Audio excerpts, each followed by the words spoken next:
previous regimes. He was talking about the politics behind that corruption as well. This at a time we know that Lalu Yadav and family, as you pointed out, are being investigated for the land for jobs scam. Tejasvi Yadav only yesterday was in fact subjected to questioning by the Enforcement Directorate. Before that, the CBI had questioned him as well. The family has also been questioned. Lalu Yadav himself has faced questioning. So this is, of course, the charge against the Yadav family. And in the midst of all this, the Prime Minister there mincing no words as he was in fact addressing that program virtually, where he in fact said that previously all we've seen is corruption within the railways department, and we've tried to clean that up and allot projects as and when they're due and when they're necessary in an area, and there's no politics behind it, or it doesn't require you to have any sort of influence or clout in order to ensure that a train stops in an area that you desire.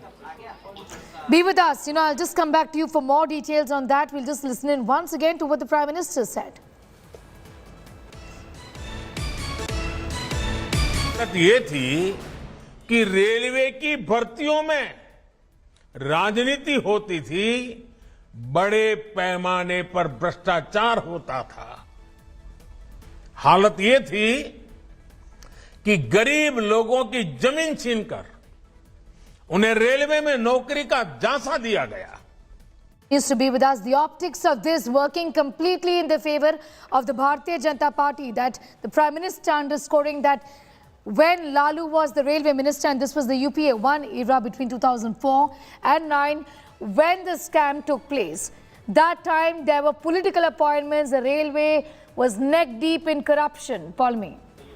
That's right. The Prime Minister over there, of course, was inaugurating and flagging off the first Vande Bharat Express train for the state of Rajasthan. And hence he was speaking about concerns that railways have faced in the past, as he pointed out, that there was a lot of corruption, that there was always politics that was involved in, like you said, in terms of appointment, in terms of, the allocation or the grant of projects as far as the railways department was concerned. So you needed to have a certain amount of influence or clout in order to ensure that these projects in fact were granted to the area or the constituency that you belong to. So it was rampant corruption which plagued the railways department, is what the Prime Minister was saying. This, of course, like he said, comes at a time when the entire Yadav family is facing questioning as far as the land for jobs scam is concerned. They're being investigated by the central agencies. The Deputy Chief Minister of the state and Lalu Prasad Yadav's son Tejasvi Yadav was subjected to interrogation just yesterday at the Enforcement Directorate's office as well.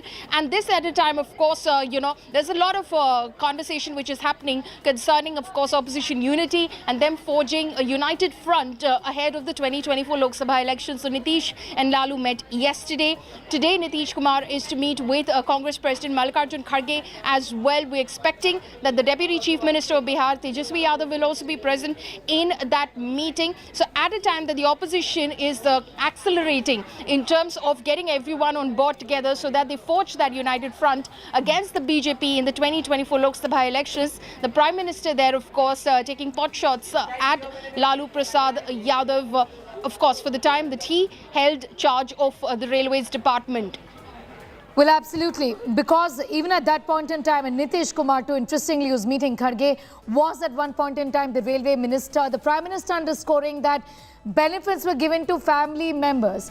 Projects were, allocated to constituencies of MPs who were in fact in favor with the central government. And this is how things moved when Lalu Yadav and others were the railway minister. And there's been a 360-degree change when it comes to the functioning of the BJP. Palmi. That's right. The Prime Minister, in fact, had highlighted this in another occasion as well, which again, this was very recently when he was, of course, inaugurating another Vande Bharat Express train. He basically again pointed towards the fact that how the railways department functioned earlier, how MPs, for instance, he said earlier would, make these pitches for trains to reach their constituencies for more connectivity, etc. And it was all in a way political clout, which then in a moment from now. In fact, the Railways Minister has also responded. Listen in.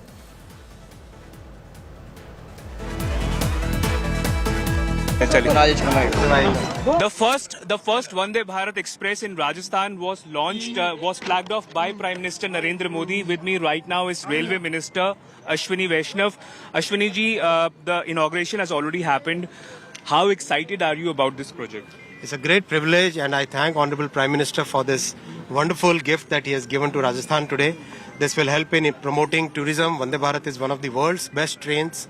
It is today very popular all over the country, and with this train today, with this new service today, many more tourists will come, many more people will be able to connect to Delhi in a very easy way. Thank you. The Prime Minister mentioned about tourism getting a real boost in Rajasthan. He also mentioned that things have changed after 2014. He also said that there used to be heavy corruption before that, sir. Railway has fundamentally transformed after 2014. If you look at the stations are clean, new technology is coming up.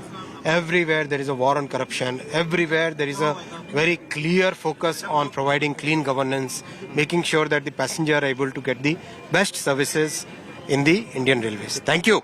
Sir वो उन्होंने corruption की भी बात कही है. Well, so clearly as you can see. Co-presented by Star Health Insurance, the health insurance specialist.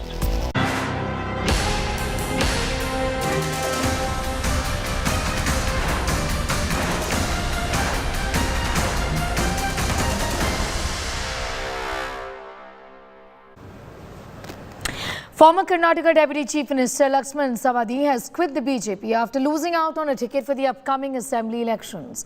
Savadi says he has made up his mind to quit the party and won't go begging around for a BJP ticket. Savadi clarifies he wasn't acting under any pressure and he would now seek a supporter's opinion to decide his future course of action. Savadi has not been given the ticket to Athani as he was replaced by turncoat Mahesh Kumathalli.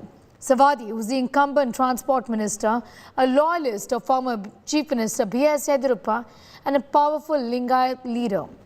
Meanwhile, Chief Minister Bommai has urged Savadi not to take decisions in haste, saying he had a bright future in the party.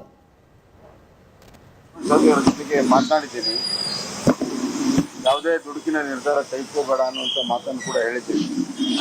ನನಗೆ ವಿಶ್ವಾಸ ಇದೆ ಸನ್ಮಾನ್ಯ ಲಕ್ಷ್ಮಣ್ ಸವದಿ ಅವರು ಮತ್ತು ಬಿಜೆಪಿಯ ಬಹಳ ಹಳೆ ನೆಂಟಿದೆ, ಸಂಬಂಧ ಇದೆ, ಪ್ರೀತಿ ವಿಶ್ವಾಸ ಇದೆ ಮತ್ತು ಒಂದು ರೀತಿಯಲ್ಲಿ ಭಾವನಾತ್ಮಕವಾದಂಥ ಸಂಬಂಧ ಇದೆ.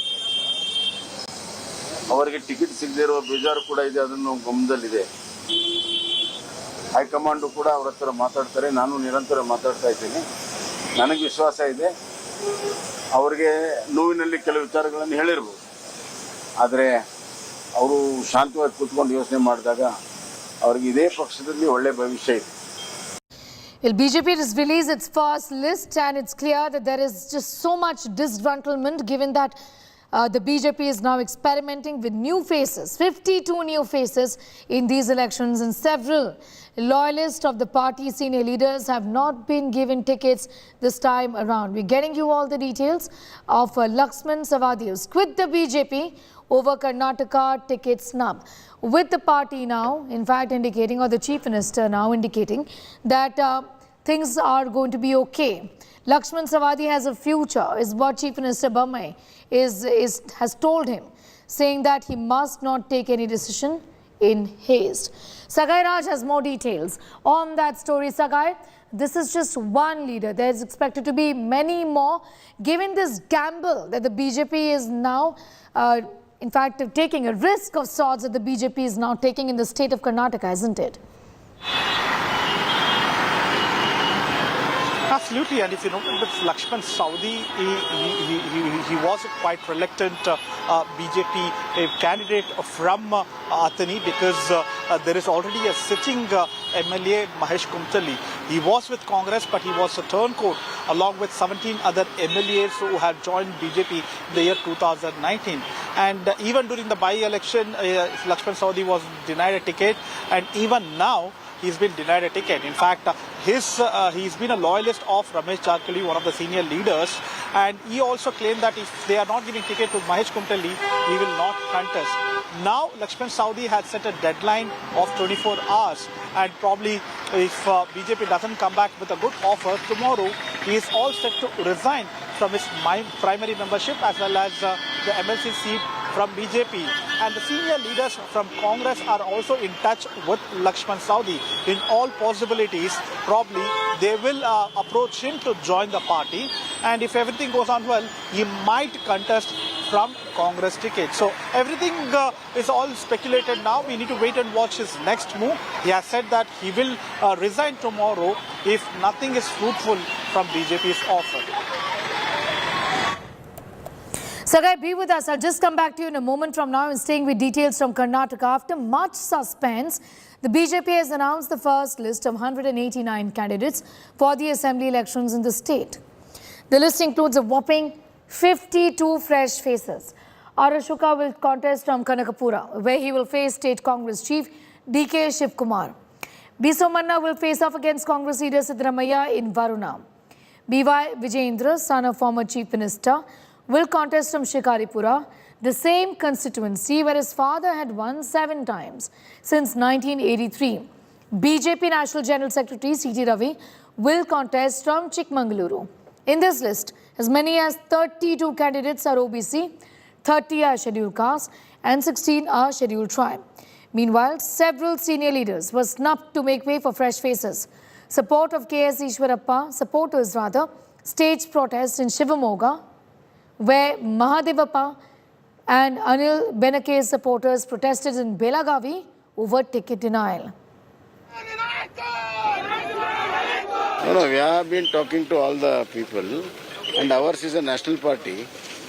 We have got a lot of confidence in our leaders, and we are in touch with them, and we will certainly quell the dissent. It is a conscientious decision. Everybody is happy. Parliamentary board में detail discussion करके राष्ट्रीय अध्यक्ष जी ने पहला list कल release किया है. मुझे भी राष्ट्रीय अध्यक्ष जी ने आशीर्वाद दिया है. 6th टाइम कंटेस्ट करने के लिए मौका दिया है. मैं पार्टी को आभार व्यक्त करना चाहता हूं, धन्यवाद देना चाहता हूं. सामाजिक संतुलन भी रखा है, उसके साथ साथ पढ़े लिखे भी है, पॉपुलर भी है, प्रोफेशनलिस्ट भी है, सभी को न्याय दिया है.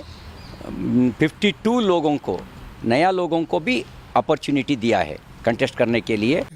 नए लोगों को मौका देने वाली भारतीय जनता पार्टी, उसमें से 52 लोग ऐसे हैं जिनको नए लोग हैं, जिनको भारतीय जनता पार्टी ने उनको चुनाव के लिए चुना, वो भारतीय जनता पार्टी के कैंडिडेट होंगे. इसलिए पुराने लोगों का समन्वय, उनका ध्यान रखते हुए नए लोगों को अधिक से अधिक मौका देने का काम ये अकेली पार्टी कोई है तो वह भारतीय जनता पार्टी है. ये हमारा पॉलिटिकल स्ट्रैटेजी है. सिद्धारामैया को हराना, सिद्धारामैया को हराने के लिए हम वी सोमन्ना को दिया है.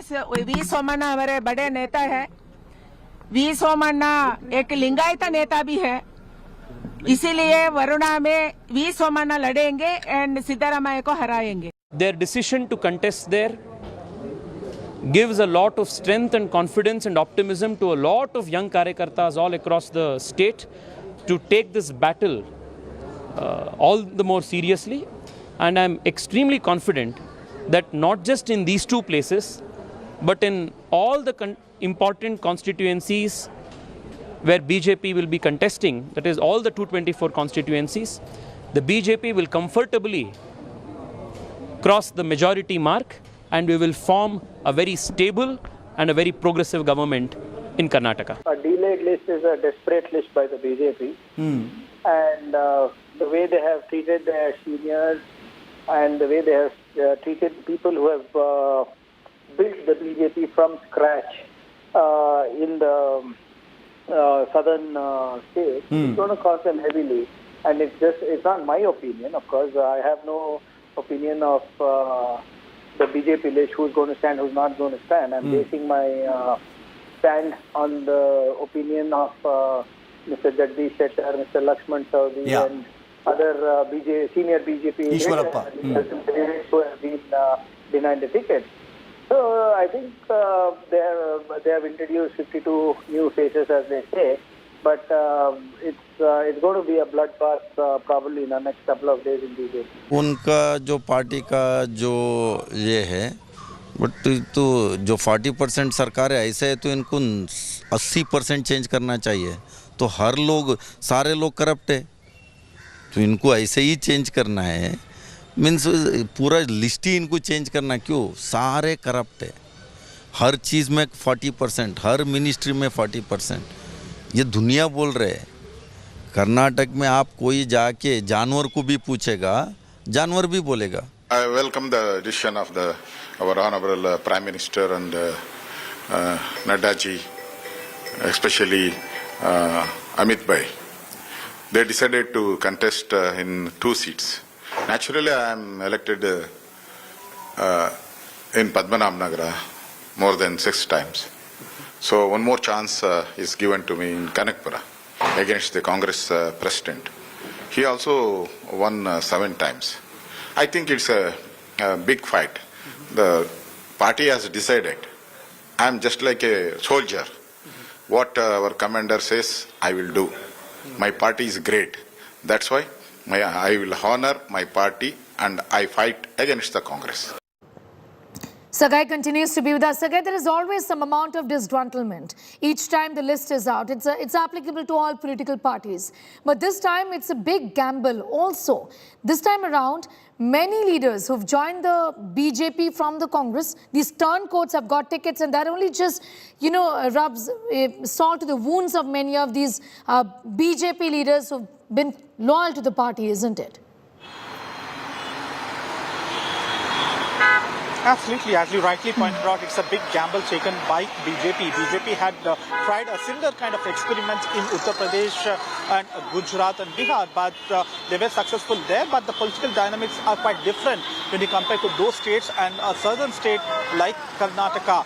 And we need to wait and watch whether they will be successful by experimenting that in the state of Karnataka. And talking about the turncoats, Neha, remember that there are MLAs who are about 70, 74, even as a turncoat, MPP Nagraj, but he has been given a ticket.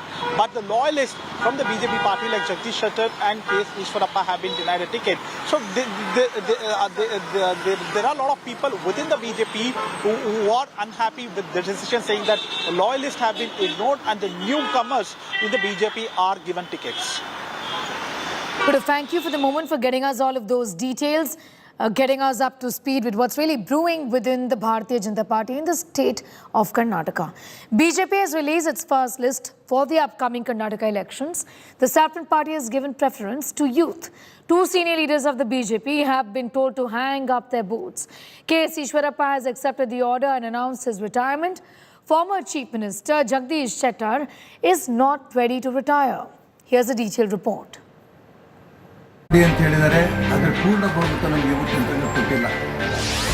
On the cusp of a generational change, 2 of BJP's stalwarts in Karnataka apparently told to hang up their boots. Nearing 75, K.S. Yediyurappa has announced his retirement from electoral politics. The Shivakumar MLA wrote a letter to the party chief announcing his decision to quit. No stranger to controversy, the former deputy chief minister urged the BJP leadership not to consider his candidacy for the state elections scheduled next month. ಆಡಳಿತ ಮಾಡಿ ಅಂತ ಹೇಳಿದರೆ ಅದರ ಪೂರ್ಣ ಬಹುಮತ ನಮಗೆ ಇವತ್ತಿನ ತನಕ ಕೊಟ್ಟಿಲ್ಲ. ಪಕ್ಷದ ಚಟುವಟಿಕೆಗಳಿಗೆ ಹೆಚ್ಚು ಒತ್ತನ್ನು ಕೊಟ್ಟು ಇಡೀ ಕರ್ನಾಟಕ ರಾಜ್ಯದಲ್ಲಿ ಪೂರ್ಣ ಬಹುಮತದ ಸರ್ಕಾರ ತರಬೇಕು ಅನ್ನೋ ಒಂದೇ ಉದ್ದೇಶದಿಂದ ನಾನು ಚುನಾವಣೆಗೆ ಸ್ಪರ್ಧಿಸಬಾರದು ಅಂತ ತೀರ್ಮಾನ ಮಾಡಿ ಈ ಪತ್ರವನ್ನು ಬರೆದಿದ್ದೇನೆ. His docile exit left his supporters upset though. Former Chief Minister Jagdish Shettar was outspoken. The 6-time MLA disclosed that the party leadership has asked him not to contest the elections. Senior most leader of the Karnataka, Jagdish Shettar. So, denial of ticket to the Jagdish Shettar, I think it will not good for the party. So, I requested to allow me to contest the election. In a note of defiance, Shettar, however, maintained he certainly would join the fray. According to BJP insiders, the Prime Minister and the party leadership want their Karnataka unit to be in sync with their ethos. An overhaul with fresh faces needed to ensure the BJP's aspirational goals are met. With Nagarjun Dwarkanath, Bureau Report, India Today. Staying with Karnataka, BJP veteran and former Karnataka Chief Minister Jagdish Shettar is fuming after being asked to step aside. Shettar has been dropped from the list after he was allegedly asked by the party top brass to make way for fresh faces. Now, BJP Chief JP Nadda has called Shettar for a meeting with the High Command in Delhi. In this exclusive conversation with India Today, Jagdish Shettar said he was disappointed to be dropped from the list but sees no reason to not contest the election. Sources have told India Today that Jagdish Shettar was dropped for mainly 3 reasons. One, that the Prime Minister knew he would not become Chief Minister again. Second, that Shettar himself admitted he wouldn't be Minister again. And finally, the decision was taken to drop him and make way for fresh faces instead.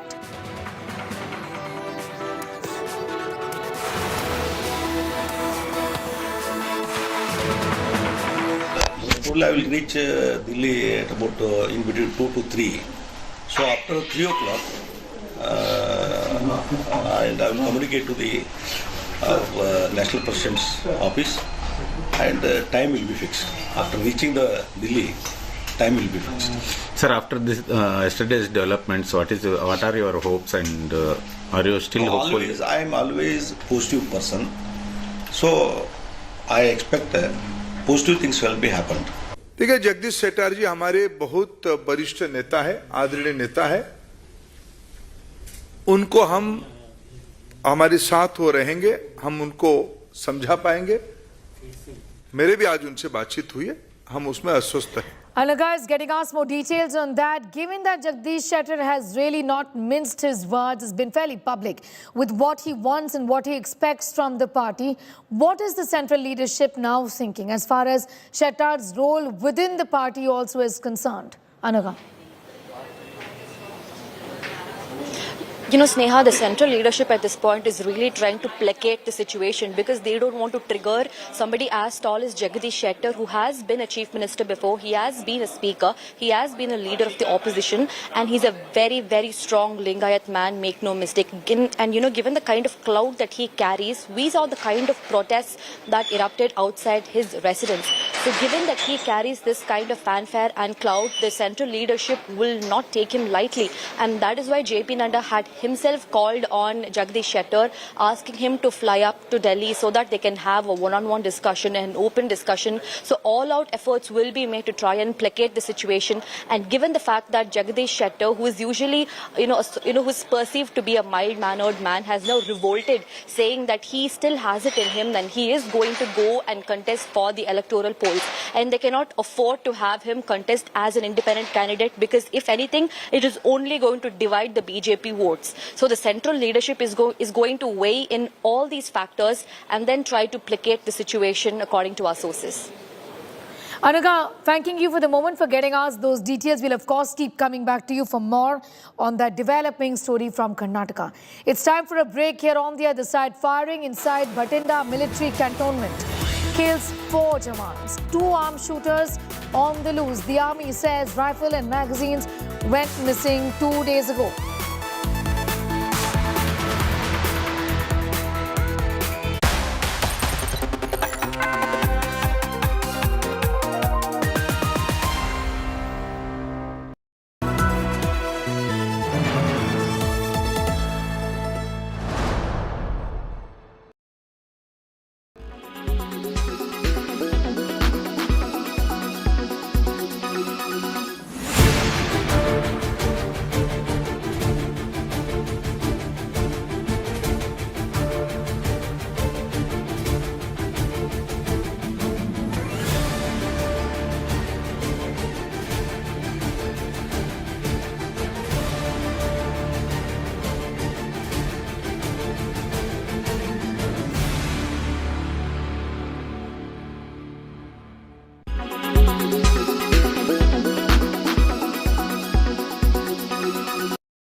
देख देख कैसे तोरा आकड़ निकालते हैं।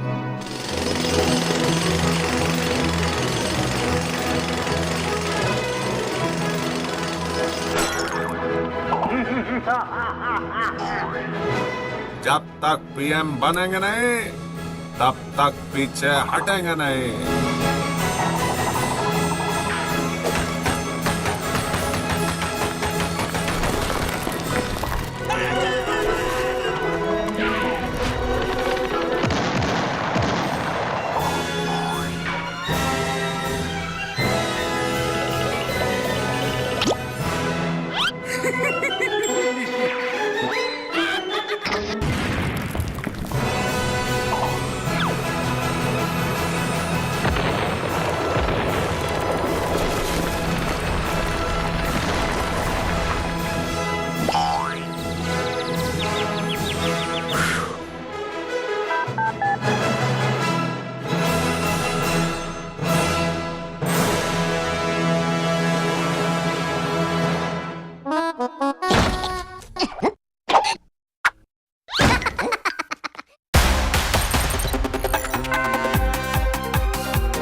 Some news just coming in. Defence Minister Rajnath Singh is closely monitoring the situation in Bathinda. Rajnath Singh says inquiry on Bathinda shooting is underway. As per initial reports, it seems to be an internal issue as a rifle with ammunition had been missing for the last 2 days. Search operations are inside the military station where there is thick plantation in some areas. More details awaited is what sources are indicating.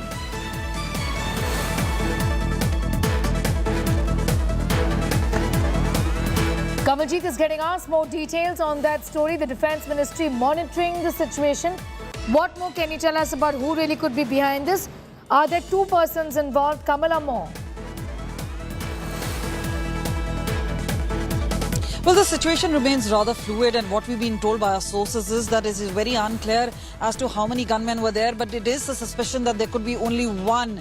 They are also saying that the police as well as the military are investigating whether this has anything to do with that one Insas rifle which went missing 2 days ago with 28 cartridges. This is obviously an indication which has already been made, especially the family members and children have been told to stay inside. The quick reaction teams have been activated. They said, because there's lack of information as to who the gunman is, actually complicates the situation, and that is why it's been more than 8 hours now since the incident has happened, and the search operation still continues. Short while ago, when Rajnath Singh was asked that very question, he declined to comment on it. But very clearly, the top military officers looking into why this really unfolded. We heard about incidents of fratricide happening in the Central Armed Police Forces or the paramilitary, or for that matter, even in the army. But this is one incident which has obviously caused a lot of alarm. One, because it happened around 4:35 a.m. in the Bathinda military station, and the second is because the whereabouts of the gunman is still not known. And they said only once they are able to pinpoint as to who this particular gunman is, whether he's caught dead or alive, will the investigation really unfold as to what was the motive behind killing of these 4 Jawans. Kamal, be with us. Coming back to you for more details on that story, and we're staying with this.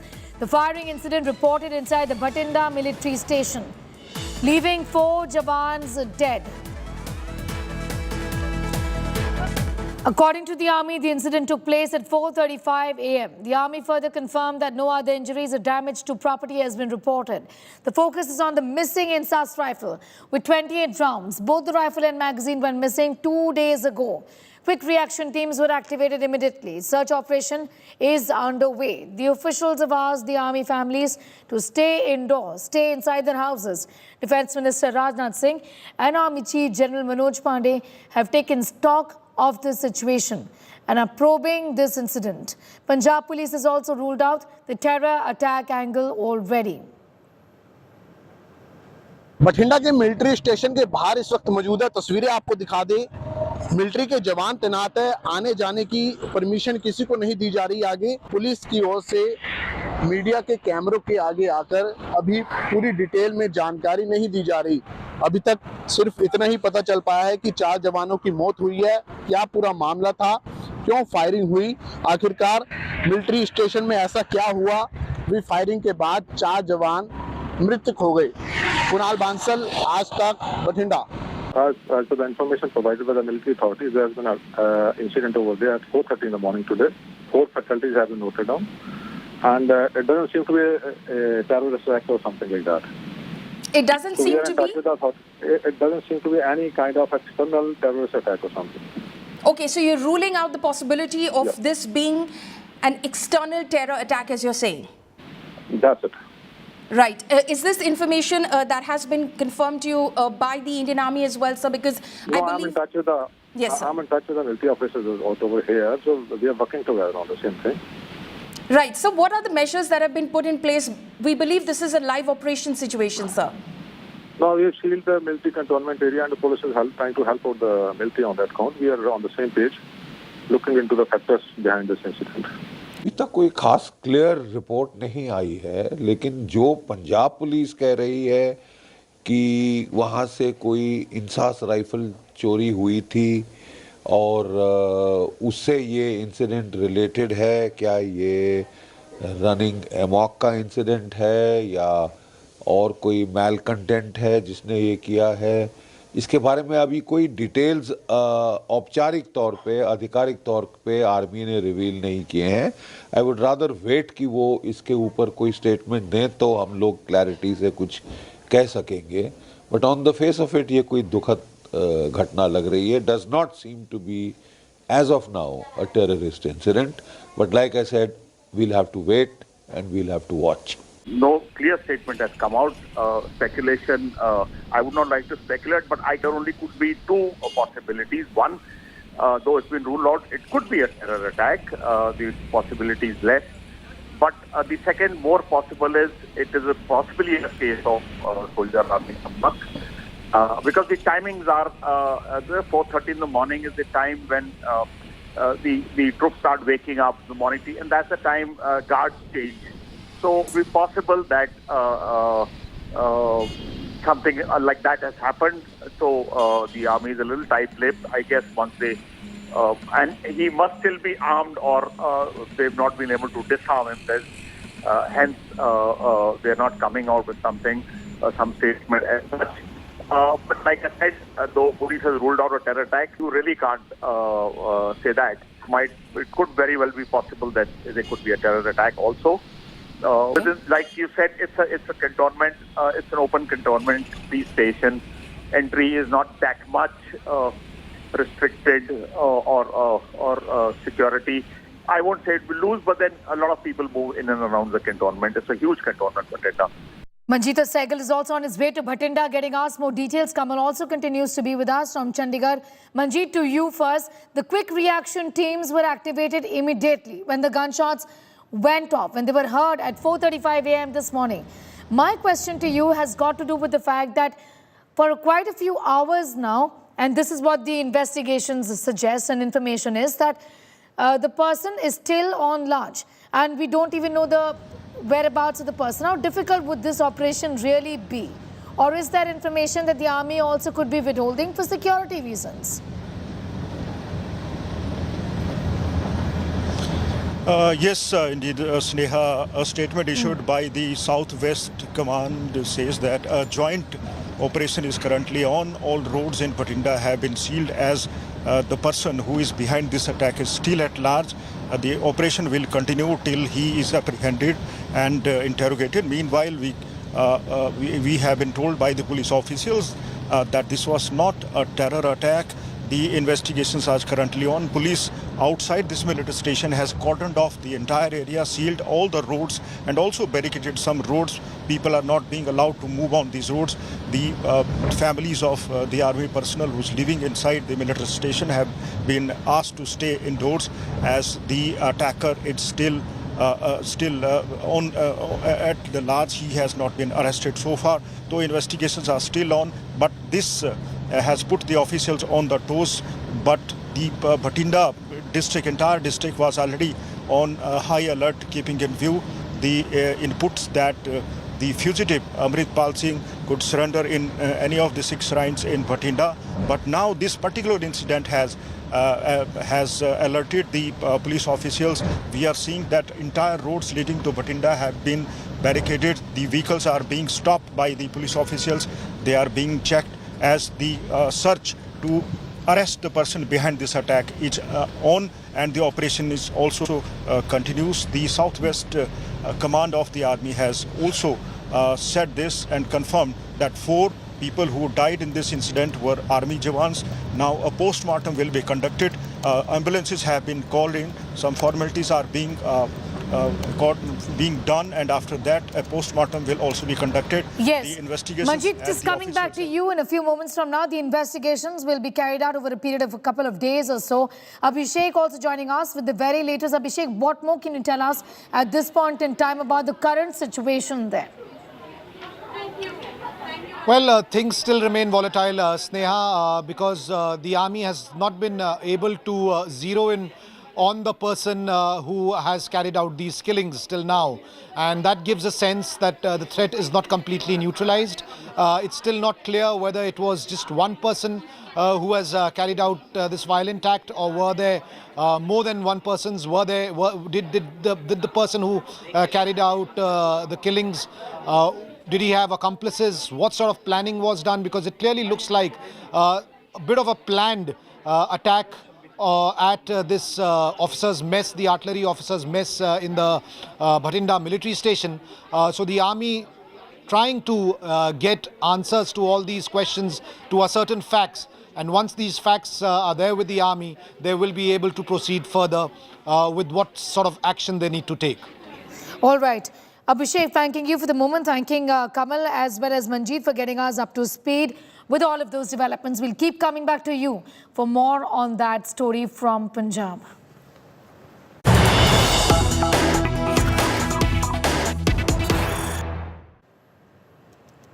More news coming in, and this is from the national capital. There is a bomb threat emailed to Indian school, defense colony. Information was shared telephonically by Brijesh of the Indian school. BRT wrote regarding receipt of an email message regarding bombs planted in a school. The email was received at 10:49 a.m. this morning. The school has been evacuated and a thorough search is being done by bomb squad and AS check teams is what we are learning right now. This is Delhi's Indian school which has been evacuated. Shreya Chatterjee has more details. Shreya, what more can you tell us about this incident, about the police, and where are the children right now? Have the parents all picked the children up? What more can you tell us? Yeah, what we learned so far is that there has been a bomb threat that has been received by the Delhi police. The call was received from one person named Brijesh from the Indian public school located in South Delhi's Sadiq Nagar. And this was around 11 in the morning today. The school has been evacuated is what we've been told, and currently the bomb squad and the AS check teams are at the spot. They are they're conducting a thorough check inside the school. But as of now, this threat hasn't been called a hoax by the Delhi police. The search operation is still on. The bomb threat was in the form of an email, is what was informed by the Indian public school to the Delhi police. Now, also, any information about what really happened there vis-a-vis, the investigations in this case? Like, who, in fact, could be behind this? What are sources indicating?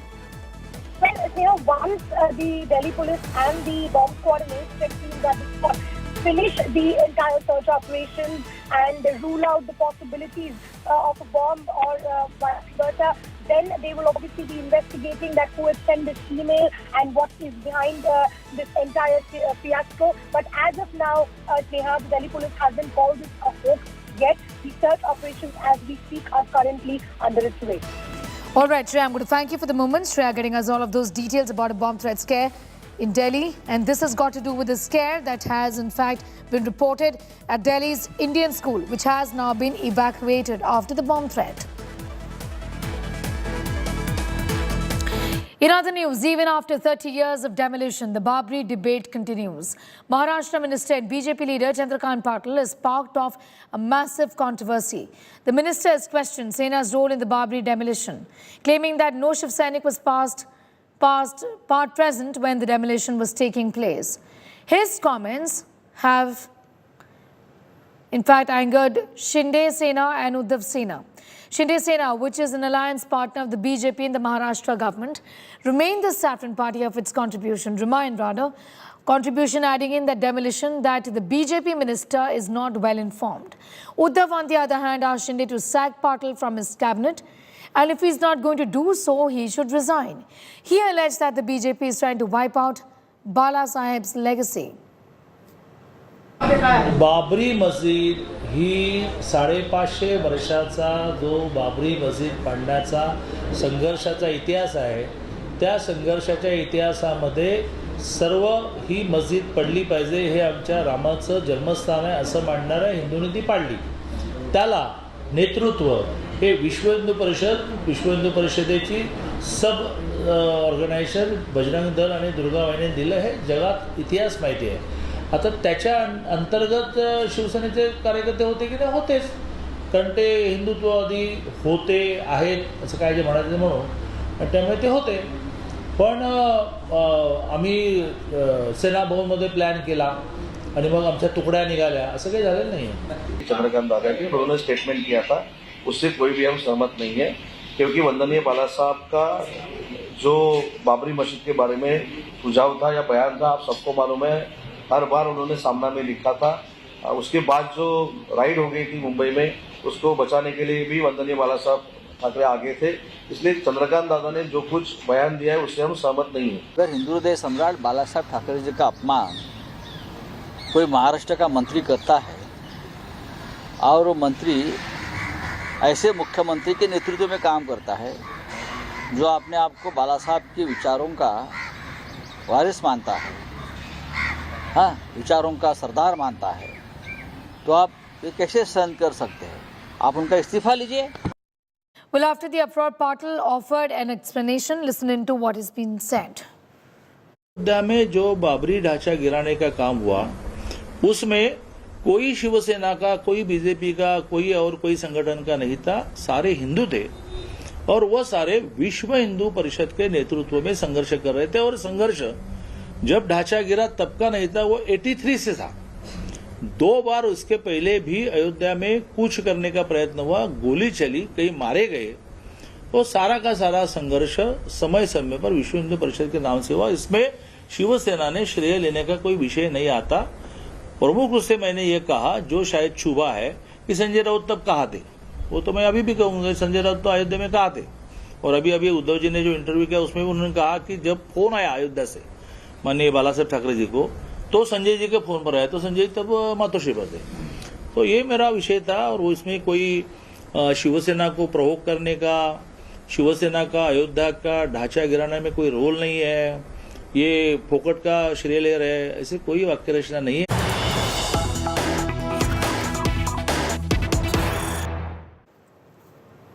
And we have some more news coming in. Rajasthan Congress in charge has met Kharge as pilot visits Delhi after Jaipur Dharna.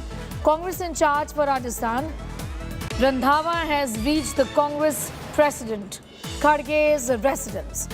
The Congress in charge had called the Dharna anti-party.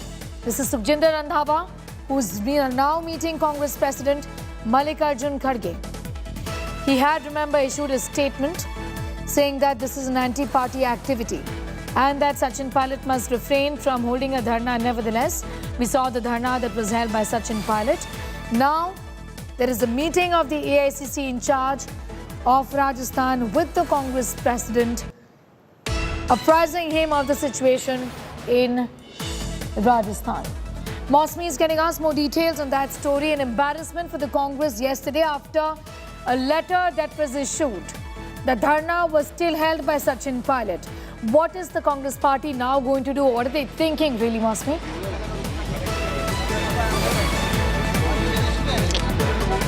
So, we will have to wait and see, Sneha, that this meeting with Sukhjinder Randhawa with Mallikarjun Kharge, what transpires between the both of them, because Sachin Pilot has clearly indicated that he would be speaking to no one else but the Congress president Rahul Gandhi and Priyanka Gandhi Vadra, because he's been let down by many Congress leaders. Assurances given to him is what the Sachin camp says, and he's got very little out of all the demands to take action against the corrupt in Rajasthan is concerned. So here Sachin Pilot also reaches Delhi, Sukhjinder Randhawa also in Delhi, and now this meeting taking place. There could be actually a thaw in the entire deadlock if Sachin Pilot meets Mallikarjun Kharge, and that will be for the first time that he would meet after Mallikarjun Kharge has become president over the Rajasthan crisis. So we have to wait and see. But I've said that earlier as well, that before Karnataka, this is the biggest litmus test for Mallikarjun Kharge. It is an Agni Pariksha of sorts. How does he resolve the Rajasthan crisis, which is escalating after Sachin Pilot's hunger strike? All right. Thanking you, Mosmi, for getting us those details. Mallikarjun Kharge, previously also as an observer, was sent to Rajasthan to sort of oversee the situation. But this problem continues to be a headache, really, for the Congress party now. Moving on, the heart-touching tale of a harvester operator and a Sarus crane bird is a true representation of the love that exists between people and animals. Here's our report on the affection the bird has for his friend after seeing him after a long time. पहचान गए हैं? खोल नहीं सकते।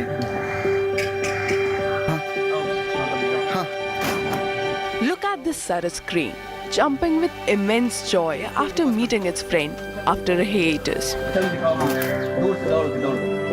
The bird spread its wings, tried to find a way out of the space to meet Mohammed Arif, while he was patiently standing outside the bird's enclosure, eagerly waiting to meet.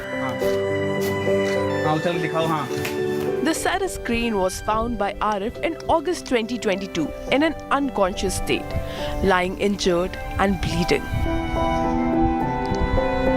Arif rescued this endangered bird and nursed it back to health. Soon after, the bird began following Arif everywhere, wherever he would go and whatever he would do.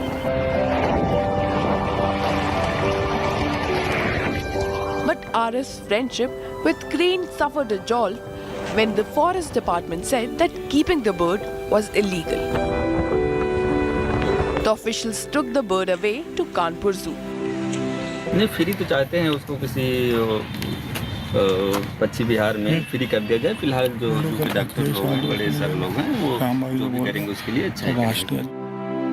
This beautiful and heartwarming story proves that true love really knows no bounds. Bureau Report, India Today. All right, the report brings us to the end of this edition. On the other side, we're getting you all the details of what's really brewing in the BJP unit in the state of poll-bound Karnataka. Former Karnataka Chief Minister Jagadish Shettar, denied ticket but remains defiant, is headed to New Delhi, says will contest the elections.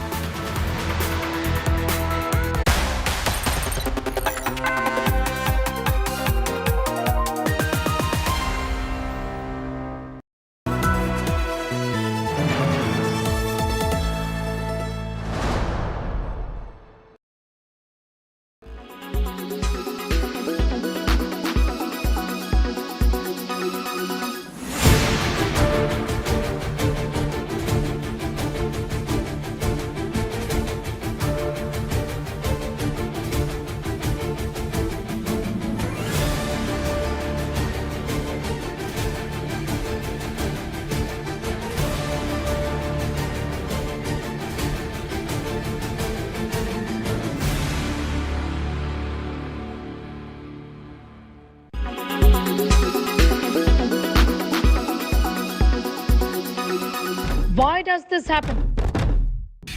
Let me tell you the science behind it.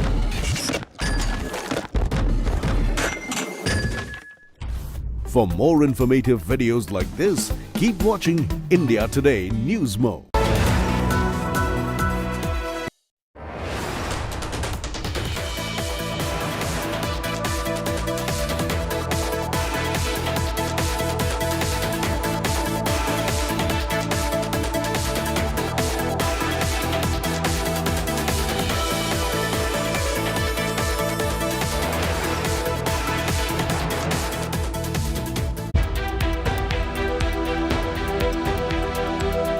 As State of War Karnataka begins, a reminder why India today is the true number one. The 5 big faces speak to us before all others. From Chief Minister Bommai our intent is to weed out corruption. to Chief Challenger Siddaramaiah, Yes, 100% I'm an aspirant. from old warhorse Yediyurappa And I got 100% confidence that we are going to come back to power in Karnataka. to muscle man DK Shivakumar, My number Karnataka on 13th, 141 will be the number. and Kingmaker Kumaraswamy. Offer is there. Okay. Everybody offering me. When it's Karnataka, there's no competition. India's #1 election channel.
Sorry.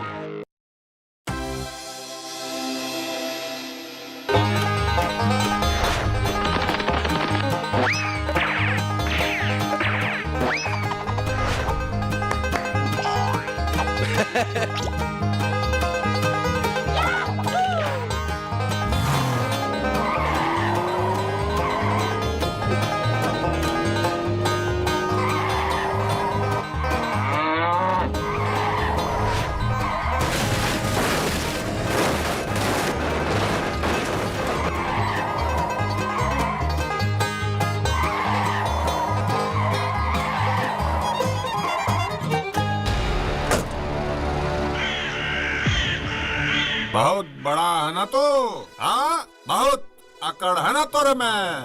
देख देख कैसे तोरा अकड़ निकालते हैं।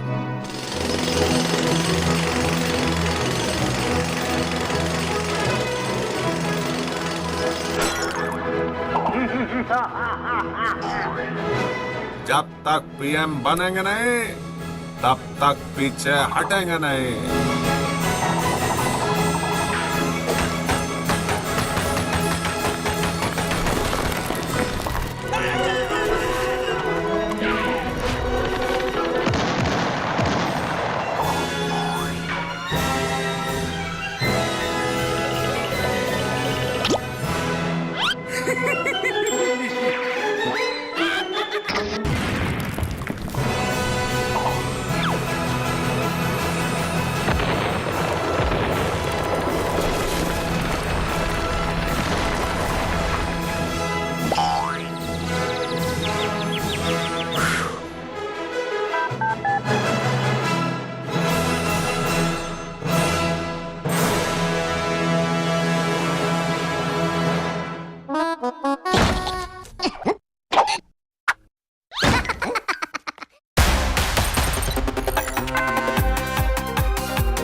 Good afternoon and welcome. You're watching The Lunch Break. I'm Pooja Shali. Let's begin first with the headlines.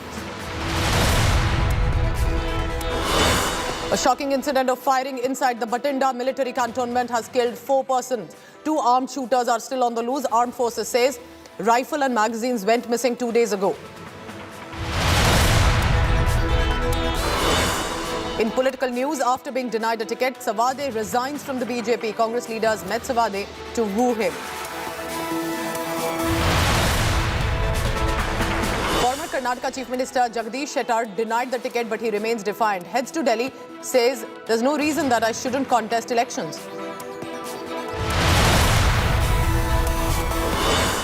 Mega India Today exclusive. Amritpal Singh's Pakistan terror link unravels. He was in touch with Pakistan-based smugglers also.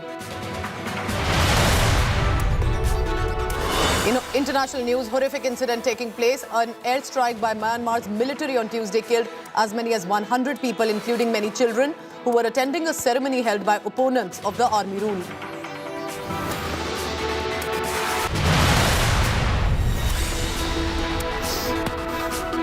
Co-presented by Star Health Insurance, the health insurance specialist.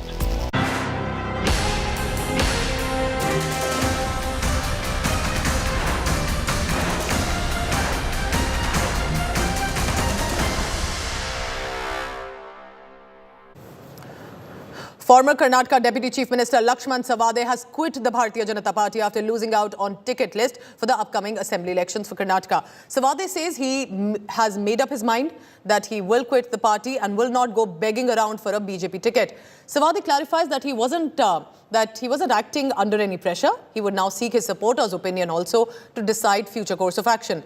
Savadi basically was not given the ticket to Athani constituency as he was replaced by turncoat Mahesh Kumar. Savadi, who was the transport minister, is a loyalist of former Chief Minister B.S. Yediyurappa and a powerful Lingayat leader. Meanwhile, Chief Minister Bommai had urged Savadi not to take decisions in haste, saying he had a bright future in the party. Lakshman Savadi ಅವರ ಜೊತೆಗೆ ಮಾತನಾಡಿದ್ದೀನಿ. ಯಾವುದೇ ದುಡುಕಿನ ನಿರ್ಧಾರ ತೆಗೆದುಕೋಬೇಡ ಅನ್ನುವಂಥ ಮಾತನ್ನು ಕೂಡ ಹೇಳಿದ್ದೀನಿ. ನನಗೆ ವಿಶ್ವಾಸ ಇದೆ ಸನ್ಮಾನ್ಯ ಲಕ್ಷ್ಮಣ್ ಸವದಿ ಅವರು ಮತ್ತು ಬಿಜೆಪಿಯ ಬಹಳ ಹಳೆಯ ನೆಂಟಿದೆ, ಸಂಬಂಧ ಇದೆ, ಪ್ರೀತಿ ವಿಶ್ವಾಸ ಇದೆ ಮತ್ತು ಒಂದು ರೀತಿಯಲ್ಲಿ ಭಾವನಾತ್ಮಕವಾದಂಥ ಸಂಬಂಧ ಇದೆ. ಅವರಿಗೆ ಟಿಕೆಟ್ ಸಿಗದೇ ಇರುವ ಬೇಜಾರು ಕೂಡ ಇದೆ, ಅದನ್ನು ಗಮನದಲ್ಲಿದೆ. ಹೈಕಮಾಂಡು ಕೂಡ ಅವರ ಹತ್ರ ಮಾತಾಡ್ತಾರೆ, ನಾನು ನಿರಂತರ ಮಾತಾಡ್ತಾ ಇದ್ದೀನಿ. ನನಗೆ ವಿಶ್ವಾಸ ಇದೆ ಅವರಿಗೆ ನೋವಿನಲ್ಲಿ ಕೆಲವು ವಿಚಾರಗಳನ್ನು ಹೇಳಿರ್ಬೋದು, ಆದರೆ ಅವರು ಶಾಂತವಾಗಿ ಕೂತ್ಕೊಂಡು ಯೋಚನೆ ಮಾಡಿದಾಗ ಅವರಿಗೆ ಇದೇ ಪಕ್ಷದಲ್ಲಿ ಒಳ್ಳೆ ಭವಿಷ್ಯ ಇದೆ. You see what various former ministers and MLCs of BJP have already come out on the list. I don't want to tell the pain, the gain, the loss and everything. Gain from this, from the BJP's pain, Mr. Lakshman Savadi, are you in talks with him? No, I am not in talks with anyone. Let the first come out, then we look at. All right, so the Congress meanwhile says that we're not in touch with anyone, let them decide and come forth. But here's what happened. Lakshman Savadi has been a transport minister in Yediyurappa's government also, and he quit the BJP this time when he was not given a ticket. Instead, it was Kumathalli, who was a turncoat who recently joined the BJP, was given the ticket. But with Savadi, the question will be, if he indulges in a revolt at all, just a month to go for elections in Karnataka, could he actually create more damage than the BJP would have liked him? They have said, you need to hang on, you have a bright future within the party, but Savadi believes that he set his mind to quit the BJP. Let's go across to Anaga Keshav in Bengaluru. Anaga, what does this mean? Because what is his view? He's not quit yet, or has he quit? He's planning to. Because what will be the next step? Also, he needs to decide as soon as possible. Pooja, Lakshman Savadi had given 24 hours time for the BJP, and if nothing in his favor, was to come out, then he will resign the BJP party is the kind of threat or the kind of warning that Lakshman Savadi had given. Remember, even now, C.T. Ravi held a press conference where he said that, Lakshman Savadi was a nobody. He lost the election, so we made him Deputy Chief Minister. So, C.T. Ravi was also in a way defending the fact that Lakshman Savadi was not given a ticket from Athani constituency. Mahesh Kumtahalli, who was a turncoat, was given a ticket. He was the one who joined BJP in 2019 along with Ramesh Jarkiholi. Even Ramesh Jarkiholi, a very influential leader, had threatened that if ticket was not given to his close aide Mahesh Kumtahalli, he will also not contest. Is the kind of threat that that Ramesh Jarkiholi had also posed. So one could say it was because of these external factors why Lakshman Savadi was not given a ticket, because at the end of the day, Ramesh Jarkiholi Monopoly's influence and the kind of clout that he holds among the MLAs holds more significance than Lakshman Savadi, who had lost an election, and that is why he was made a Deputy Chief Minister. Very interesting. Anaga, stay on with me because we're getting these visuals also coming in, because the question now is the Congress going to reach out to Lakshman Savadi? Is he going to be, perhaps in many ways, if he now becomes a turncoat, like Kumathali became for the BJP, could it mean any sort of damage? So, thank you so much for now, Anaga. Keshav, we have some big news coming in. Let's take a look at that.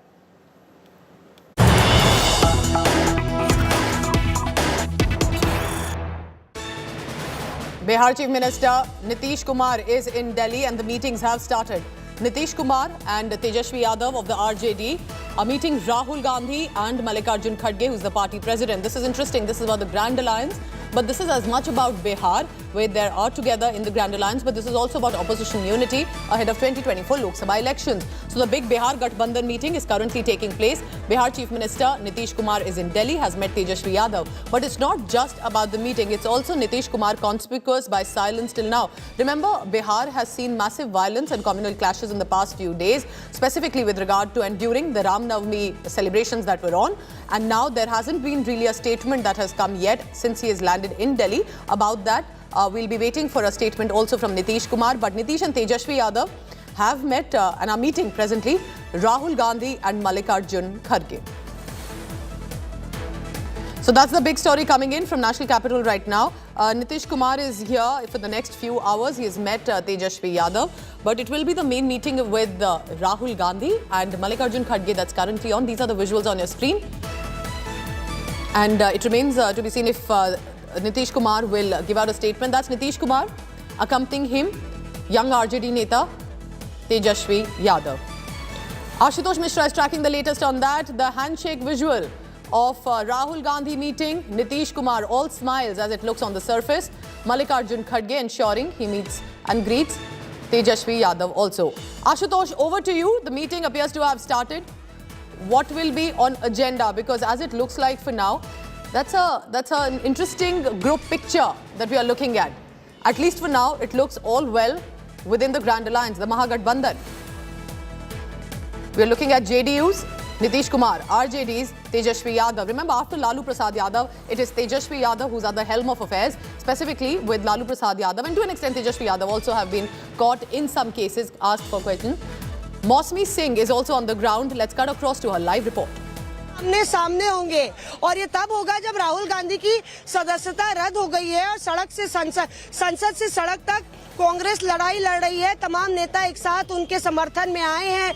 Arvind Kejriwal हो या ममता बनर्जी बंद जुबान से उन्होंने कहा कि उनके साथ नाइंसाफी हो रही है। तो कहीं ना कहीं कुछ ना कुछ खिचड़ी तो पक रही है। अब वो खिचड़ी क्या बीरबल की खिचड़ी की तरह 24 के पहले पक नहीं पाएगी, ये देखना होगा, या क्या ये वाकई में मुंगेरी लाल के हसीन सपने है कि प्रधानमंत्री नरेंद्र मोदी की बीजेपी को आप हरा पाएंगे।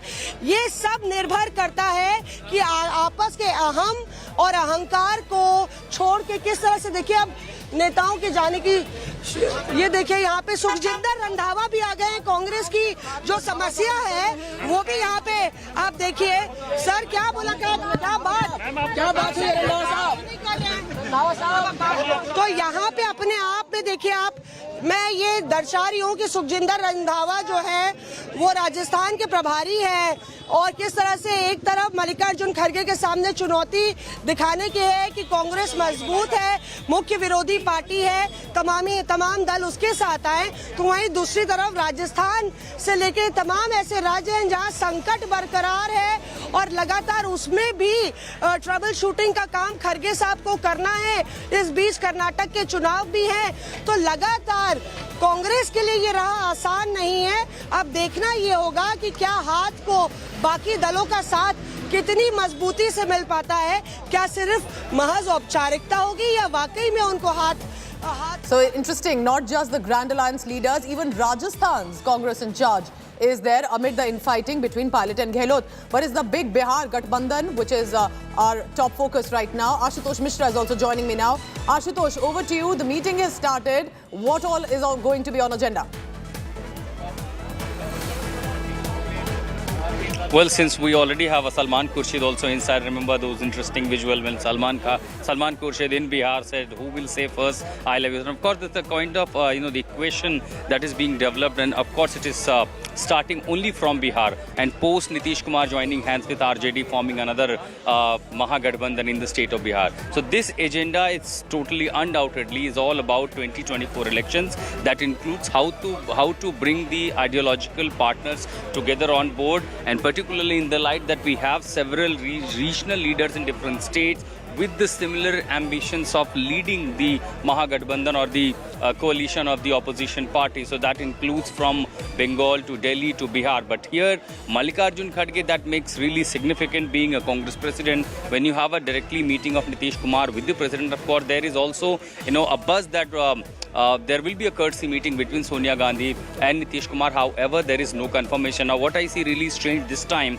while following Nitish Kumar for quite some time, that this time he has kept everything silently. He hasn't spoken yet. There is barely any information coming from Nitish camp sources. Everything that we have only about the meeting that he has gone. So yes, it is about 2024 election. It is about a common agenda. It is also about discussing the program that there has to be only one and only agenda in terms of cornering the BJP government on different issues. So there should be one voice. Remember what has happened with particular Sharad Pawar, that one day he said that, the JPC probe would not be needed, SC monitor probe. That's the important point, isn't it? That's actually what reading under the lines is. In Maharashtra, all is not really well with the Grand Alliance. In Bihar, Nitish Kumar would as much want this alliance to stay on as much Rahul Gandhi and Congress would, isn't it, Ashutosh? Well, if you see in another perspective, that perhaps giving also the strength of Mahavikas Aghadi, that Sharad Pawar, while saying, of course, what he says that how his statement was taken out of proportion, that he said rather than JPC, a Supreme Court monitor probe will be more significant, that JPC would have a majority people from the BJP. So, of course, that statement perhaps would undermine. But other side, if you see Sharad Pawar saying the same thing, that no, if there is one agenda that all opposition parties want the JPC, he will not oppose that. So Sharad Pawar, the big message that they were indicating that not just Mahavikas Aghadi is united with the strength, but largely when it comes to the common issue, all the opposition parties will have to speak in one voice. So that was one clear message, and perhaps a bigger setback for the BJP. Stay on with me, Ashutosh, because I want to focus on this image on your screens right now. Apart from, of course, the political discussions, look at the center picture closely. That is Nitish Kumar, who's arrived in Delhi to meet Tejashwi Yadav first and was holding the child of Tejashwi Yadav. He's recently become a father. That's in many ways going beyond political and striking a personal chord. He's met Tejashwi Yadav, who's become a father just about a few days ago. So these are interesting pictures. Remember to ensure it's caught on camera. It's striking a personal note. And then, of course, the political significance of Nitish Kumar and Tejashwi Yadav going to meet Rahul Gandhi, Mallikarjun Kharge, handshake, smiles, photo opportunities, all of this ensuring, even though if he's silent and conspicuous by that silence, at least the media persons should get enough of the pictures of this friendship, of this bond that is being struck in the Grand Alliance. Yes, Ashutosh, I come back to you now. So Nitish Kumar hasn't given out a statement. It's not just about united opposition. It's also about what unfolded in Bihar recently, the communal clashes that were reported. He hasn't spoken much, at least since he's landed in Delhi. But what we are hearing from Nitish camp now, that probably this evening or maybe tomorrow he will address a press conference. Of course, he's going to answer all the questions that perhaps he hasn't spoken upon it. But what we see on the images is not just the chemistry between Congress and the JDU, but largely if you see the chemistry of the Nitish Kumar giving out a message, the optics, if you see the body language, the way they met each other and then they stood quite some time for the picture, this is the political optics, and this is very important in the political equation, that giving out a message about the unity. Because perhaps remember Nitish Kumar on and off every time he visited, he often said, I'm not in a prime ministerial race. In fact, during the last assembly session, Tejashwi Yadav addressing said, neither I am ambitious to become chief minister nor Nitish Kumar ambitious to become prime minister. So on and off saying this also gives that how heavyweight you are. You're not just showing your ambitions totally off, but leading, you have a quality. Ashutosh, till when is Nitish Kumar here in Delhi? Is it just a one-day tour, or is he heading back to Patna anytime soon and by today evening?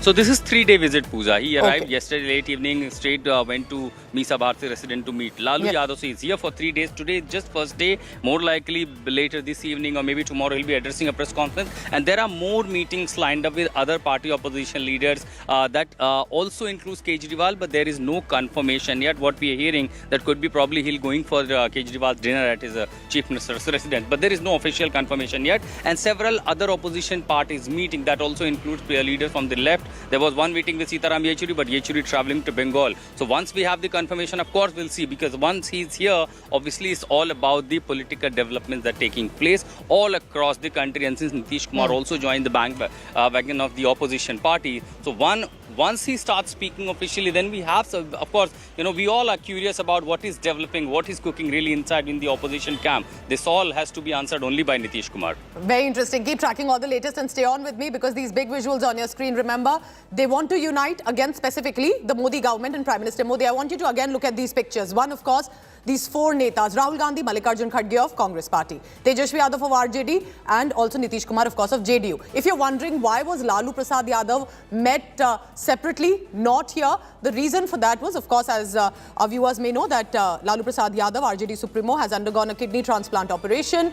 He was also in Singapore lately, and that's one of the reasons that Nitish Kumar first met him, a courtesy call, then met Tejashwi Yadav, a personal moment that was shared here, ensured that it's shared also for the public to see. That's him meeting Lalu Prasad Yadav, the first meeting yesterday evening, and then today afternoon, ensuring that all four of them come out before they start the meeting to pose with smiles and togetherness. Now the question will be, can they hold it together for a year? United opposition. Who will lead among them? Or will it be perhaps another opposition leader? Could it be KCR, Mamata Banerjee? This confusion precisely is why united opposition hasn't been able to come together. Nevertheless, the meeting has started. Ashutosh Mishra continues to be with us. Mosmi Singh also had just sent us a report a short while ago. Ashutosh, now here it's interesting to see how, they are, of course, meeting and on agenda, but officially what have they said? Of course, it looks like it's 2024, but has any agenda from either party been shared, or why this meeting is on? Absolutely not. Both have kept maintained silent, be it the Congress party and the JDU. In fact, that's what the very strange part of Nitish Kumar, that every time he visited Delhi from airport to meeting in every individual, any political leader, he used to speak on particular issues about meeting, why is he meeting, and of course there was one and only common question about 2024, and he often said that I'm not ambitious to become a Prime Minister. So I remember every time what he spoke, but this time making literally not just strange that he is not disclosing about who all is he going to meet. Of course, he came here, then there's somehow we access, they're going to meet Lalu Yadav out of courtesy, because he has to, probably on 13th or 14th, he'll be leaving for Singapore for further treatment. And then he had to go for a courtesy meeting with Tejashwi Yadav, and here Mallikarjun Kharge, that came officially from the CM's office, that there will be one meeting with the Congress president. So even if line of meetings are not being disclosed, neither he is, choose to speak anything. But somehow, since we tried to, question Nitish Kumar that what about the agenda, then he said, I'll be addressing a press conference and I'll answer all your questions. And Ashutosh, again, no clarity yet or confirmation. The current development that yes, whether this is only Nitish Kumar who will address a press conference, it could, or it could be Tejashwi with him, or all four of them.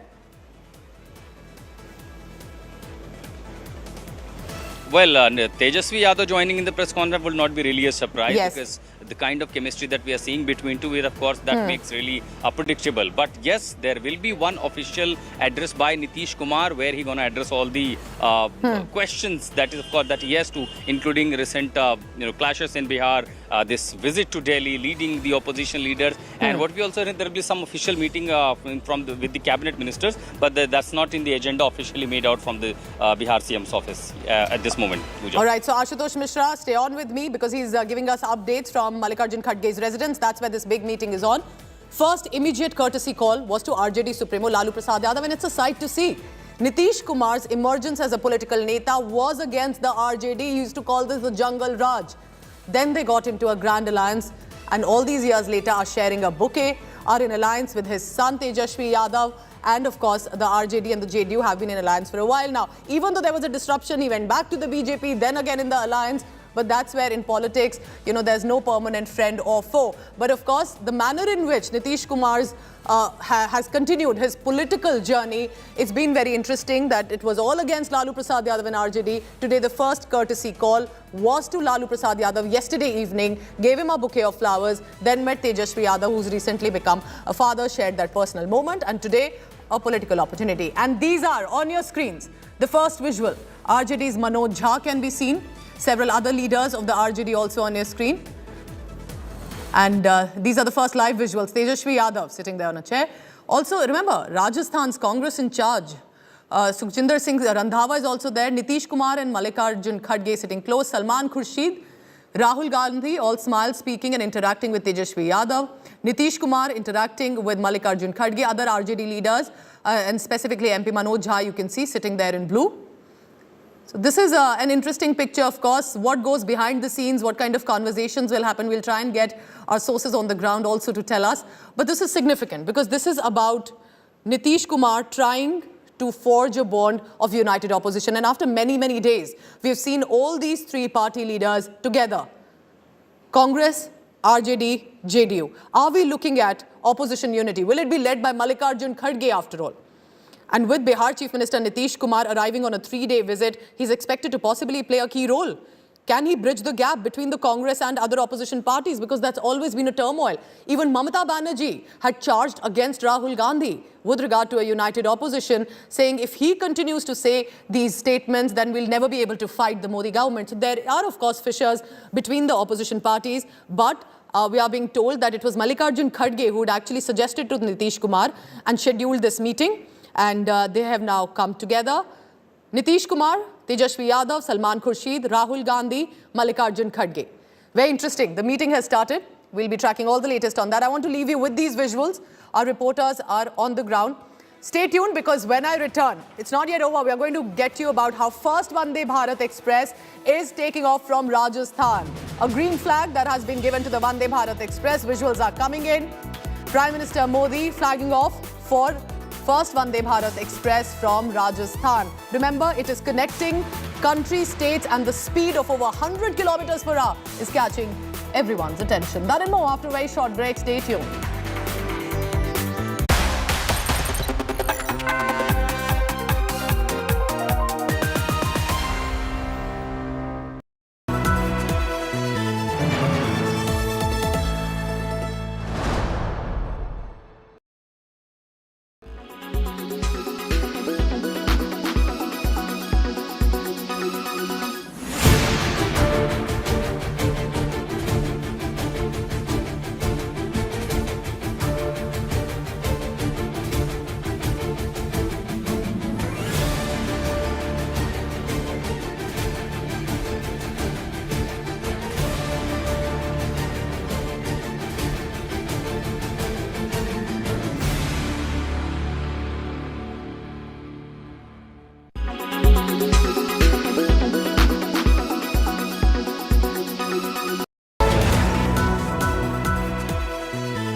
All right, 5 top national stories for you now. Let's take a look at that one by one. These are big news coming in. In another move towards semi-high-speed railway connectivity, Rajasthan gets its first Vande Bharat Express train. The inaugural Vande Bharat Express in Rajasthan will ply between Jaipur and Delhi Cant railway stations. The regular service of this Vande Bharat Express will start on 13th of April, being flagged off there, as you can see the first visuals on your screen. Atiq Ahmed, gangster turned Neta, is being taken to Uttar Pradesh's Prayagraj from Ahmedabad Sabarmati prison. The mafia is being brought to Prayagraj amid a tight police security cordon under a production warrant after the consent of the court in Umesh Pal murder case. BJP national spokesperson Shambhit Patra walked on burning coal at the ongoing Jhamu Jatra in Puri in Odisha. He walked about 10 meters on these burning coal beds. Jhamu Jatra is actually one of the popular festivals of goddess Mangala. It is believed to be originated from the Mangala temple. It's situated in Puri. Brazen VVIP arrogance caught on camera. Tej Pratap Yadav, elder son of RJD Supremo Lalu Prasad Yadav, and his men allegedly misbehaved with a hotel manager in Varanasi. Manager is accusing Tej Pratap of misbehaving, assaulting the hotel staff, did not pay the bill of 35,000 rupees and even took away the room keys with him. COVID cases are rising. Delhi reports nearly 1,000 fresh COVID cases in last 24 hours. Positivity rate in the national capital now stands at 25.98%. According to official data, 5,500 cases of COVID-19 have been registered in 2 weeks. Active cases increasing by 150%.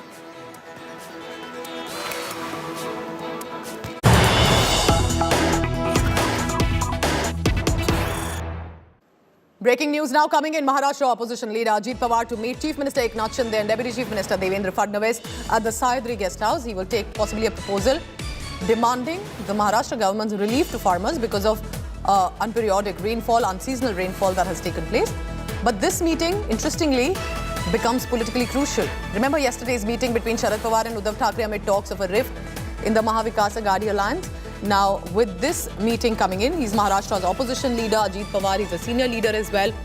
He will be meeting Chief Minister Eknath Shinde and Deputy Chief Minister Devendra Fadnavis. Now, officially, we are being told on agenda is a proposal demanding Maharashtra government's relief to farmers because of unseasonal rainfall. But with a meeting like that coming at a time when Mahavikas Aghadi government Mahavikas Aghadi alliance, I correct myself, appears to be facing some issues. This meeting, is it only about the proposal or much more? Ritvik Balekar joining me with the latest on that. What time is this meeting expected? And of course, officially it says relief to farmers. Can we go with that on face value, Ritvik?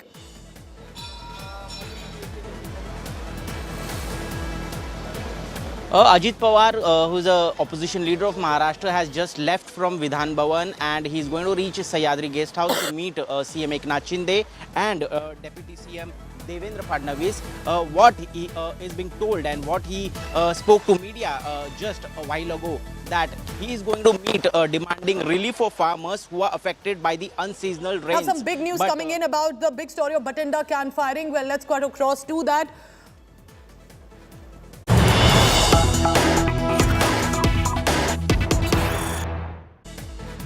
And finally, the firing that started at 4:30 a.m. in the Bathinda military camp area, the shooter has been nabbed. That's the big confirmation that we are getting to you. It appears that the Jawan, a soldier who was involved in firing at the Bathinda military station, has been apprehended. Questioning and interrogation is currently on. We can tell you that this information has been confirmed by the army sources. Identity of the shooter, the Jawan, has not yet been revealed, but what a shocking as much as a tragic story that's coming in. At 4:30 a.m., firing was reported from inside the military camp area from a mess. There were 4 fatal casualties that were confirmed in the army statement by the Southwestern Command. And now, we are being told that at about, in just a short while ago, the shooter, a Jawan, a soldier who was involved in the firing at the Bathinda military station, has been apprehended. We are talking about a very serious case here. This is not only about the border state of Punjab, but all that's have been happening in the past few weeks in and around Punjab, specifically with regard to a lot of Khalistan activities. There was a speculation also that it could be a terror attack. However, with information now coming in that this was an army Jawan, a shooter has been caught. We'll try and get you more details on that. This is in the Bathinda military station, and these are sensitive locations. Remember, even though this is a peace station, a family station, and yet it's always on alert. But with an insas rifle, an assault rifle that had gone missing, and then this firing, whether it's connected or not, that's where the investigation is on. Manjeet Sehgal is joining me from his latest. Let's go across first to Manjeet Negi, who's getting us that big information. Manjeet, because ये जो conformation आया है कि जो shooter है वो जवान है, उनको एप्रीहेंड कर लिया गया है, क्वेश्चनिंग हो गया, थोड़ा हमको और डिटेल दें Manjeet. Well, Pooja, the Jawan who was involved in the firing at the Bathinda military station has been apprehended and the interrogation is going on. And as per initial reports, it seems that this information and with the ammunition been missing for the last 2 days. And the last 5 to 6 after 6-hour operation, the Jawan who involved in the firing has been apprehended. Manjeet, can you tell us a bit more about the firing incident that had happened? Started at 4:30 a.m., 4 casualties. Can you tell us what exactly happened through the morning and now by afternoon? Well, Pooja, the firing has been taken inside the officer mess around 4:30 a.m. in the morning, and they killed 4 jawans being around the officer mess. Okay. And after that, the army quick reaction team has in action, and they have launched a search operation. And the whole Bathinda station has been cordoned off. And after 5 to 6 hour operation, the Jawan involved in the firing has been apprehended, and the investigation is going on. And in between, the army chief has been briefed to General Pandey, briefed the Defense Minister Rajnath Singh, and and also the initial army operation, and also. Manjeet, thank you so much for getting us that big information. Manjeet Negi is telling us about the Bathinda camp shooter. A Jawan has been nabbed, and currently the interrogation is on. What a shocking, terrible incident that's taken place. Manjeet Sehgal is also on the ground in Bathinda. Manjeet, has the identity, details about what happened, has all that been revealed yet, or we are waiting for that confirmation? But at least this confirmation has come in that the shooter was a Jawan. Well, Pooja, the army authorities have yet to confirm the identity of the army Jawan allegedly involved in this attack which took place inside this military station at 4:35 today morning. What we see here is that this road has been sealed and the security has been tightened in and around every military installation here at Bathinda. And a high alert has also been sounded in the entire district after this incident. Police officials and the military authorities were jointly conducting a search. Besides, investigations were also currently on. But as far as the information about the Jawan allegedly involved in this attack has yet to be confirmed by the army and police authorities. Pooja. What do you see around you, Manjeet? Because now it appears that while that incident has got over, the shooter has been nabbed. Clearly that area would have been under a lockdown. Is the traffic plying again, or has it been restricted in that area? Can you also tell us more about the details that you got of the incident that took place? Well, Pooja, as far as the ground situation is concerned, the roads are still sealed, particularly the roads linking the military stations. And as far as the roads linking the civilian areas are concerned, they have been barricaded. The police is stopping the vehicles and the people are being questioned. They are also being shown some photographs, but these photographs are not related to this particular army incident. But the situation here on ground still remains tense, and police officials have sounded a high alert. All roads leading to military stations have been sealed. The army authorities had earlier called 3 ambulances from this civil hospital, but they were not allowed to enter. Now, sources telling us that the post-mortem is being conducted inside this military station, but the roads and the police vigil had already been stepped up. There is the army authorities have yet to confirm the identity of the Jawan allegedly involved in this incident that took place at 4:35 a.m. in the morning. The authorities have already confirmed that the 4 Jawans died in this incident, but no information has so far been shared about them, their identity. From and I'm sure that in some time, after some checks and balances, with the details coming in, the Indian Army will release a statement like it did in the morning first by the Southwestern Command, and a statement then followed after that as well about the casualties and the shooter involved in the firing. And now we've been confirmed by army sources that the shooter, Jawan, has been nabbed. 4:30 a.m. that firing took place. Remember, there was also an assault rifle in Sas that was missing 2 days ago. Now, whether it's connected, whether that was the weapon used, that's what the questioning is going to be about. But this clearly, in many ways, looks like a case of fratricide. We are trying to get more details on that. Manjeet, I can only imagine the scare that must have happened within the station, because it's a peace station, which means there must be some families also that stay in the Bathinda military cantonment area, isn't it? Yes, indeed, Pooja. This is a family station, and families are living inside this military station, who have now been advised by the army and police authorities to stay indoors as there was a scare after this particular incident. Remember, 4 Jawans were killed and people were also scared. Police is also not taking any chances. And not only this particular military station, but vigil has also been stepped in and around other sensitive military areas, as Bathinda happens to be an important military station where many many army units and the important army establishments are located. Pooja. All right, Manjeet Sehgal there reporting. Manjeet, stay on with me because that's the big story. Remember, the details and identity not yet has been revealed, and I'm sure in some time the Indian Army will release out that statement as well, because this is about, remember, 4 soldiers and 4 personnel that we are being told are dead, 1 personnel involved in it. And Abhishek Bhalla, defense editor, with the latest on that coming in. Abhishek, so at least that confirmation is coming in that the shooter was a Jawan. And any confirmation yet about was this connected with the missing rifle, or that will also be ascertained? And interestingly, the details are not being given of either those who have been shot at and the shooter itself. That's right. Still sketchy details. Yes. Information put out by our colleague Manjeet Negi, who's just broken this news that the shooter has in fact been nabbed and he's been interrogated. What sources have told me is that yes, they have zeroed in, identified the person, but they've yet to ascertain facts. The identity, which is the most important thing at this point of time, has still not been told to us. But yes, the army authorities are closely looking into all aspects and most importantly, what the objective, what the motive behind this violent act was. That's something that they want to ascertain without any delay, and whether these killings were carried out by the same rifle that went missing. That's a link that they need to establish as well.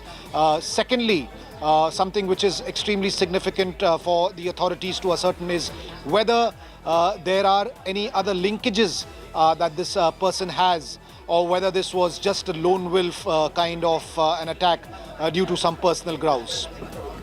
All right, Abhishek Bhalla giving us update. Remember, Abhishek Bhalla had updated us first information that had come in the morning. Abhishek, stay on with me, because what I'm trying to ascertain here is we're not only talking about, remember, 5 soldiers here and 1 alleged shooter, but also 5 families. And therefore, they are going to ensure that the families are informed first before the identity and details are cleared. But what lessons do you think, Abhishek, can be learned from this? Because very isolated, very rare, but such incidents have happened in the past as well. And perhaps it's time that whether it's missing of a weapon or an incident like this, like it can be seen as a fratricide here, that it must be immediately taken cognizance of. Well, definitely, and suicides and fratricides in the security forces is a matter of grave concern. Such questions have often been put up in the parliament as well. Having said that, while this is slightly more common in the Central Armed Police Forces, it's still very rare as far as the defense forces are concerned. In the last few years, one can just count incidents in the armed forces, which is Army, Navy or Air Force, what comprise the defense forces. Slightly more cases as far as the Central Armed Police Forces are concerned. According to the last Parliament question, 29 fratricide cases took place in the last 5 years only in the Central Armed Police Forces. The Central Armed Police Forces are forces like the Border Security Force, Central Reserve Police Force, CISF, ITBP, Assam Rifles. So this is more common in those kind of forces, not so common in the armed forces.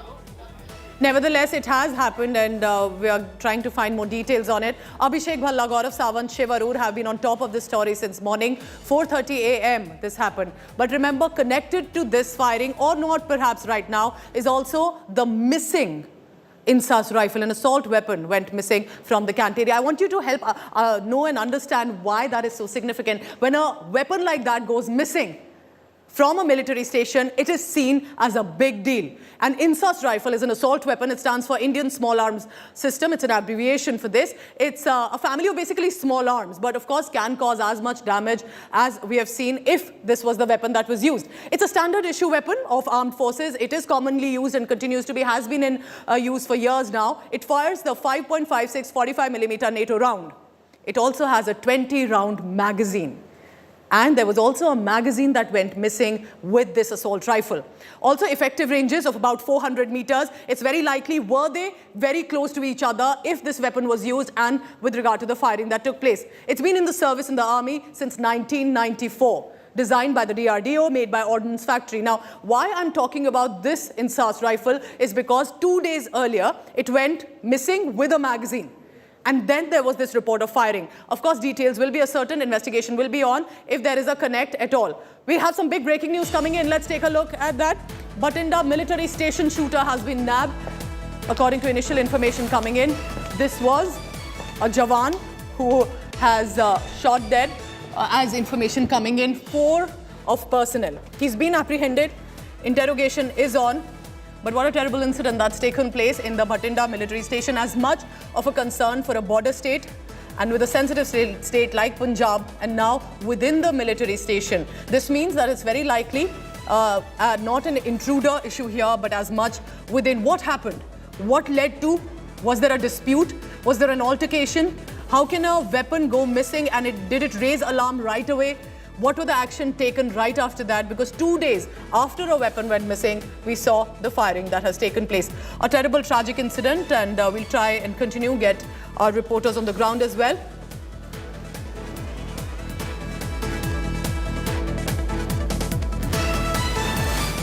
All right, so I'm heading into a very short commercial break, but don't go anywhere, because when I return, I want to get you the big political news.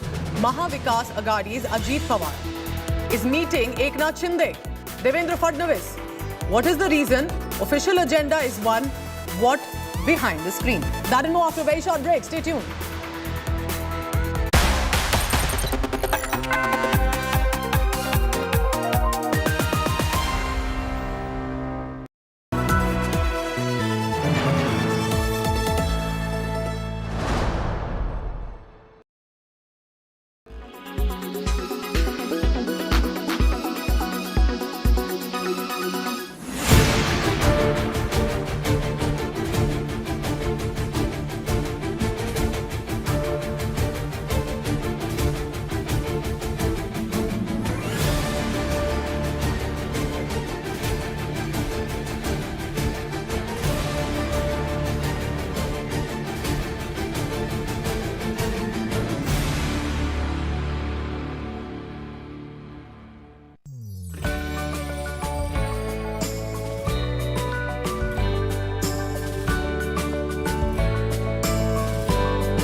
He is Maharashtra's opposition leader Ajit Pawar, and he's meeting now Chief Minister Eknath Shinde and Deputy Chief Minister Devendra Fadnavis at the Savadi guest house. Now, according to official information coming in, he says it's a proposal that he's taking demanding government relief to farmers because of unseasonal rainfall, which means the damage that the farmers have faced in Maharashtra.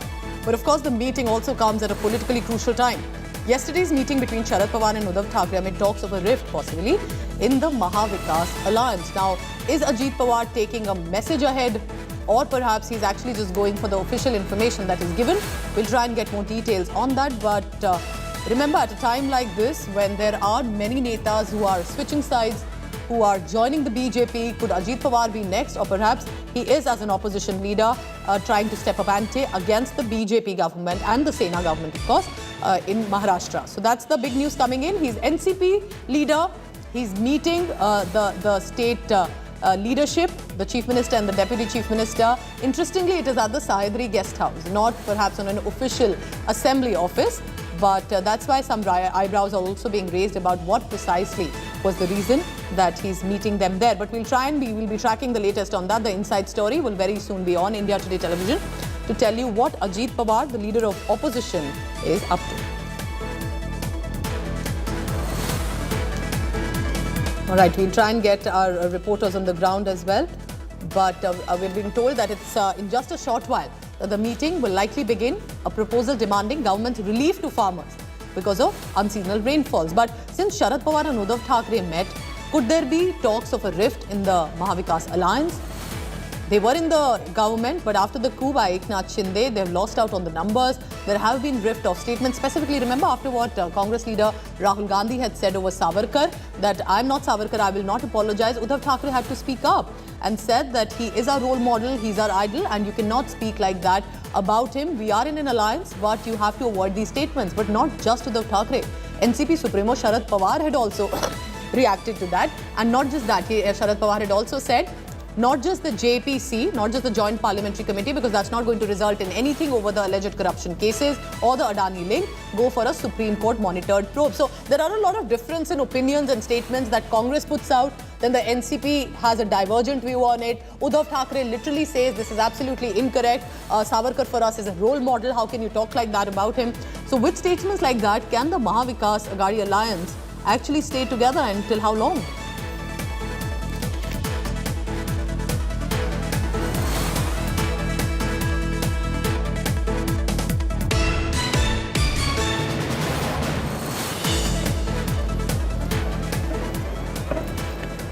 The Babri debate is still on. Maharashtra Minister and BJP leader Chandrakant Patil has sparked a massive controversy by saying and questioning Shiv Sena's role in the Babri demolition. Now, he's claiming that no Shiv Sainik was present when the demolition was taking place.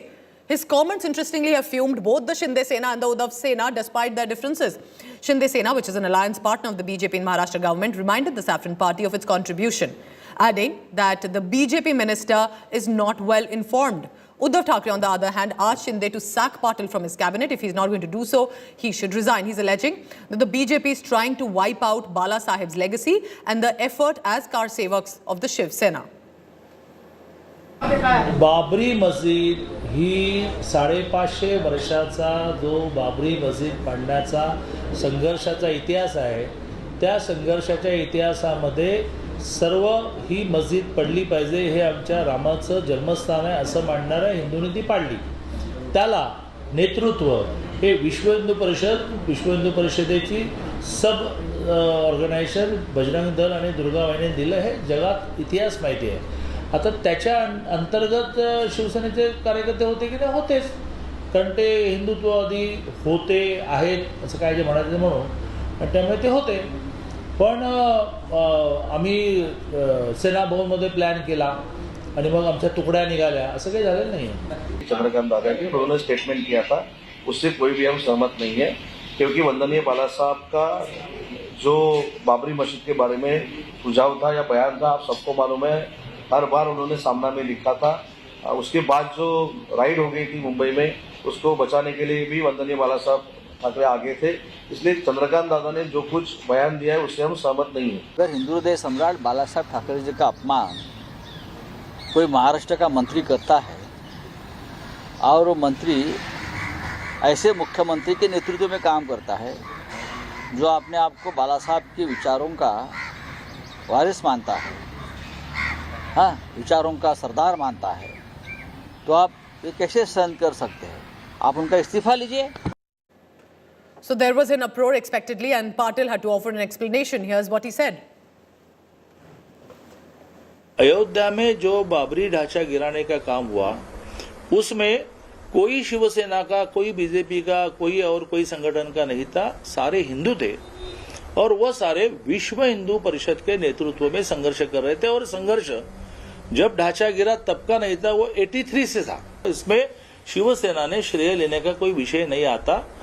प्रमुख रूप से मैंने ये कहा, जो शायद छुपा है कि संजय राउत तब कहा थे, तो ये मेरा विषय था. और इसमें कोई शिवसेना को प्रोवोक करने का, शिवसेना का अयोध्या का ढांचा गिराने में कोई रोल नहीं है, ये फोकट का श्रेय ले रहे हैं, ऐसे कोई वाक्य रचना नहीं है. That's all about political news for now. I'm heading to a very short break. When I return, I want to get you this overwhelming visual, and many people are talking about it on social media.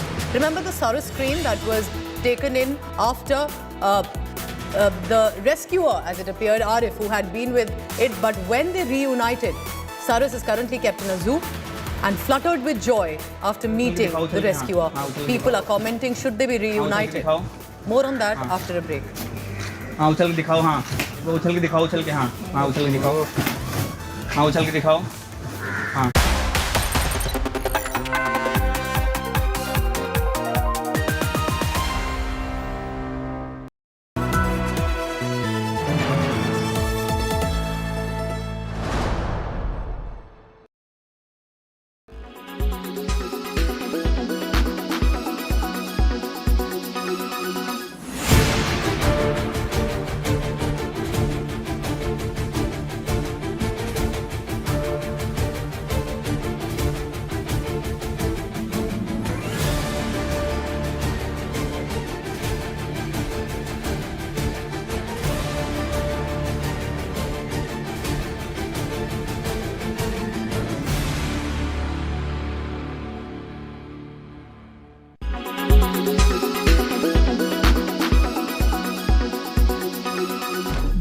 this happen?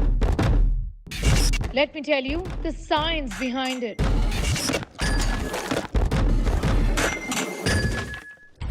For more informative videos like this, keep watching India Today News Mo.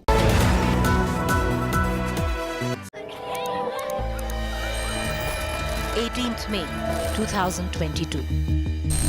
A normal day that changed to an abnormal day. She was cut into 35 pieces. उसने multiple weapons का use किया. Up against a psychotic butcher and a web of savagery. Now her father fights to put pieces of justice together. This is the story of Shraddha and her father. जब तक इसको फांसी नहीं होगी तब तक मैं इसका अंतिम संस्कार भी नहीं करूंगा. My daughter Shraddha, coming soon.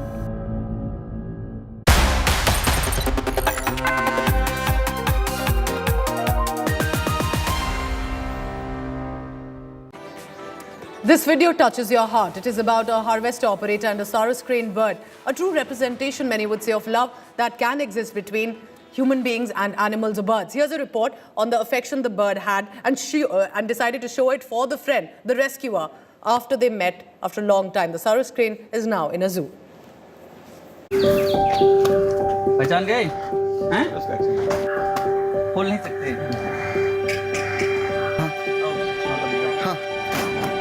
Look at this Saurus crane, jumping with immense joy after meeting its friend after a hiatus. The bird spread its wings, tried to find a way out of the space to meet Mohammed Arif, while he was patiently standing outside the bird's enclosure, eagerly waiting to meet. The Saurus crane was found by Arif in August 2022 in an unconscious state, lying injured and bleeding. Arif rescued this endangered bird and nursed it back to health.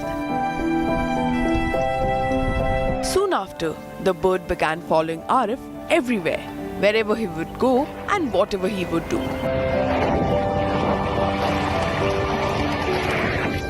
But Arif's friendship with crane suffered a jolt when the forest department said that keeping the bird was illegal. The officials took the bird away to Kanpur Zoo. नहीं free तो चाहते हैं उसको किसी पक्षी बिहार में free कर दिया जाए. फिलहाल जो डॉक्टर लोग बड़े सर लोग हैं वो जो भी करेंगे उसके लिए अच्छा है. This beautiful and heartwarming story proves that true love really knows no bounds. Bureau Report, India Today.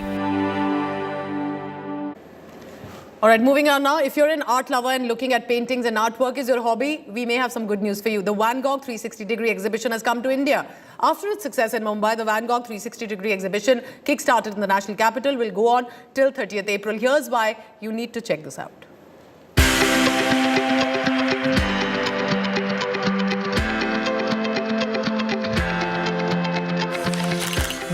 Van Gogh was a post-impressionist painter who is widely regarded as one of the greatest artists of all time.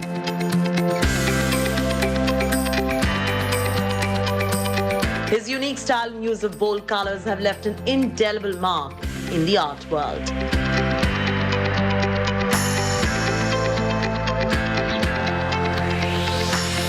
The 360-degree exhibit that made its mark in Mumbai just launched in New Delhi.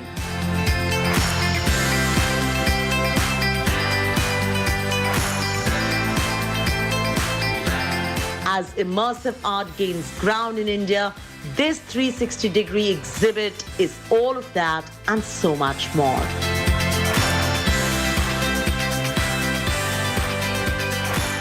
The exhibit is an exciting expedition into the world of Van Gogh, presenting the artist with an amalgamation of art x technology x artificial intelligence.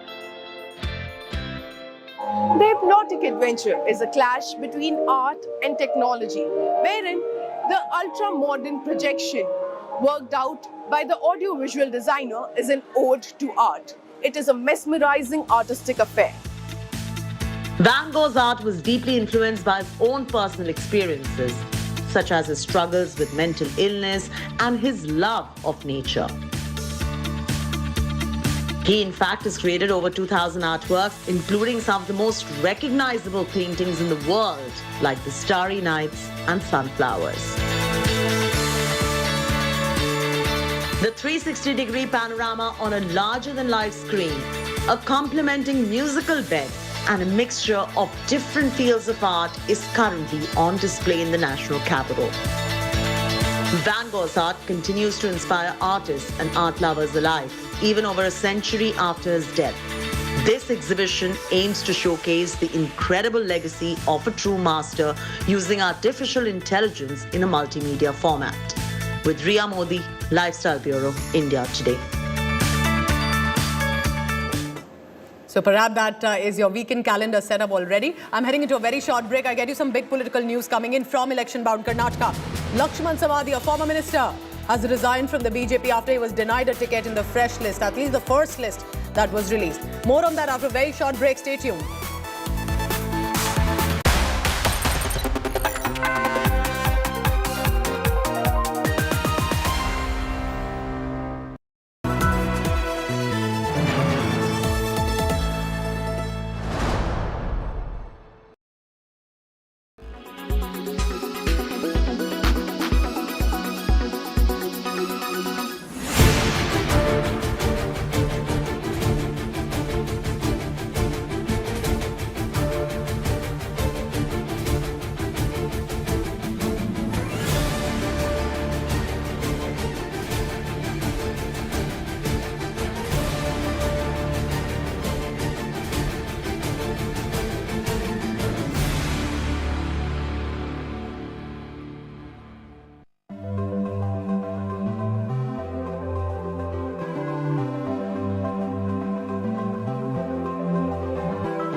Sorry.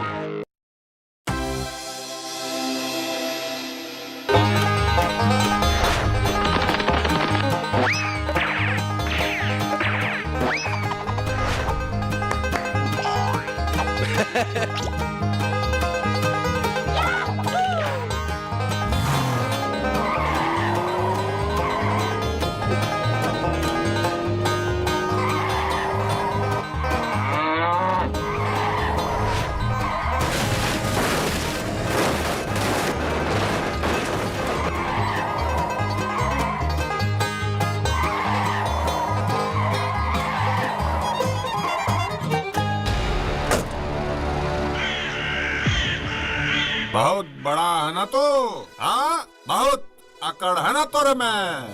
देख देख कैसे तोरा अकड़ निकालते हैं।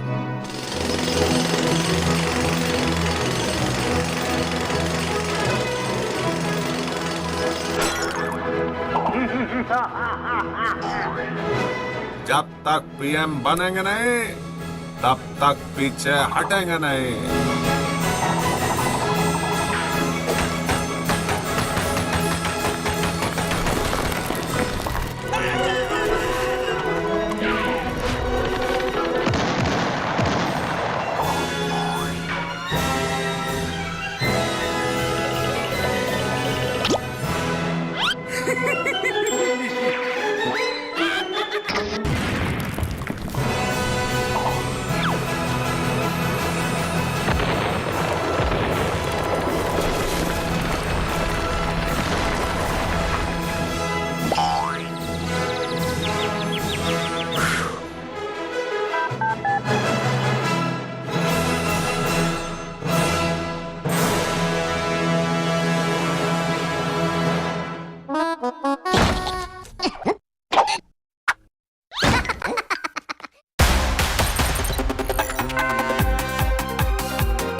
Good afternoon and welcome. You're watching The Lunch Break. I'm Pooja Shali. Let's begin first with the headlines. After being denied a ticket, Savadi has resigned from the Bharatiya Janata Party. Congress leaders met Savadi to woo him.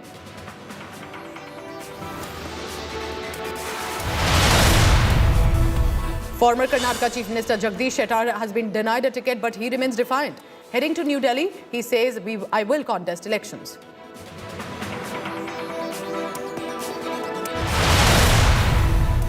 Day after meeting Lalu Yadav, Bihar Chief Minister Nitish Kumar meets Mallikarjun Kharge and Rahul Gandhi in the national capital.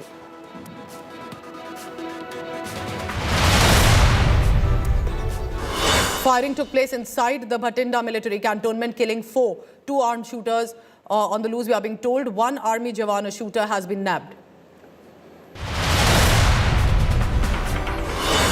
In international news, airstrikes by Myanmar's military on Tuesday killed as many as 100 people, including many children, who were attending a ceremony held by the opponents of the army rule.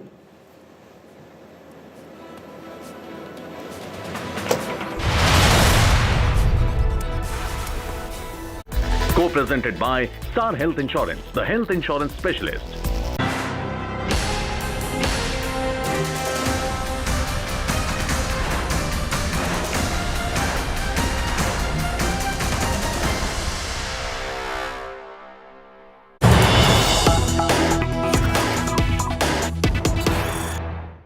This is a big exclusive from the state of war, Karnataka. First reaction coming in from Congress strongman DK Shivakumar on the Kanakpura battle, because the BJP, remember, has released a list and it has named R. Ashok against DK Shivakumar. But DK Shivakumar is mocking R. Ashok, taking a strongman jibe. Shivakumar has made this big allegation against the Bharatiya Janata Party, accusing the BJP of rigging votes. He has basically said that the Bharatiya Janata Party decided to fake over 1 lakh votes. That's a big allegation coming in. Remember, the Bharatiya Janata Party has been in the government and will want to return, while the Congress party is also aiming for a victory. This time around, it's a high-stake Karnataka election. Let's listen in to what DK Shivakumar has said, and also R. Ashok, who's going to be contesting against Shivakumar. Sir, can you tell us about the voters, the double voters list for India today? What has happened, if you can just explain? See, more than 1 lakh of voters has been added, double added in the voter list in one assembly segment. One assembly segment, 1 lakh voters. It has totally 6 lakh voters. 1 lakh voter has been added. Right. Already in 50% I have gotten evidence of 42,000. Right. When still the investigation goes on from our workers, from my booth level agents, right, it may take about 1 lakh. How do you expose this? No, this is what our party cadres have just been looking to the voter list, every house.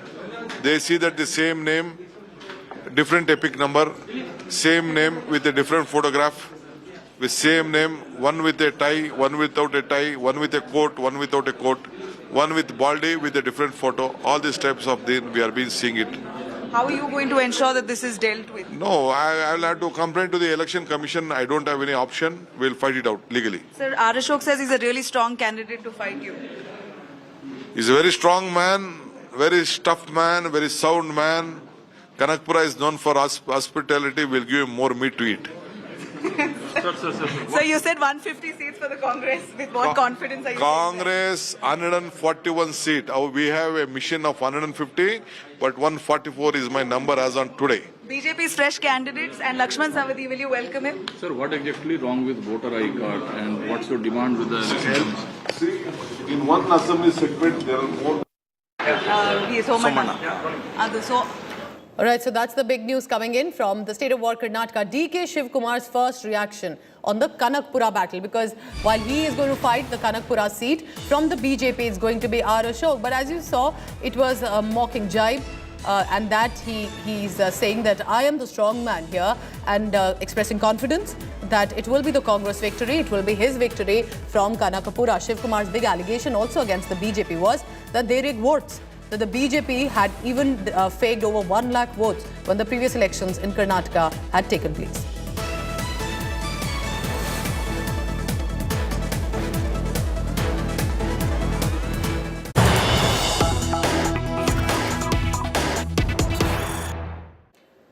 So you heard what DK Shivakumar said. Now listen in to the one who's going to be contesting against him, R. Ashok of the BJP. Here's what he said.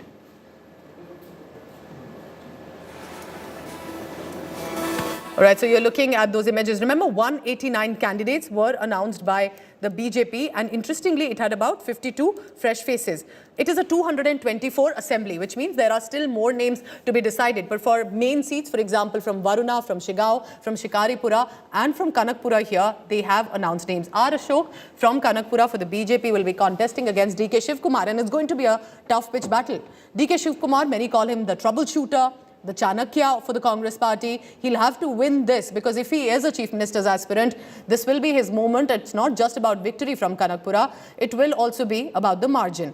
R. Ashok spoke to India Today, and with regard to what DK Shivakumar had also said. Listen in to R. Ashok. I welcome the decision of our Honorable Prime Minister and Naddaji, especially Amit Bhai. They decided to contest in 2 seats. Naturally, I am elected in Padmanabhnagara more than 6 times. So one more chance is given to me in Kanakpura against the Congress president. He also won 7 times. I think it's a big fight. The party has decided. I am just like a soldier. What our commander says, I will do. My party is great. That's why I will honor my party and I fight against the Congress. I think the major community in Kanakpura, Vakkaliga and other communities also is there. No. Small communities is also there. So I think here for Karnataka people, they want double engine government. So double engine government means Modi government and Karnataka BJP government. That's why they will give the mandate to the BJP. You think it will be a tough battle for you? 100%, no doubt at all. I told this is a Congress president. I'm a revenue minister. So both fight will be naturally tough fight.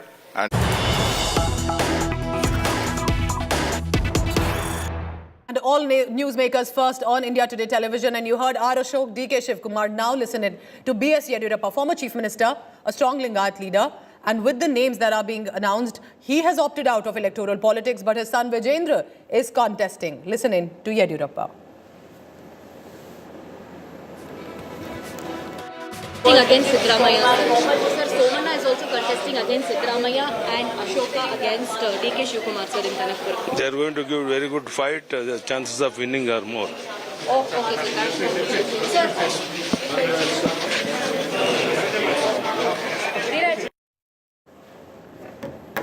All right, so that's Yediyurappa, a brief, crisp statement. There you're looking at now the announcements that have been made. Among the 189 candidates, of course, Basavaraj Bommai expectedly from Shigao. From Shikaripura is where the son of Yediyurappa is contesting, which means, remember, Yediyurappa had won at least 7 times from Shikaripura. Now his son Vijayendra is contesting.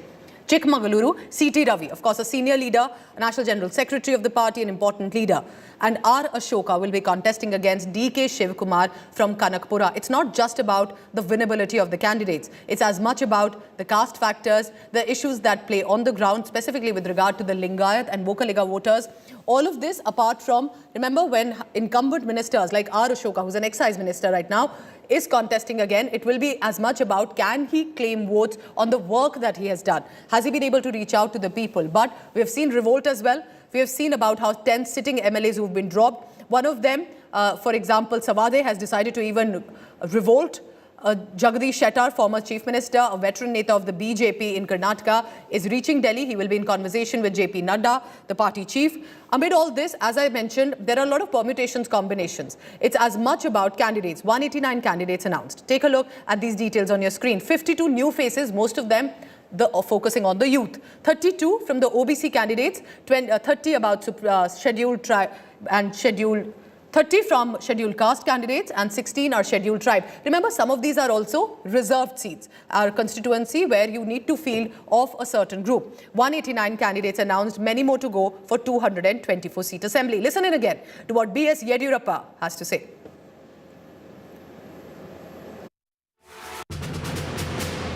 Somana is also contesting against Siddaramaiah and Ashoka against DK Shivakumar, sir, in Kanakpura. They are going to give a very good fight. The chances of winning are more. Oh, okay, sir.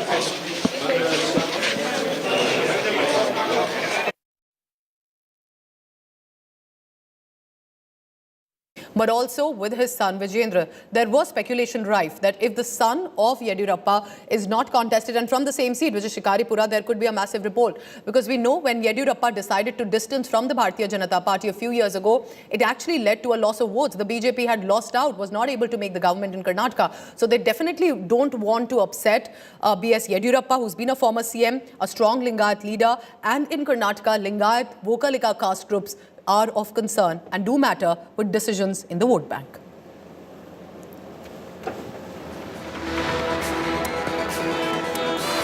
So you heard DK Shivakumar, you heard R. Ashok, the one who's contesting against him, also B.S. Yediyurappa. Now listen in to what Yediyurappa's son Vijayendra, first reaction coming in as he contests from Shikaripura.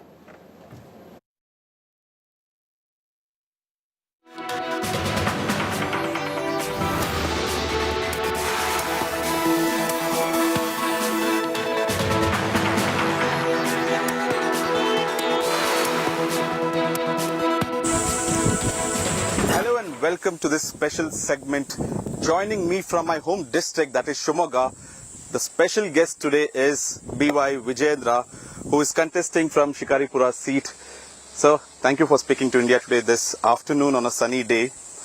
Just 24 hours before your name was announced by your High Command that you would be contesting from Shikaripura. How do you feel? Of course, everybody expected that I'll be given opportunity to fight from Shikaripur. But it was a great moment because across Karnataka, a lot of our fans, followers and BJP workers, they have been keenly watching like whether Vijayendra would contest from Varuna or from Shikaripur. So Delhi has given answer and clear message by accommodating me from Shikaripur constituency. We also had the doubt that would you go to Varuna and Shikaripur. What happened in the 15 days? Because last time also you wanted to contest in Varuna. Were you keen this time? What happened exactly? Yeah, I've always been telling that I was very keen to work in Old Mysore region. And even today, I'm traveling more in Old Mysore region. But ultimately it is party's decision. The party has given me opportunity to fight from Shikaripur constituency. I would say I am blessed to fight from Shikaripur assembly constituency. You wanted to take on Siddaramaiah. Last time also you said, let the party assign me, I will go fight him. This time also you were that eager to fight him? Because he is a former chief minister and Congress considered him to be the mass leader. No, I told this openly. Just a couple of months back I have given statement in Mysore also. Correct. That I am willing to take up any challenge assigned by the party high command. This seat has been held by your father, Mr. B.S. Yediyurappa, since 1983, except for 1999. Have you been receiving the same kind of love from the people, or is it only exclusively for Yediyurappa? That is the beauty of our Shikaripura constituency. As you rightly said, father has been contesting from this constituency for the last 4 decades. And also brother was elected as an MLA for one time. Correct. But today, it's really surprised me also because I was more in Bangalore. But today, when our party Karyakartas wanted me to contest from Shikaripur, I have travelled quite extensively across Shikaripur Assembly constituency. I have covered each and every village, and since last 1 week I am covering each and every booth also. Karyakartas are very enthusiastic, and even voters, they are very enthusiastic about my contesting from Shikaripur. Every time I've come to Shikaripur to interview the former chief minister, I've seen one thing stand out is the minority support that Mr. Yediyurappa used to receive. I remember 2019 Lok Sabha elections, I used to come to his house at 6 a.m. in the morning on the polling day. There used to be at least 10, 15 to 20 Muslim candidates or people from the community waiting to talk to him. Are you also seeing that kind of love from the minority? The trend continues to be same. As you know, Yediyurappa ji is not only limited to Virashaiva Lingayat community, he is respected and accepted by all other communities also. More importantly, minorities, especially in Shikaripur and Shimoga district. If you remember, when Yediyurappa ji contested for Lok Sabha election, he won with 3,65,000 votes, highest in Karnataka. So every community and every religion minorities also supported and voted for Yediyurappa ji. Same trend continues even today in Shikaripur also. What happened when Amit Shah came recently? We were all surprised also. He told Mr. Yediyurappa saying, hand over the bouquet to Vijayendra, let him give. Was it a sign that the legacy or the baton is now handed over to you, that you would carry forward the BSY legacy? Firstly, it was a big surprise for everyone, including Yediyurappa ji, because Amit Shah ji, one of the tallest leader, visiting Yediyurappa ji's house for a breakfast was a big surprise for everyone. You were not told about this before, that he's coming, or it was pre-scheduled, or only last night you heard that he's coming? No, it was a pleasant surprise, I would say. Okay. It was a pleasant surprise, and the gesture of Amit Shah ji, it was, I would say it was very momentous, and I really cherished that moment all my life. A lot of people spoke about the photographs inside your house. Senior leaders from your party had said about your ticket, it's not decided in the kitchen. But on the contrary, you were serving him breakfast, and then people started speculating your ticket is confirmed. How did you see this episode? Rather, I would say, firstly, it was very memorable day, because I handed over bouquet to Amit Shah ji, our tallest leader. And secondly, not only bouquet, it was my pleasure to serve breakfast to Amit Shah ji. So it was really a very wonderful occasion, and there's nothing political message as such. It was just a good gesture by Shri Amit Shah ji. What is the relation, sir, between the family and the High Command? A lot of speculations maybe 1 year back saying Yediyurappa is unhappy, High Command is unhappy. Is things sorted right now? How is the relation between the family and the High Command? There is no question of unhappiness from Yediyurappa ji, because Yediyurappa ji has already made pretty clear on umpteen number of occasions. I'll put it on record, I'll put it straight, because Yediyurappa ji has clearly said, even when he resigned from the Chief Minister post, it was his decision. Oh, it was his decision, you are definitely, there's no question of unhappiness. Okay. And even today you can see Yediyurappa ji traveling across the state. He wants to ensure that BJP comes back with absolute majority. So question of unhappiness, because party has given everything to Yediyurappa ji, and Yediyurappa ji has given 100% to the party. So there's no question of unhappiness. How do you see in the ticket distribution? Former Chief Minister Shettar not receiving ticket, Deputy Chief Minister Yediyurappa not receiving ticket, or a young candidate like you receiving tickets. So the agenda is fresh faces, youth attraction, the ethos of the central BJP, you feel. So how will you also try to sort this issue out of the seniors not getting tickets? Firstly, I should credit this to our Honorable Prime Minister Shri Narendra Modi ji, our respected National President Shri Nadda ji, and also one of the tallest leader Amit Shah ji, because I think Bharatiya Janata Party strongly believes in democratic principles. It is the Bharatiya Janata Party, during the course of selection of candidates, have travelled extensively across the state. Our party leaders, they have sought opinion from thousands of Karyakartas, and they have taken surveys. Thorough survey has been carried out, and based on public opinion, party has given tickets to 189 candidates yesterday. And what needs to be observed is, see, one is social justice. More youths has been given opportunity. More youngsters, youth has been given opportunity, and Mahilas also. And it's a mix of good combination of everything. You feel the ticket distribution has been done right this time by the High Command? It can't get better than this, because everybody has been given opportunity. Seniors has been given opportunity. Youth has been given opportunity. So everything is based on a survey and also opinion given by our Karyakartas across the state. Where does Mr. B.Y. Vijayendra see himself in the next 5 years? If the party comes to power, would you be in the cabinet? Would you aspire to be in the party role? Where do you see yourself? See, you have seen Yediyurappa ji. Yediyurappa ji, throughout his career, he never dreamt that he would become Chief Minister or he would come to power one day. But he always relentlessly worked for poor people causes, farmers causes, and always stood by backward class and SC/ST community. As far as I am concerned, see, my aim is, now party has given responsibility. Earlier I worked as a Umorcha General Secretary, now as a party Vice President. Now I'm happy that party has given me opportunity to fight my first election. So my only dream is to take care of my constituency first. Secondly, since I'm also assumed with the party official post, I have to travel across the state and strengthen the party. That's the only aim. I don't have any personal dream as such. Whatever party decides, I'll go by parties. I'm asking you this because the Congress, whenever spoken about dynastic politics, the first thing they point is, look, Mr. Vijayendra is son of Yediyurappa. He is also a dynast, a politician. Look at Raghavendra. How do you see this when the opposition targets you? Let me tell you one thing. Last assembly election, when 15 aspirants from Varna Assembly constituency, that is Siddaramaya's constituency, wanted me to contest for the assembly election, they took a unanimous decision that Vijayendra should be our candidate. Yediyurappa was the party president, state party president.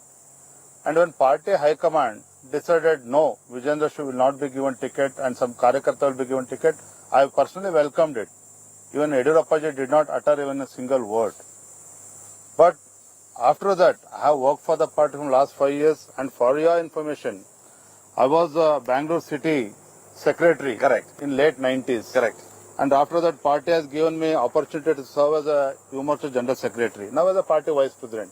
And as you are aware, last 2 months, I travelled extensively across the state as a Morcha convener also. So I have not been given ticket just because I'm Yediyurappa's son. That is not BJP. That is not our party high command. They respect every youngster, everybody who works hard, and party has given me opportunity. But do you take it to your heart when the Congress points at you? Look, he's getting everything because of the family.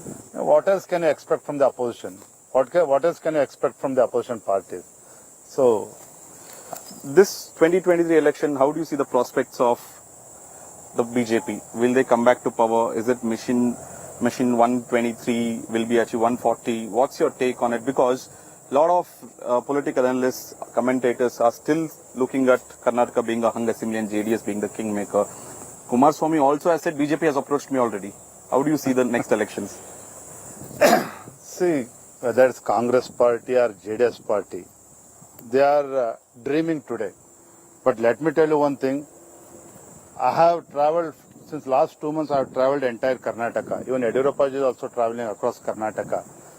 Yediyurappa he understands the pulse of the people of Karnataka. He strongly believes that BJP will come with absolute majority. And my gut feeling is also because of Modi's leadership and because of the double engine sarkar. When I say double engine sarkar, it's just not a mere slogan or statement.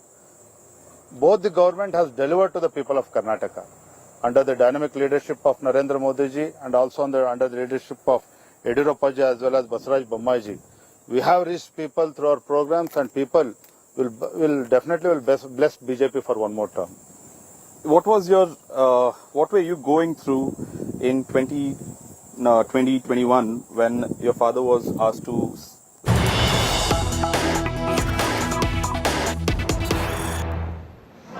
All right, the big press conference there. That's happening. Mallikarjun Kharge, Rahul Gandhi, Tejashwi Yadav, Nitish Kumar. आज यहाँ पर राहुल जी और हमारे बिहार के chief minister Nitish ji, Tejashwi ji और सारे party के नेतागण और दोस्तों, हम यहाँ पर एक ऐसी ऐतिहासिक मीटिंग की और बहुत सी चीज़ें हम चर्चे में लाए और एक हम सभी ने मिलकर तय किया कि सभी पार्टियों को एकजुट करना और एक होकर आगे जो चुनाव आएंगे उस चुनाव में एकजुट दिखाकर लड़ना। तो ये हमारा निर्णय हुआ है और हम सभी मिलके उसी रास्ते पे काम करेंगे और नीतीश जी, राहुल साहब, तेजस्वी जी और ललन सिंह जी, सभी हमारे जो नेतागण यहाँ बैठे हैं, उसी लाइन पे हम काम करेंगे और हम पूरा इसमें यश साधने की पूरी कोशिश कर रहे हैं। Thank you. ये हटाओ।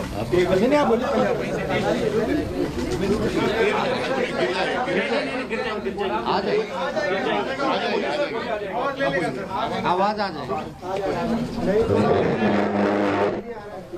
अभी तो बात करके अभी काफी देर बहुत ही हम लोगों ने चर्चा कर ली और जो आपको बताया अभी तो इन्होंने जानकारी दे ही दी है कि अधिक से अधिक पार्टियों को पूरे देश में एकजुट करने का प्रयास करेंगे और उसके लिए हम लोग अपना कोशिश करेंगे। सब लोग एग्री करेंगे, वो सब लोग बैठेंगे और एक साथ हम लोग आगे का काम करेंगे, मिल करके चलेंगे। ये बात तय हो गई है और इन सब चीज़ों को लेकर के ये भी कई लोगों से बातचीत हुई है, हम लोगों की बातचीत। हम लोग फिर एक बार आज जो बात हो गई है अंतिम तौर पर बात हो गई है, अब उसी के आधार पर फिर हम लोग कर लेंगे और जितने लोग एग्री करेंगे उस सब लोगों को फिर हम लोग बैठ करके आपस में आगे का निर्णय तय करेंगे। अभी कितने विपक्षी पार्टी एक साथ एक मंच मत समझिए, आप जिस दिन बैठेंगे ना एक साथ उस दिन जानिएगा बहुत ज्यादा लोग इकट्ठा होंगे।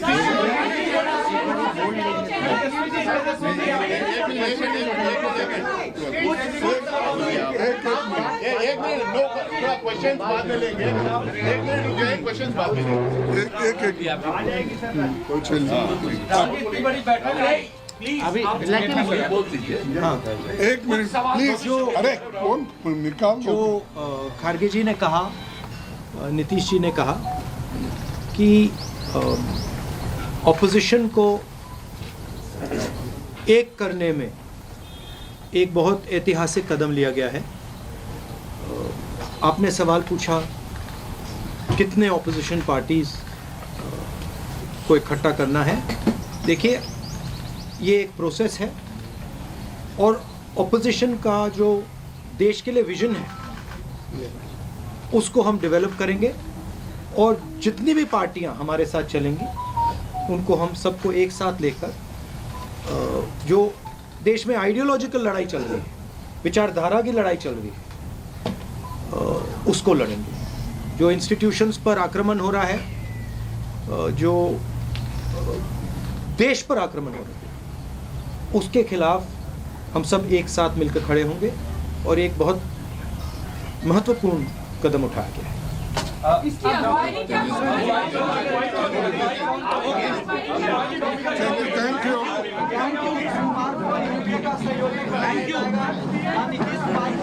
संयोजक बनाने के ऊपर ही बातचीत हुई है। Thank you. अरे आगे आगे बात में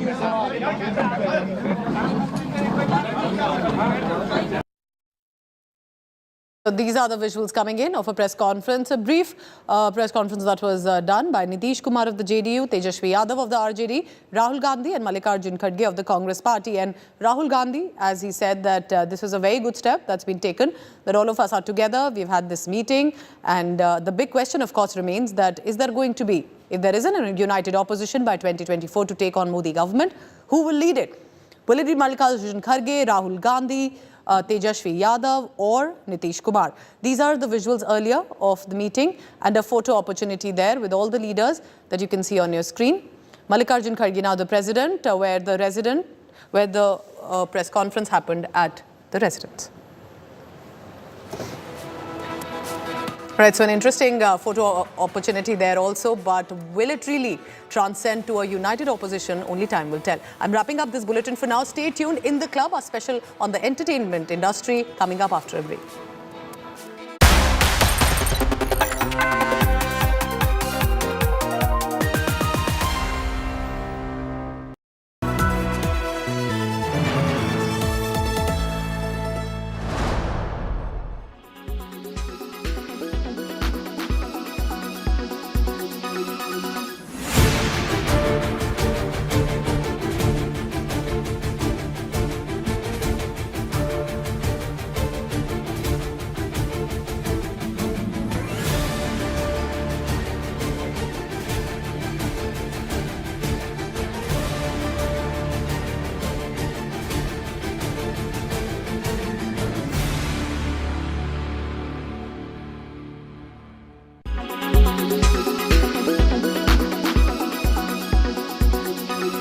Why does this happen? Let me tell you the science behind it.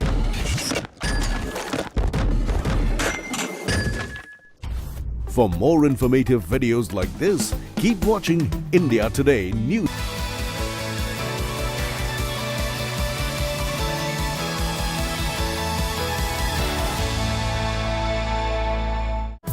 Hello and welcome. You're watching our special broadcast. I'm Dipali Patel. While I usually get you the best from the world of showbiz, today we thought of bringing you something different. We all know how cinema and cricket go hand in hand, and the combo is a sure shot hit. The latest edition of the Indian Premier League is underway, and therefore there couldn't be a better timing for you all to give you a lowdown on this. Let's first begin by talking about everyone's favorite Mahendra Singh Dhoni. We watch him on the field only during the IPL season, but for those who are missing him dearly otherwise and off the field, here's the good news.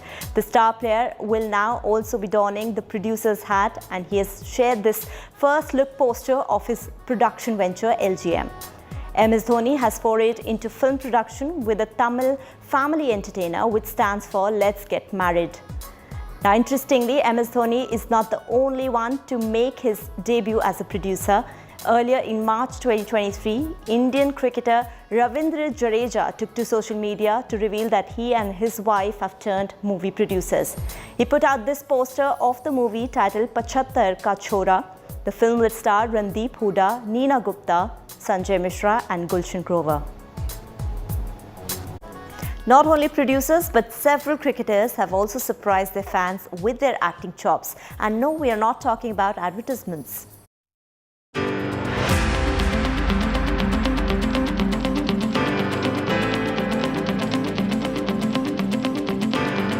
Apart from the cricket field, many of our favorite cricketers have turned to the arc lights and tried their hands with acting. More so because cricket and films are arguably the two most loved professions in the country. Starting with the master blaster Sachin Tendulkar. He opened his innings in Hindi cinema with his Sachin, A Billion Dreams. The biographical documentary directed by James Erskine showcases his story as a young boy with dreams and his journey to becoming the god of cricket and the most celebrated sportsperson in the country. नाम क्या बोला अपने भाई का? Sachin Tendulkar, what a wonderful player. Cricket पहले था, हम सब बाद में, और ये हम सब ने एक्सेप्ट कर लिया था। जब भी टीम अच्छा नहीं खेलती थी तो वो इतना परेशान होता था कि रात को सो भी नहीं पाता था। Sachin, A Billion Dreams not only won 2 awards for Best Film and Best Director of a long documentary at the Tehran International Film Festival in 2018, but was also felicitated at the Dada Saheb Phalke Film Foundation Awards. Cricket खेलना मेरे लिए मंदिर जाने की तरह था।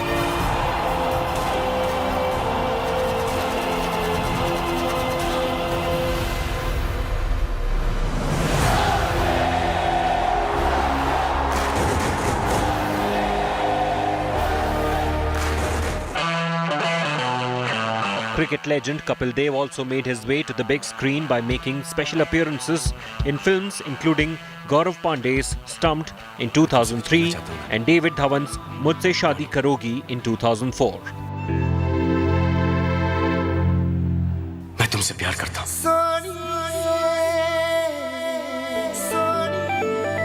रानी, मुझसे शादी करोगी? Louder, my friend, let the whole world hear the sound of love. Not only strike while the iron is hot. In this iconic scene, Navjot Singh Sidhu and several other former team players, including Harbhajan Singh, Mohammad Kaif, Ashish Nehra and Irfan Pathan appeared on the screen for 5 seconds. Kapil Dev's brief cameo in Mujhse Shaadi Karogi was interesting, but his most prominent appearance, however, was in Nagesh Kokunur's Iqbal, starring Shreyas Talpade.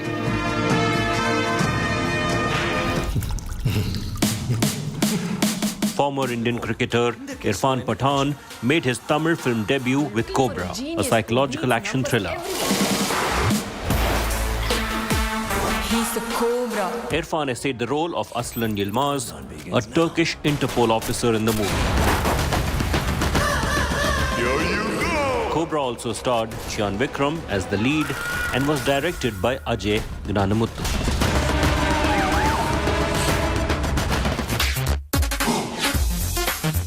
Ajay Jadeja is another former Indian batsman who faced the camera for Yusuf Khan's 2003 Hindi film Khel No Ordinary Game.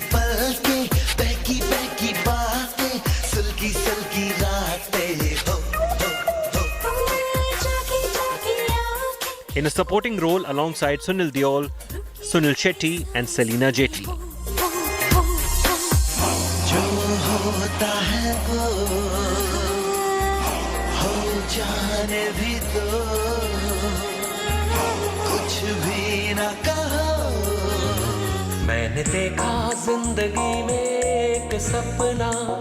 Jadeja has also starred in a 2009 romantic comedy film Pal Pal Dil Ke Saath with Mahi Gill. This film was later dubbed in Malayalam as Ayiram Varnangal.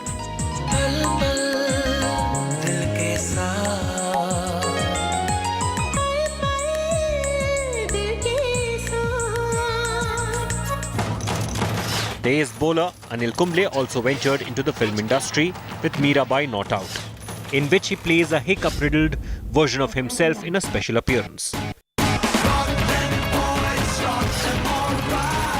The film also starred Mandira Bedi, Big Boss 14 contestant Ijaz Khan, Mahesh Manjrekar and Anupam Kher.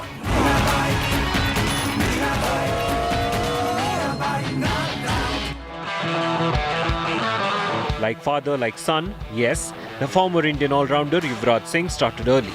He made an endearing cameo in the 1992 Punjabi film Mehendi Shagnadi as a child actor. And in fact, in one of the scenes, young Yuvraj can be seen sporting a school uniform.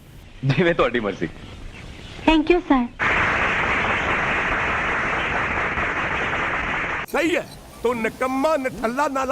What's interesting is that his father Yograj Singh was also a cricketer turned actor.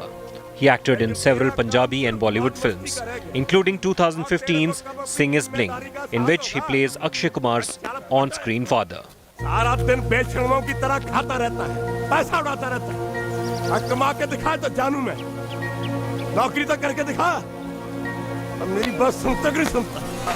And 2013's Bhag Milkha Bhag, in which he is seen as Farhan Akhtar or Milkha's coach. Vinod Kambli also became an actor after hanging his boots. He acted in a 2002 movie called Unrest, which also starred Sanjay Dutt and Sunil Shetty. सुबह बंडिया के garage पे हो भी ए राजू भाई लोग के लिए ठंडा अंडा लेके आया यार. He also featured in Pal Pal Dil Ke Saath and Kannada crime thriller Bete Nagare. Ace spinner Harbhajan Singh is also not far behind. He appeared in a small cameo with other cricketers in Mujhse Shaadi Karogi. And other films like Bhaji in Problem, Second Hand Husband and 2009's Victory. He also has been roped in Karthik Yogi's Tamil film Dikkilona. S. Shrishant, the Indian pacer, was a part of films like Aksar 2, Team 5 and Cabaret. He also entered Big Boss as a contestant.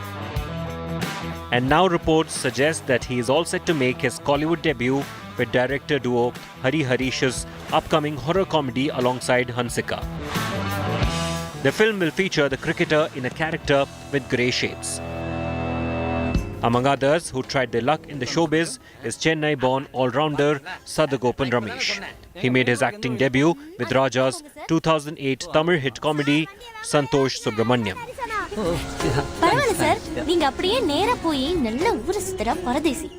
And then also played the lead in Tamil rural cricket drama Potta Potti. One of the best wicket keepers of India, Syed Kirmani, featured in Kabhi Ajnabi The. तो ही साहब की जान बचेगी ना? वाह sir, क्या बात कही हुजूर. So did Sandeep Patil. Syed also appeared in a Malayalam film, Mazhavey Navare. Salil Ankola retired from cricket at an early age of 28 and made his debut in Sanjay Dutt starrer Kurukshetra. And also did Pita and Chura Liya Hai Tumne, apart from appearing in several daily soaps, including Kora Kagas.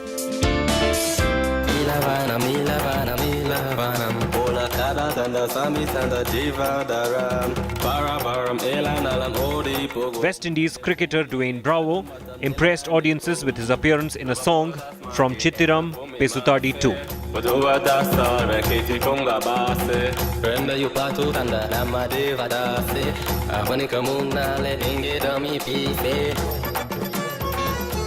Pakistani cricketer Mohsin Khan also made his Indian film debut with JP Datta's Batwara, in which he played an honest cop, and also featured in Mahesh Bhatt's hit drama Sathi.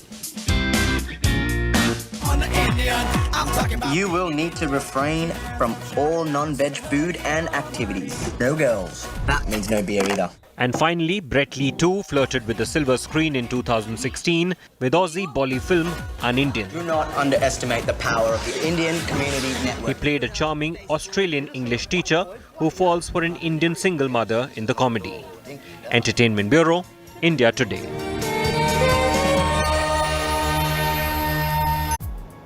Even our film industry is obsessed with cricket as a sport, and it's quite evident in the number of films and biopics we have on it. While Mr. and Mrs. Mahi, starring Janhvi Kapoor, is just the latest addition to the long list, there are movies such as 83 and Jersey, and even docudrama such in A Billion Dreams, proving how cricket fever has gripped our filmmakers.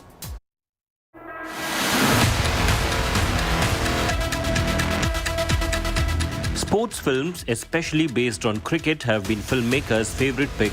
And with cricket fever at an all-time high, let's take a look at some cricket films that are in the works. Actors Madhavan, Nayanthara and Siddharth are all set to work together for the very first time. The project has been titled The Test and will delve into the complexities of Test cricket as well as the influence the game has had on the lives of the characters. The film will mark the directorial debut of Shashikant of Why Not Studios. Once again, there was a lot of... Another one. This time it's just... That's 4 more. Sourav Ganguly is one of India's greatest cricket captains of all time. He's on sides here. And now his story is all set to be presented on celluloid. Yes, the biopic on the life of the cricketing legend, fondly known as Dada, is in the works.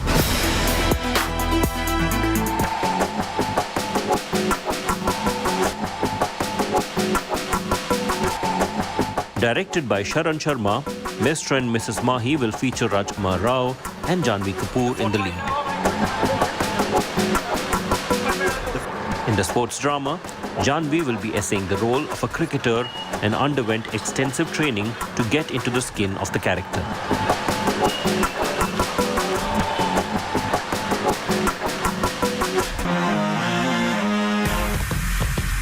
जब Jersey खुद के नाम का नहीं, तो fan किस नाम को फॉलो करेगा? किंतु चिंता Anushka Sharma will be seen essaying the role of former Indian cricketer Jhulan Goswami in a film titled Jagdish Express. Directed by Prosit Roy, Jagdish Express will premiere on streaming giant Netflix.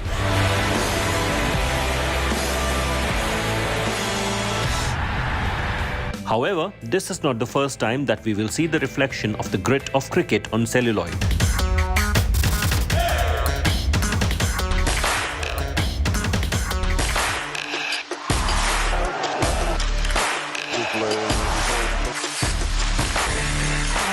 One of the most anticipated cricket biopics in recent times was the Kabir Khan directorial 83.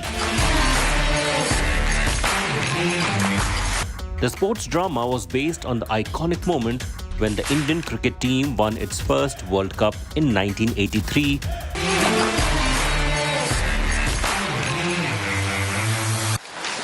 Yeah, okay, perfect. Under the captaincy of Kapil Dev.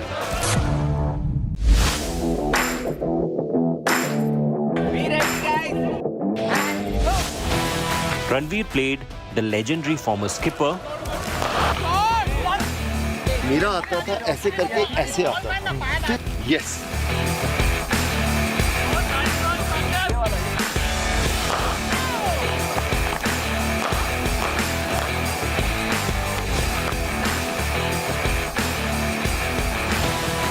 while Deepika essayed the role of his wife Romi Dev in the film.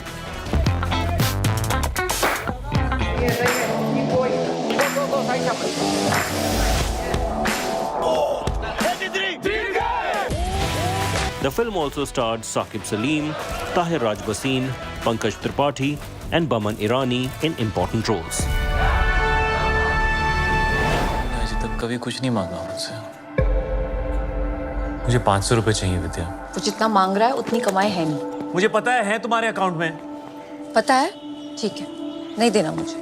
After Kabir Singh, Shahid Kapoor picked yet another Telugu film for a remake. This time it was Nani's Jersey, which was remade in Hindi with the same name. The cricket drama narrated the story of a former cricketer who returns to the game for his son's wish of buying a jersey of the national cricket team. पैसे चाहिए थे यार।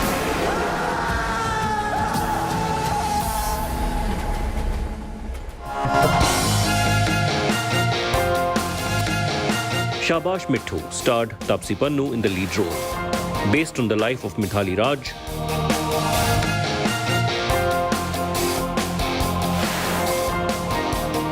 the film was directed by Srijit Mukherjee.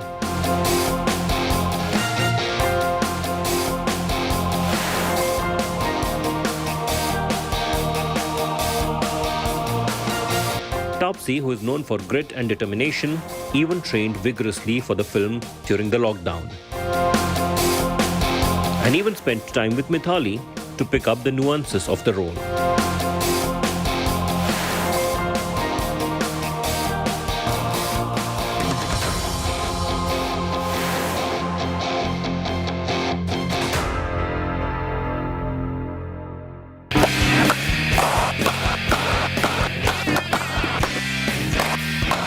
Produced by Foxstar Studios, MS Dhoni, An Untold Story was a biopic based on the former Indian captain Mahendra Singh Dhoni.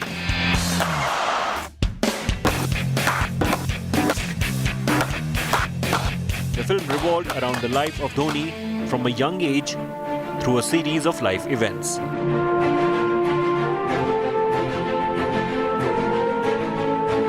Sushant Singh Rajput was seen playing the role of Dhoni.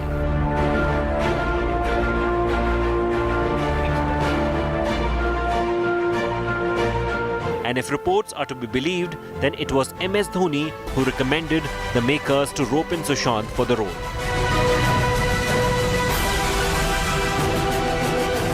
Dhoni applauded Sushant's performance in the biopic. Mahendra Singh Dhoni, ticket collector, Southeastern Railway, reporting for duty, sir. आज first day है? Yes, sir. 8013 आप आएगा एक number पे 8:15 का time था। In fact, MS Dhoni was the widest release ever for a Bollywood film across 61 countries. समझा?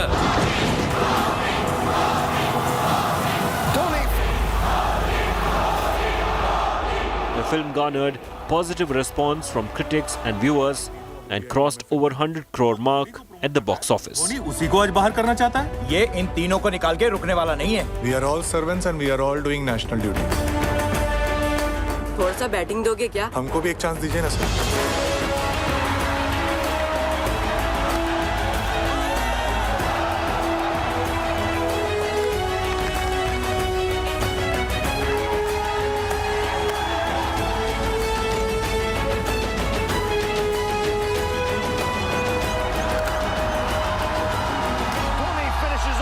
Style, a magnificent strike into the crowd.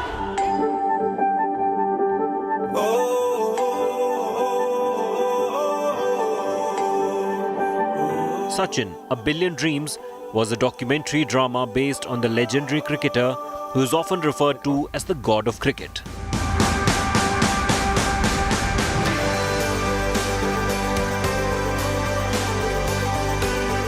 Sachin Tendulkar.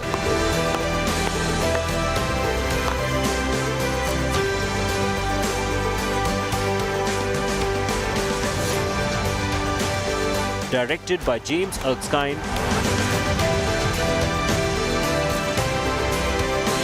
the film captured Sachin's personal and cricket life in detail.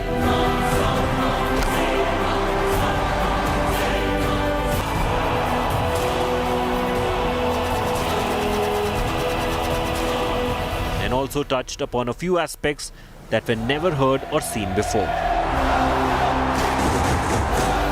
The film was divided into two plots. One which focused on his childhood and his career till 1999, and the other one which showcased his first World Cup win. Though the film was also declared tax-free in Maharashtra, Chhattisgarh and few other states, still the film only performed moderately at the box office.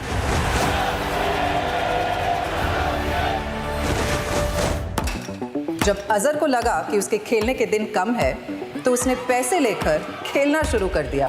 Azhar ने अपनी team Azhar was another biopic on former Indian cricket captain Mohammad Azharuddin. कितने में बेच दिया देश को Azhar? The film focused on the match-fixing scandal that stormed the Indian Cricket Board in 1999. बल्ला बोलेगा तो सारी दुनिया को सुनना पड़ेगा. In which Azhar was banned by the judiciary. Imran Hashmi was seen essaying the role of Azhar in the film.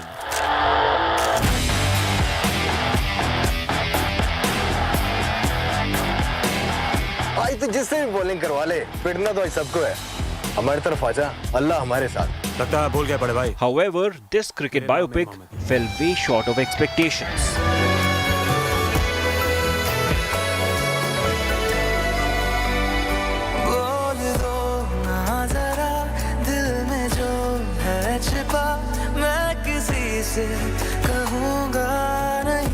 The Tony D'Souza directorial was panned by the critics as well as the viewers.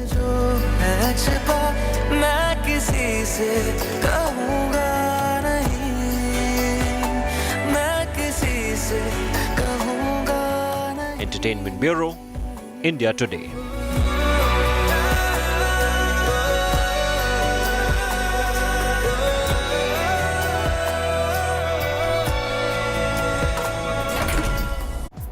Actresses have also not shied away from expressing their love for cricket and most of all cricketers.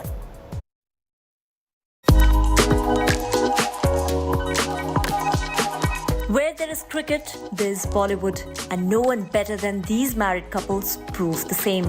Yes, these are two fascinating career fields in the country, and for obvious reasons. It has all it takes: glamour, entertainment, money, and more often than not, a luxurious lifestyle. Perhaps why, when two personalities from their respective industries meet, they instantly connect with one another.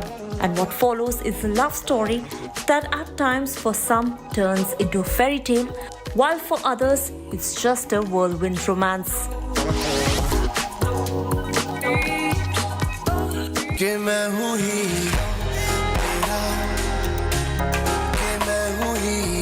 Lovebirds Atya Shetty and cricket powerhouse Rahul grabbed eyeballs in 2021 when they made their first public appearance at the latter's star-studded film screening.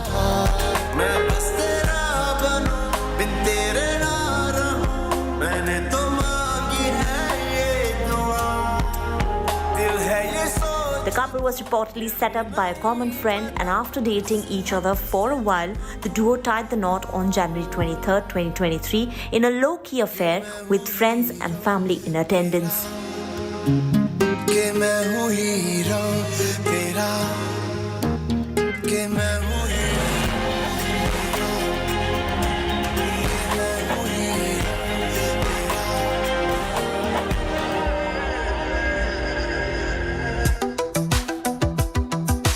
An ambitious self-made star, Anushka Sharma, also fell in love with Virat Kohli on the sets of a commercial shoot. And after dating each other for almost 4 years, melting hearts with their appearances together at multiple occasions, they finally tied the knot in Italy in 2017. 4 years later, the couple was blessed with baby girl Vamika. Now, Ellie Avram and Hardik Pandya also made headlines for their frequent joint appearances at several events, sets, and airport. And while the duo never confirmed dating each other, it was eventually actor Natasha Stankovic, with whom Hardik ended up getting married to in 2020. The couple first met at a nightclub in Mumbai and it was reportedly love at first sight for both of them.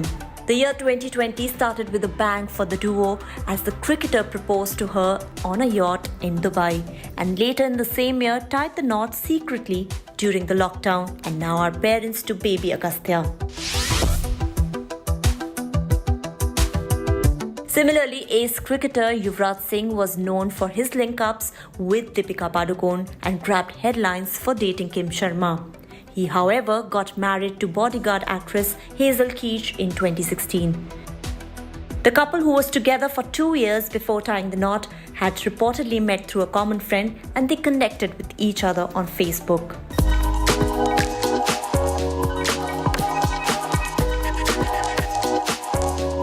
Even Indian cricket team's successful spinner Harbhajan Singh dated Geeta Pasra, but the duo never opened up about their relationship until they finally got married in 2015.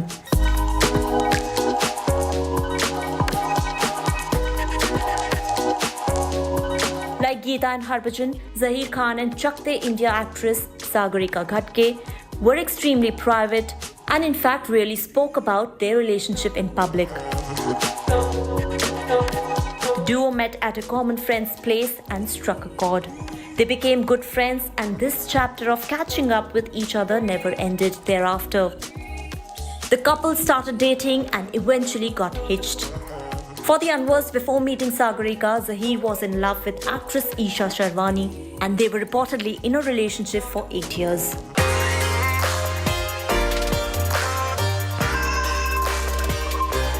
Nawab Pataudi, Mansoor Ali Khan, also known as Tiger Pataudi, got bowled by Sharmila Tagore in the 70s when Hindu-Muslim marriage was not possible.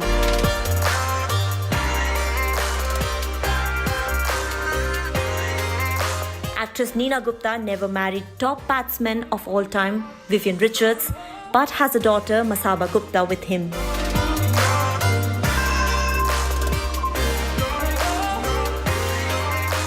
Sangeeta Bijlani and Mohammad Azharuddin were madly in love with each other and also got married in 1996. They, however, parted ways. Entertainment Bureau, India Today. Well, on a mushy note, it's a wrap on our special broadcast. But here's hoping for cricket and cinema to always continue to bring joy to the fans. This is me, Babri Patel, signing off for today. Till next time, thanks for watching and goodbye.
India today.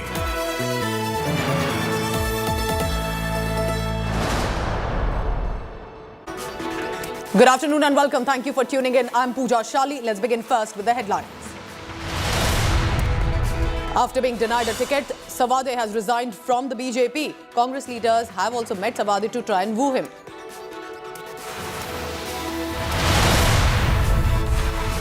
A day after meeting Lalu Yadav, Bihar Chief Minister Nitish Kumar now meets Mallikarjun Kharge and Rahul Gandhi in the national capital. Claims this is a historic meeting for opposition unity.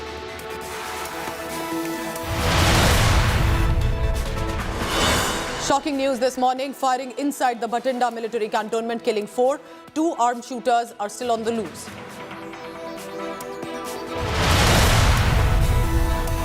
In international news, airstrikes by Myanmar's military on Tuesday killed as many as 100 people, including many children, who were attending a ceremony held by the opponents of the army rule.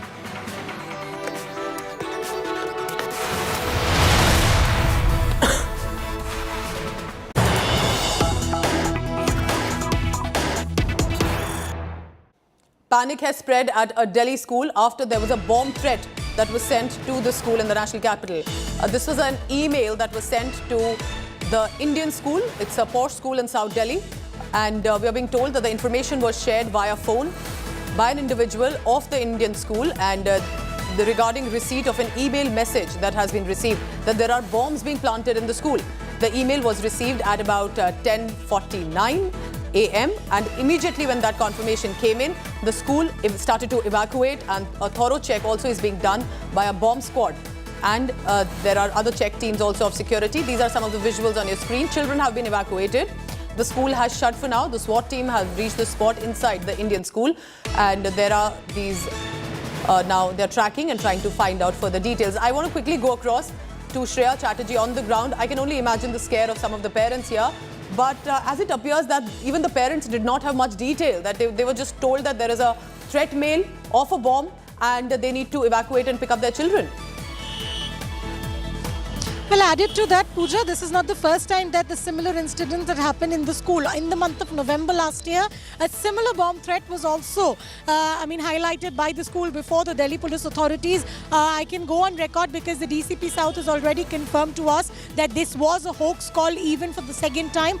Despite pulling in the bomb squad, the SWAT team, nothing untoward actually was found, which is a fortunate situation that we are learning from outside the Indian school in Sadiq Nagar. But right now, the Delhi police will in all possibility investigate a conspiracy behind this constant threats that the school has been receiving. It's not just today. In the month of November, 28th of November, a similar threat call was also received by the Delhi police from the same school. The Delhi police will now investigate to join the dots if at all there is any similarity in both the threat calls. DCP South officially spoke to us and has said that this is a hoax call. However, they continued 3 rounds of checking with SWAT teams. There was visual checking that was done, but nothing was found inside the school premise, which was evacuated immediately after the call. Shreya, can you show us around? Because I see it looks like that there is still a lot of commotion and chaos, and understandably, any parent would be concerned the moment they must have received the information that they need to evacuate and pick up their child because there's possibly a bomb threat. Well, absolutely, Pooja. You know, you can see the visuals outside the Indian school in Sadiq Nagar. It's been completely evacuated. There's no one present right now inside or outside the ground because all the teachers and the school authorities ensured that the children are evacuated at a prompt manner. They actually got the students to a ground and then they consecutively went on with the evacuation process. What we also know that almost immediately the South team from the Delhi police arrived over here. They also pushed in the team from other districts. 2 bomb disposal squads and 2 SWAT teams were on the ground. They continued with visual checking. There were 3 rounds of checking of the entire school premise that was conducted by the Delhi police and the SWAT team from the Delhi police special unit. Nothing untoward was found, Pooja. The DCP has gone on record to say that this indeed looks like a hoax call. So what exactly happened? Because to make a hoax call like that is absolutely terrible, specifically when children are involved. So what happened early morning at about 10:50 is when that message must have been received or confirmed, and it was then sent out to the parents. Take us through the timeline. Well, Pooja, at 10:49 a.m. is when the school had received, or the school had actually dialed the Delhi police that they have received an email saying that a bomb has been planted inside the school. As you very rightly pointing out, the panic that could have actually aroused, this is not the first time that this has happened. You can see the SWAT team that was inside, they are right now moving out from the same school. Yet again, I want to repeat, this is not the first time. In the month of November last year, a similar threat call was also actually received by the same school. All right, Shreya Chatterjee is tracking the latest on that. We are staying on this big story because you can see the SWAT teams, also the bomb squad, to ensure that if there is a threat like that, they would want to ensure that all premises areas are absolutely categorically and clearly sanitized, checked. For now, Shreya Chatterjee continues to be with us and tells us about the bomb that for now has not been recovered. Who made this call then and why? Shreya Chatterjee with the latest. Shreya, thank you very much for now. Co-presented by Star Health Insurance, the health insurance specialist.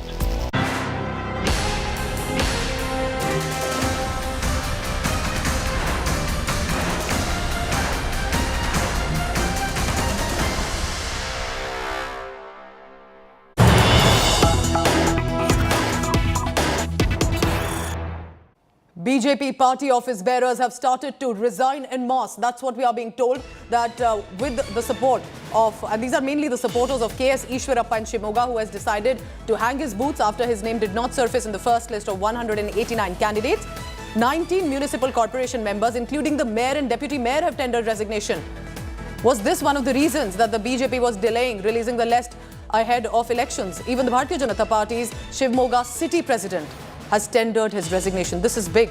Even different Morcha members are contemplating whether to go ahead with a mass resignation in support of Yediyurappa. KS Yediyurappa, just to give you a background, has been a very senior leader of the Bharatiya Janata Party. But for now, the party had decided that it's imperative to give a chance, an opportunity to the younger faces as well, about 52. But with Yediyurappa's experience, expertise and clearly a support base, like we can see, that resignations are being tendered by office bearers of the municipal corporation and also the city president from the BJP. Let me quickly bring in Sagai Raj in Bengaluru. Sagai, this is getting serious because it was earlier, remember, Yediyurappa interestingly said that he'll oblige with it and he will go ahead and accept the decision taken by the High Command. But his supporters are not accepting this. They've decided to resign. 189 candidates, a month to go for the southern state. It's a high-stake elections. BJP does not want to lose this. Karnataka is one of their main hope to regain a southern state, and perhaps that they can hope for later to have other southern states as well. But if they lose Karnataka, and amid already what we are surfacing with these revolts that are taking place, protests broke out in Belagavi as well, Yediyurappa said, all right, I agree with the decision taken by the High Command and will not indulge in electoral politics. But Jagdish Shettar, remember, is landing in Delhi. He will be meeting JP Nadda. He says, I have seen no reason that I shouldn't contest elections. But then what happened? How can the supporters go ahead, tender mass resignations? Did Yediyurappa know about it?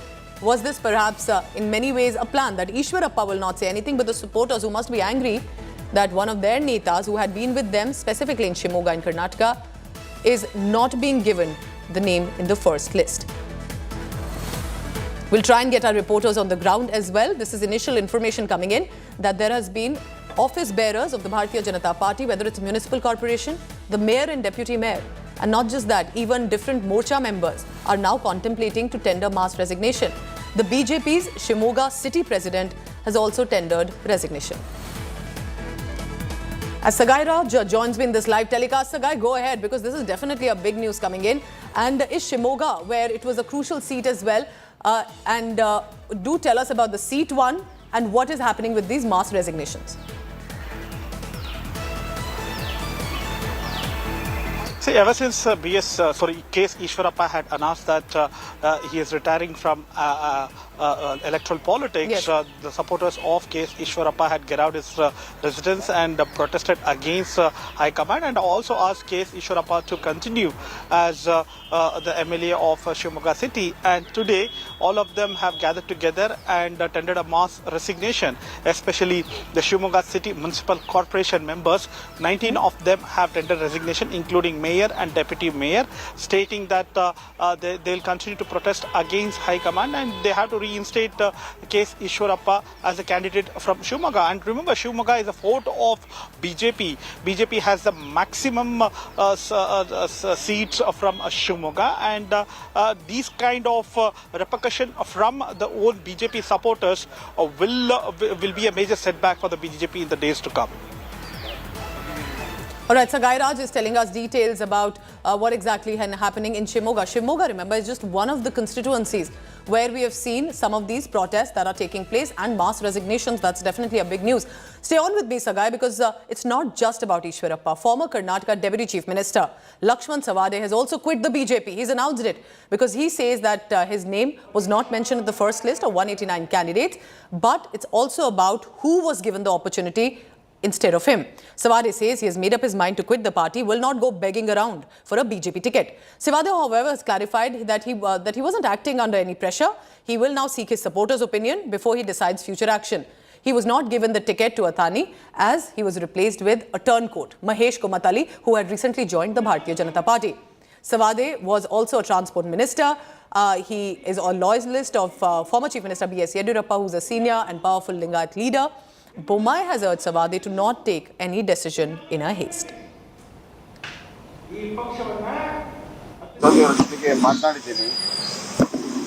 ಯಾವುದೇ ದುಡುಕಿನ ನಿರ್ಧಾರ ಕೈಗೊಳ್ಳಬೇಡ ಅನ್ನುವಂತ ಮಾತನ್ನು ಕೂಡ ಹೇಳಿದ್ದೀನಿ. ನನಗೆ ವಿಶ್ವಾಸ ಇದೆ ಸನ್ಮಾನ್ಯ ಲಕ್ಷ್ಮಣ್ ಸವದಿ ಅವರು ಮತ್ತು ಬಿಜೆಪಿಯ ಬಹಳ ಹಳೆ ನೆಂಟಿದೆ, ಸಂಬಂಧ ಇದೆ, ಪ್ರೀತಿ ವಿಶ್ವಾಸ ಇದೆ ಮತ್ತು ಒಂದು ರೀತಿಯಲ್ಲಿ ಭಾವನಾತ್ಮಕವಾದಂಥ ಸಂಬಂಧ ಇದೆ. ಅವರಿಗೆ ಟಿಕೆಟ್ ಸಿಗದಿರುವ ಬೇಜಾರು ಕೂಡ ಇದೆ, ಅದನ್ನು ಗಮನದಲ್ಲಿದೆ. ಹೈಕಮಾಂಡು ಕೂಡ ಅವರ ಹತ್ರ ಮಾತಾಡ್ತಾರೆ, ನಾನು ನಿರಂತರ ಮಾತಾಡ್ತಾ ಇದ್ದೀನಿ. ನನಗೆ ವಿಶ್ವಾಸ ಇದೆ ಅವರಿಗೆ ನೋವಿನಲ್ಲಿ ಕೆಲವು ವಿಚಾರಗಳನ್ನು ಹೇಳಿರ್ಬೋದು, ಆದರೆ ಅವರು ಶಾಂತವಾಗಿ ಕೂತ್ಕೊಂಡು ಯೋಚನೆ ಮಾಡಿದಾಗ ಅವರಿಗೆ ಇದೇ ಪಕ್ಷದಲ್ಲಿ ಒಳ್ಳೆ ಭವಿಷ್ಯ ಇದೆ. You see what various former ministers and MLCs of BJP have already come out on the list. I don't want to tell the pain, the gain, the loss and everything. Gain from this, from the BJP's pain, Mr. Lakshman Savadi, are you in talks with him? No, I am not in talks with anyone. Let the first come out, then we will look at.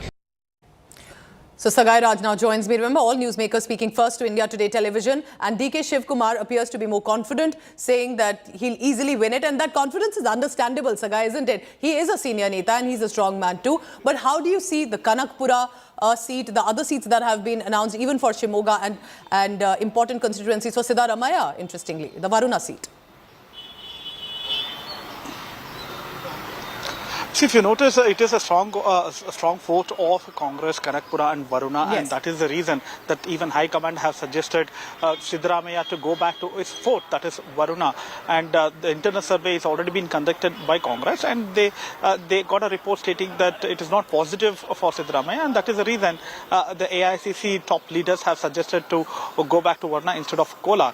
So this clearly shows that the Congress are doing their groundwork, and the surveys where they feel that this time they are doing better than BJP. And as DK Shivakumar, who spoke to us exclusively, went on to say that he's confident that he will get around 141 seats from the state of Karnataka. And if you notice, BJP doesn't even have proper grassroots workers in Kanakpura. Probably in Varuna, after Vijayendra in 2018 contemplated to contest, they have built workers in Varuna, but in Kanakpura still they have very less workers in that particular constituency. On with me, because while Yediyurappa did not really make a statement in public, Jagdish Shettar, who's a former Chief Minister, a veteran BJP leader, was fuming after he was asked to step aside. Jagdish Shettar has been dropped from the list after he was allegedly asked by the party top brass to let fresh faces now come in. He's now meeting President of the party, JP Nadda, who has called for this meeting in Delhi, where he's landing in just a short while. But in an exclusive conversation with India Today television, Shettar stated that he was disappointed to have been dropped out from the list, but sees no reason to not contest elections. Sources are telling India Today that Jagdish Shettar was dropped, as it looks like, from 3 reasons. One, the Prime Minister, who also attended the CEC meeting this weekend, that most likely Jagdish Shettar will not be becoming a chief minister again. Shettar himself had admitted he wouldn't be minister again, and the decision was taken primarily to focus more on the young faces. But can the political expertise actually be replaced with the young energy? Total I will reach Delhi at about in between 2 to 3. So after 3 o'clock, and I will communicate to the National President's office, and time will be fixed. After reaching the Delhi, time will be fixed. Sir, after this yesterday's developments, what are your hopes, and are you still hopeful? I am always positive person. So I expect positive things will be happened. Shri Jagdish Shettar ji is one of our senior most leaders. He has been instrumental in the growth of the party, in especially the Kittur Karnataka region, and I am very sure that all his decisions henceforth will also be keeping in mind the party's growth and making space for new leadership to be groomed in that region. It is their call. The party has been vertically divided. It is the end of the seats which has been announced yesterday. Out of that, 52 seats are new in that list. Overall, we are all happy about the announcement given by the central leadership. Except 1 or 2, there is some grumbling is going on. And 101% we are going to form the government in Karnataka. Out of the list announced, I think minimum we are going to get 25 to 130 seats. All the section BJP follow the BJP re-exercise, and after re-exercise they announce this ticket. So all section they are included, like SC, ST, like women's, like youth, and now we have seen that some leaders they are quitting political. They are like some leaders they already Yediyurappa ji he already quits, and some more leaders. So what is the reason behind this? Why is BJP wants new blood more? You see, Yediyurappa voluntarily given letter to the state All India President that I am going to work day and night for the party and I don't want to contest. That is what decision he has taken. Another 1 or 2, those who have not got the seat, they are not happy. We try to convince them. Let us see what will happen. Mr. Shettar, he went to meet Nadda ji, and he expect to contest election. 99% Jagdish Shettar ji will be given ticket. He is in Delhi only. Most probably that name will be cleared in Hubli city. But Mr. Lakshman, he was very broke down and that he didn't get the ticket and all. So, Madam, you have given everything to him. I don't know why he is not happy. Even MLA, MLC, you wanted to make him form the government, wanted to make him minister also. I don't know why he has taken such a decision. I tried my level best to contact him from yesterday, but I could not able to contact him. But do you think, sir, everywhere there is a Belgavi, there is a protest, and some more places protest regarding this ticket? So you are the senior leader. Now, one of the reasons you see B.S. Yediyurappa calm and cool, not really reacting against anything, because his son B.Y. Vijayendra has got a ticket from Shikaripura, from where Yediyurappa had won at least 7 times since 1983. Now, B.Y. Vijayendra spoke to India Today's Nagarjun Dwarkanath after his name was mentioned in the first list. Here's what he said.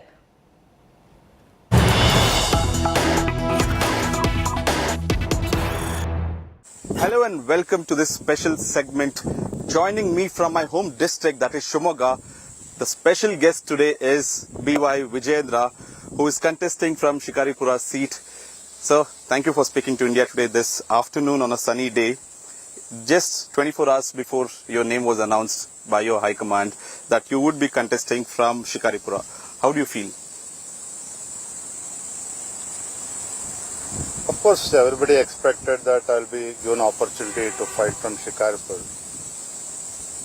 But it was a great moment because across Karnataka, a lot of our fans, followers and BJP workers, they have been keenly watching at whether Vijayendra would contest from Varuna or from Shikaripur. So Delhi has given answer a clear message by accommodating me from Shikaripur constituency. We also had that doubt that would you go to Varuna and Shikaripur? What happened in the 15 days? Because last time also you wanted to contest in Varuna. Were you keen this time? What happened exactly? Yeah, I always been telling that I was very keen to work in Old Mysore region. And even today, I am travelling more in Old Mysore region. But ultimately it is party's decision. The party has given me opportunity to fight from Shikaripur constituency. I would say I am blessed to fight from Shikaripur assembly constituency. You wanted to take on Siddaramaiah. Last time also you said, let the party assign me, I will go fight him. This time also you were that eager to fight him? Because he is a former chief minister and Congress considered him to be the mass leader. I told this openly. Just a couple of months back, I have given statement in Mysore also. Correct. That I am willing to take up any challenge assigned by the party high command. This seat has been held by your father, Mr. B.S. Yediyurappa, since 1983, except for 1999.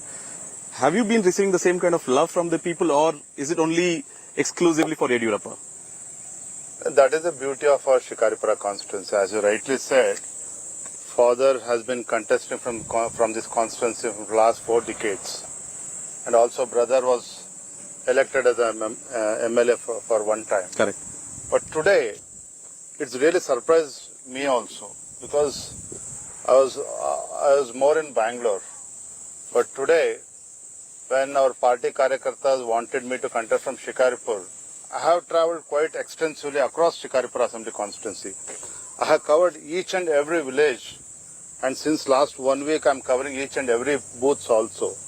Karyakartas are very enthusiastic, and even voters, they are very enthusiastic about my contesting from Shikaripur. Every time I've come to Shikaripur to interview the former chief minister, I've seen one thing stand out is the minority support that Mr. Yediyurappa used to receive. I remember 2019 Lok Sabha elections, I used to come to his house at 6 a.m. in the morning on the polling day. There used to be at least 10, 15 to 20 Muslim candidates or people from the community waiting to talk to him. Are you also seeing that kind of love from the minority? The trend continues to be same. As you know, Yediyurappa ji is not only limited to Virashaiva Lingayat community, he is respected and accepted by all other communities also. More importantly, minorities, especially in Shikaripur and Shimoga district. If you remember, when Yediyurappa ji contested for Lok Sabha election, he won with 3,65,000 votes, highest in Karnataka. Correct. So every community and every religion, minorities also supported and voted for Yediyurappa ji. Same trend continues even today in Shikaripur also. What happened when Amit Shah came recently? We were all surprised also. He told Mr. Yediyurappa saying, hand over the bouquet to Vijayendra, let him give. Was it a sign that the legacy or the baton is now handed over to you, that you would carry forward the BSY legacy? Firstly, it was a big surprise for everyone, including Yediyurappa ji, because Amit Shah ji, one of the tallest leader, visiting Yediyurappa ji's house for a breakfast was a big surprise for everyone. You were not told about this before, that he's coming, or it was pre-scheduled, or only last night you heard that he's coming? No, it was a pleasant surprise, I would say. Okay. It was a pleasant surprise, and the gesture of Amit Shah ji, it was, I would say it was very momentous, and I really cherished that moment all my life. A lot of people spoke about the photographs inside your house. Senior leaders from your party had said about your ticket, it's not decided in the kitchen. But on the contrary, you were serving him breakfast, and then people started speculating your ticket is confirmed. How did you see this episode? Rather, I would say, firstly, it was very memorable day, because I handed over bouquet to Amit Shah ji, our tallest leader. And secondly, not only bouquet, it was my pleasure to serve breakfast to Amit Shah ji. So it was really a very wonderful occasion, and then nothing political message as such. It was just a good gesture by Shri Amit Shah ji. What is the relation, sir, between the family and the High Command? A lot of speculations maybe 1 year back saying Yediyurappa is unhappy, High Command is unhappy. Is things sorted right now? How is the relation between the family and the High Command? There is no question of unhappiness from Yediyurappa ji, because Yediyurappa ji has already made pretty clear on umpteen number of occasions. I'll put it on record, I'll put it straight, because Yediyurappa ji has clearly said, even when he resigned from the chief minister post, it was his decision. Oh, it was his decision, you are saying? Definitely. There's no question of unhappiness. Okay. And even today you can see Yediyurappa traveling across the state. He want to ensure that BJP comes back with absolute majority. So question of unhappiness, because party has given everything to Yediyurappa ji. And Yediyurappa ji has given 100% to the party. So there's no question of unhappiness. How do you see in the ticket distribution? Former Chief Minister Shettar not receiving ticket, Deputy Chief Minister Yediyurappa not receiving ticket, or a young candidate like you receiving tickets. So the agenda is fresh faces, youth attraction, the ethos of the central BJP you feel. So how will you also try to sort this issue out of the seniors not getting tickets? Firstly, I should credit this to our Honorable Prime Minister Shri Narendra Modi ji, our respected National President Shri Nadda ji, and also one of the tallest leader Amit Shah ji, because I think Bharatiya Janata Party strongly believes in democratic principles. It is the Bharatiya Janata Party, during the course of selection of candidates, have travelled extensively across the state. Our party leaders, they have sought opinion from thousands of karyakartas, and they have taken surveys. Thorough survey has been carried out, and based on public opinion, party has given tickets to 189 candidates yesterday. And what needs to be observed is, see, one is social justice. More youths has been given opportunity. Correct. More youngsters, youth has been given opportunity, and Mahilas also. And it's a mix of good combination of everything. You feel the ticket distribution has been done right this time by the High Command? It can't get better than this, because everybody has been given opportunity. Seniors has been given opportunity. Youth has been given opportunity. So everything is based on a survey and also opinion given by our karyakartas across the state. Where does Mr. B.Y. Vijayendra see himself in the next 5 years? If the party comes to power, would you be in the cabinet? Would you aspire to be in the party role? Where do you see yourself? See, you have seen Yediyurappa ji. Yediyurappa ji, throughout his career, he never dreamt that he would become chief minister or he would come to power one day. But he always relentlessly worked for poor people causes, farmers causes, and always stood by backward class and SC/ST community. As far as I am concerned, see, my aim is, see, now party has given responsibility. Earlier I worked as a Yediyurappa General Secretary, now as a party Vice President. Now I am happy that party has given me opportunity to fight my first election. So my only dream is to take care of my constituency first. Secondly, since I am also assumed with the party official post, I have to travel across the state and strengthen the party. That's the only aim. I don't have any personal dream as such. Whatever party decides, I'll go by parties. I'm asking you this because the Congress, whenever spoken about dynastic politics, the first thing they point is, look, Mr. Vijayendra is son of Yediyurappa. He is also a dynast, a politician. Look at Raghavendra. How do you see this when the opposition targets you? Let me tell you one thing. Last assembly election, when 15 aspirants from Varna Assembly constituency, that is Siddaramaya's constituency, wanted me to contest for the assembly election, they took a unanimous decision that Vijayendra should be our candidate. Yediyurappa was the party president, state party president, and when party high command decided no, Vijayendra will not be given ticket and some karyakarta will be given ticket, I personally welcomed it. Even Yediyurappa did not utter even a single word. But after that, I have worked for the party from last 5 years, and for your information, I was Bangalore City Secretary. Correct. In late 90s. Correct. And after that, party has given me opportunity to serve as a Yediyurappa General Secretary. Now as a party Vice President. And as you are aware, last 2 months, I travelled extensively across the state as a Morcha convener also. So I have not been given ticket just because I am Yediyurappa's son. That is not BJP. That is not our party high command. They respect every youngster, everybody who works hard, and party has given me opportunity. But do you take it to your heart when the Congress points at you? Look, he's getting everything because of the family. What else can you expect from the opposition? What else can you expect from the opposition party? So, this 2023 election, how do you see the prospects of the BJP? Will they come back to power? Is it mission machine 123 will be actually 140. What's your take on it? Because a lot of political analysts, commentators are still looking at Karnataka being a hung assembly and JDS being the kingmaker. Kumaraswamy also has said BJP has approached me already. How do you see the next elections?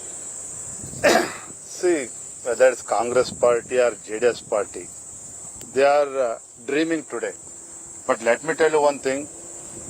I have travelled, since last 2 months I have travelled entire Karnataka. Even Yediyurappa is also travelling across Karnataka. Yediyurappa he understands the pulse of the people of Karnataka. He strongly believes that BJP will come with absolute majority. And my gut feeling is also because of Modi's leadership and because of the double engine sarkar. When I say double engine sarkar, it's just not a mere slogan or statement. Both the government has delivered to the people of Karnataka under the dynamic leadership of Narendra Modi ji and also under the leadership of Yediyurappa ji as well as Basuraj Bommai ji. We have reached people through our programs, and people will definitely bless BJP for one more term. What was your, what were you going through in 2021 when your father was asked to vacate the chief minister throne? You said it was his voluntary decision. But what was the thought process back then? Was it a difficult choice to let go of the CM chair? How did you feel back then? Because you were in the close circle of the father. No, Yediyurappa is not a person who always stick to power. If you remember, even in 1999, I would like to recollect those days when Yediyurappa lost his first election, assembly election in 1999. Yediyurappa was offered central cabinet by then Atal Bihari Vajpayee ji. Correct. But he did not accept that because he had promised Rajshekar Murthy ji for the Rajya Sabha MP. Secondly, during 2005-2006 when Kumaraswamy failed to transfer power, when there were a lot of demands that was expected by Yediyurappa ji to agree for its terms and conditions, Yediyurappa ji said, no, this is our national party. Bharatiya Janata Party is a national party, I can't accept your terms. And he rejected his conditions and tendered his resignation. This is Yediyurappa ji. So Yediyurappa ji was never behind power, and whenever it was expected, he always quit the post. The Prime Minister has come to Shimoga, where we are right now, in the home district of Mr. Yediyurappa. The airport was inaugurated on his birthday. It's very unusual that the Prime Minister comes on someone's birthday, inaugurates the airport, and in fact the state unit recommends the airport to be named after Yediyurappa. Will there be another Yediyurappa, do you feel so, in BJP in the coming few years? Firstly, the airport inauguration by Honorable Prime Minister Narendra Modi ji, it was a memorable moment. It was a historic day because more than 5 to 6 lakh people had gathered, and you will not believe 1.5 lakh people had to go back since they could not reach on time. Of course, when it comes to Yediyurappa ji, no one can replace Yediyurappa ji. No one can replace Yediyurappa ji. High Command also knows it. High Command, because even after forming KJP, he was brought back, given the party president, then made the chief minister. So clearly High Command knows the power of Yediyurappa in Karnataka. No, not question of power. Yediyurappa ji, Central High Command, whether it's Narendra Modi ji or Nadda ji or Amit Shah ji, they respect Yediyurappa ji. They respect Yediyurappa ji a lot. And even after his resignation, the way Yediyurappa ji is working day and night in the interest of the party, that surprises everybody in the Karnataka also. Even our national leaders are surprised, I would say, because you rarely see such personalities. I'm glad, even after his resignation, Yediyurappa ji, every single day, he always thinks about Bharatiya Janata Party. He always thinks about how Narendra Modi ji works day and night in the interest of the country, and that drives him. That drives Yediyurappa ji to work more and more for Bharatiya Janata Party. This election for the Shikaripur seat, there was backlash when Mr. Yediyurappa announced to the media that I'm retiring, my son will contest. A lot of your own party members said, let's wait for the High Command to decide. When Yediyurappa ji announced that Vijayendra will contest from Shikaripur, Yediyurappa ji is an emotional person.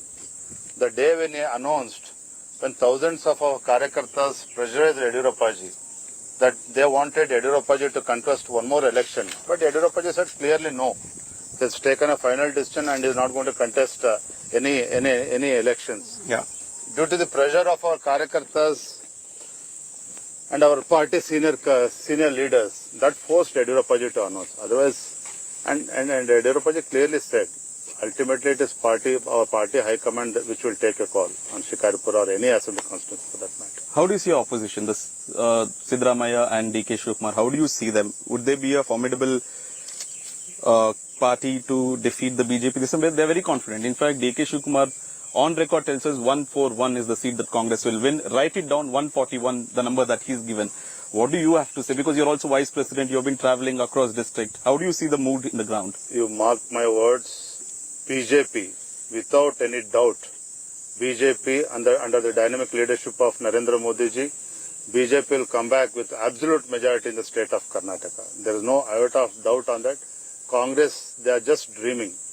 JDS, they are only hoping that there will be hung assembly in the state of Karnataka, but people they are intelligent, they understand the ground reality, and they understood the importance of the government with absolute majority also, because Karnataka has suffered a lot during coalition government. So I'm sure that they will vote for absolute majority and they will vote for BJP. The recent reservation the government brought in, how are you seeing it on the ground? Because your house here and your office here in Shikaripur was attacked by Banjara community.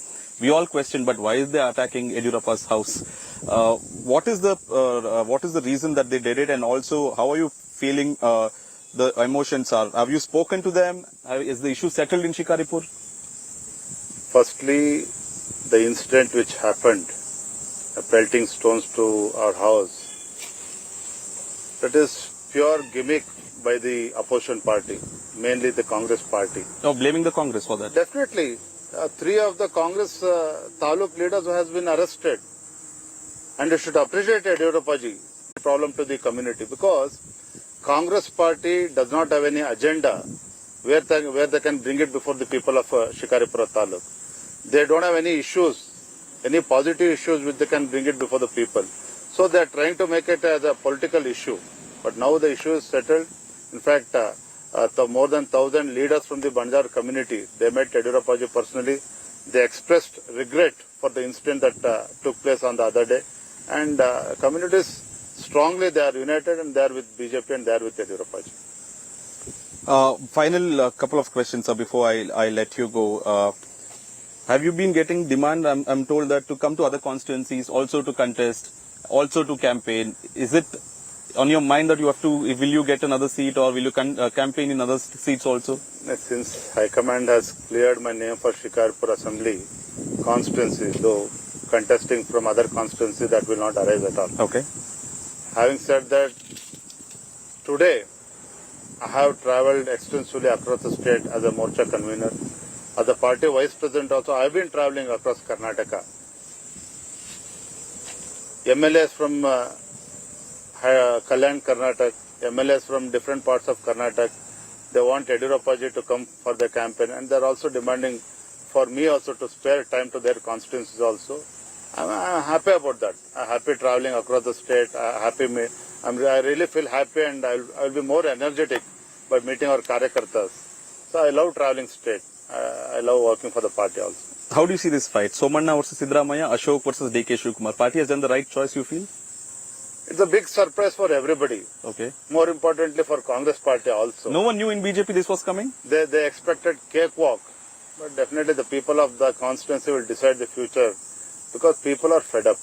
The people are fed up with the way the Congress people thinks. They always talk about community. They always try to make politics by taking this community along with them. But now, especially after the victory of Kerpet and Shira Assembly constituency, I mean, the history will not forget these two constituencies, because people are totally, they're unhappy with the Congress party as well as JDS party. I am sure in Kanakpura as well as Varna constituency also, people will vote for BJP because they are wanting change. I am sure they will bless BJP. You spoke about Kerpet and Shira. Even after you fighting hard there, because of you, BJP won the seats. Did you ever feel ignored from the party somewhere? There were a lot of rumblings within the party saying that Vijayendra is ignored. Even after him winning 2 seats, he's being ignored. He's not being given MLC. This is the narrative which opposition party is trying to build. They're talking too much about Yediyurappa ji nowadays. Congress senior leaders. They're trying to, trying to be very soft about Yediyurappa. Sympathetic. They're trying to be very sympathetic about Yediyurappa. As far as I'm concerned, of course, I never tried for MLC election. It was state leadership which they wanted to recommend my name. Ultimately, High Command decided not to do so. But I was never unhappy, and the question of unhappy never arose at all, because I have been working the party from the last 6 to 8 years. There are lakhs and lakhs of karyakartas in the state. Even today, they don't expect any position, they don't expect any MLC or anything. Still they are working for the party. So I'm not exceptional for that. Next 5, 10, 15 years, will it be Chief Minister Vijayendra, Party President Vijayendra? Where will you be, or where will you see yourself? Do you somewhere see yourself to be the CM, carrying forward the legacy of your father? Nagarjun is trying to embarrass me. I'm a humble party worker. I am a humble party worker. No, I really mean it. And see, I'm fighting my first assembly election by the blessings of our national leadership and also Yediyurappa ji. I just want to ensure to carry forward the legacy which Yediyurappa ji and as well as my brother Raghavendra. The amount of development work they have carried out in Shikarpur, entire taluk as well as district. It's definitely, there's a lot of responsibility on my shoulders also. Firstly, I have to take care of my constituency. Secondly, I have to also carry out the responsibility given by the party also. I'm not dreaming anything about my future. Okay. Thank you so much, Mr. Vijayendra, speaking to India Today, and wish you good luck for the upcoming polls. And that was Mr. Vijayendra talking to India Today candidly about his future, about his elections, the past, and overall the prospects of BJP. Nagarjun Dwarkanath for India Today.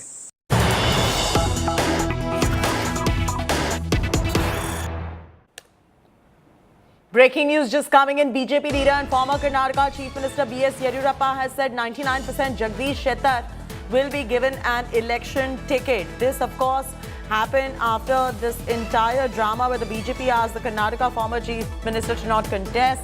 And Shettar had also mentioned how he's upset after the party asked him to make way for others, indicating that he may not just be given a ticket. But now, BJP leader and former Karnataka Chief Minister Yediyurappa has said that 99% Jagdish Shettar will be given a ticket. We don't have a reaction from Shettar after this particular breaking news that come in. We'll get you that reaction as well.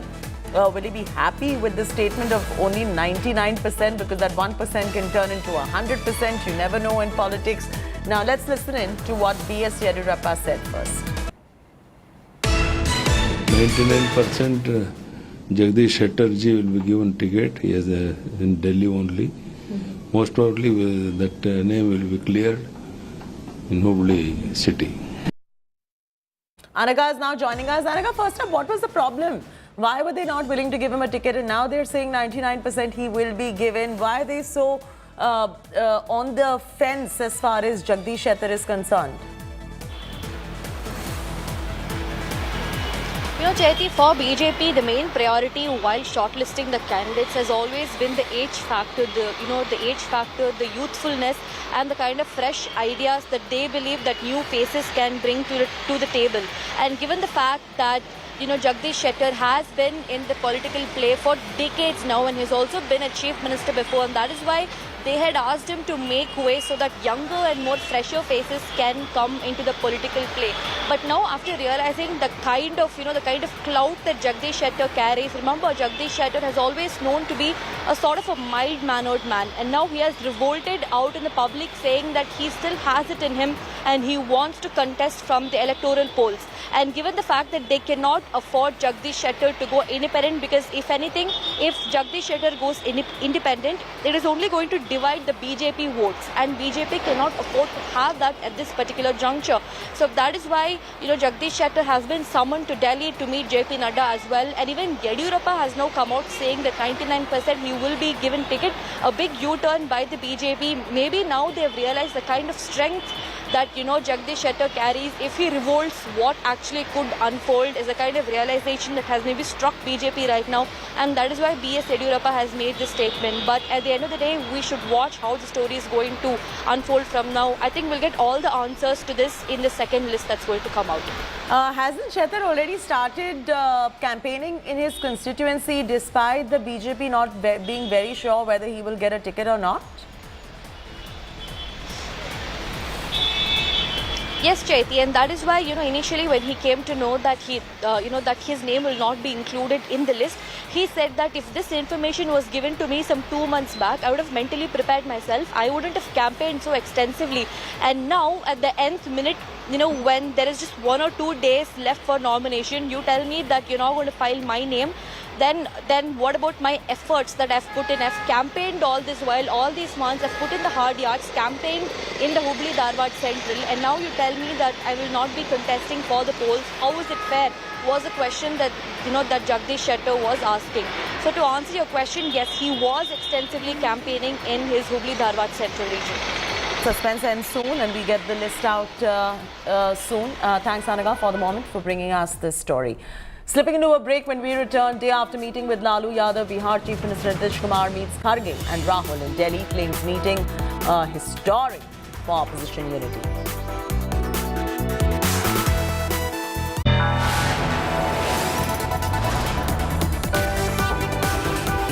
You are watching India Today.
are watching India Today.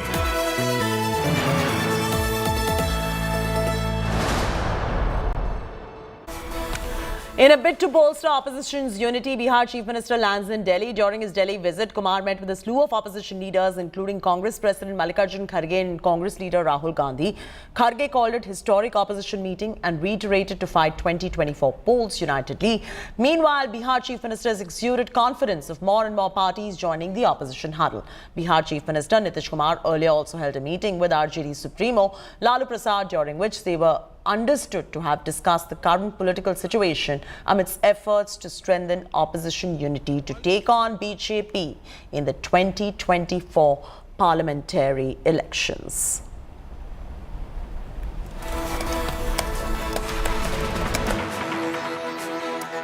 अभी काफी देर बहुत ही हम लोगों ने चर्चा कर ली और जो आपको बताया अभी तो इन्होंने जानकारी दे ही दी है कि अधिक से अधिक पार्टियों को पूरे देश में एकजुट करने का प्रयास करेंगे और उसके लिए हम लोग अपना कोशिश करेंगे। सब लोग एग्री करेंगे, वो सब लोग बैठेंगे और एक साथ हम लोग आगे का काम करेंगे, मिलकर के चलेंगे। ये बात तय हो गई है और इन सब चीजों को लेकर के ये भी कई लोगों से बातचीत हुई है। हम लोगों की बातचीत हम लोग फिर एक बार आज जो बात हो गई है अंतिम तौर पर बात हो गई है, अब उसी के आधार पर फिर हम लोग कर लेंगे और जितने लोग एग्री करेंगे उस सब लोगों को फिर हम लोग बैठ करके आपस में आगे का निर्णय तय करेंगे। एक हम सभी ने मिलकर तय किया कि सभी पार्टियों को एकजुट करना और एक होकर आगे जो चुनाव आएंगे उस चुनाव में एकजुट दिखाकर लड़ना। तो ये हमारा निर्णय हुआ है और हम सभी मिलके उसी रास्ते पे काम करेंगे और नीतीश जी, राहुल साहब, तेजस्वी जी और ललन सिंह जी सभी हमारे जो नेतागण यहाँ बैठे हैं उसी लाइन पे हम काम करेंगे और हम पूरा इसमें यश साधने की पूरी कोशिश कर रहे हैं। जो खारगे जी ने कहा, नीतीश जी ने कहा कि ऑपोजिशन को एक करने में एक बहुत ऐतिहासिक कदम लिया गया है। आपने सवाल पूछा कितने ऑपोजिशन पार्टीज को इकट्ठा करना है। देखिए, ये एक प्रोसेस है और ऑपोजिशन का जो देश के लिए विजन है उसको हम डेवलप करेंगे और जितनी भी पार्टियां हमारे साथ चलेंगी उनको हम सबको एक साथ लेकर जो देश में आइडियोलॉजिकल लड़ाई चल रही है, विचारधारा की लड़ाई चल रही है, उसको लड़ेंगे। Ashutosh Mishra is joining us from Delhi for the very latest on this story. Ashutosh, while Kharge may call this a historic opposition meeting, was this really historic? Are there cracks in the opposition? Are they really united? What is going on? Well, Chaiti, if you see the body language of all these three leaders, including two from Congress and one JDU with the Bihar Chief Minister Nitish Kumar, the body language says totally different, that there is some consensus has now been built between the opposition party. Now, also very, interesting to see that in last few months, we haven't heard any of the opposition leaders, including the regional Chhatraps, who are openly talking about their ambitions or talking about leading the coalition. As far as Nitish Kumar is concerned, on and off, and every time when he was asked, he never said that he is the aspirant of the Prime Minister post. In fact, what all these three leaders did not respond on the question is that who will lead this mega coalition. So somewhere down the line, there is a mutual consensus so far of the similar ideological party is that no one will project that who going to be the leader of the coalition. No one will talk about the ambitions or who wants to lead the coalition. But for now, there will be one, the common agenda against the BJP, and similar another agenda that what issue you're going to take forward to the people and unite the opposition party. So somewhere we are seeing quite clarity between the certain parties. However, the mega question that remains is that because there is no clarity that who will lead the coalition, whether these all efforts will bring in or will be fruitful to bring everyone together from east to west, from north to south. And that effort perhaps is now reflecting when Nitish Kumar is here on 3-day visit, first meeting Lalu Yadav, the second day meeting Congress President, and tomorrow also there are several meetings with other leaders from the opposition parties are lined up. So clearly this month gonna be crucial. While there are several assembly elections is due, the BJP, Congress, all parties are putting their stakes together. But here Nitish Kumar has taken this back and forward in terms of uniting the opposition parties, and this was the crucial meeting that happened today.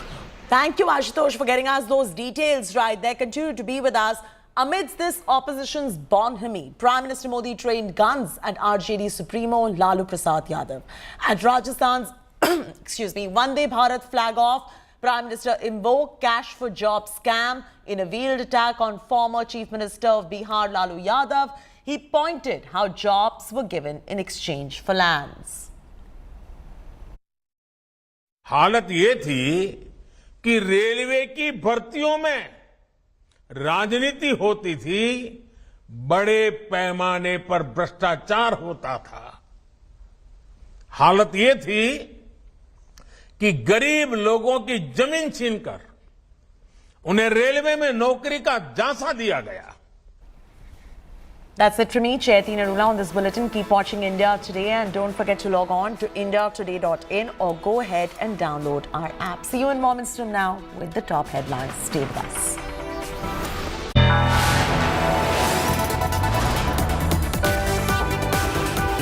You are watching India Today.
India Today.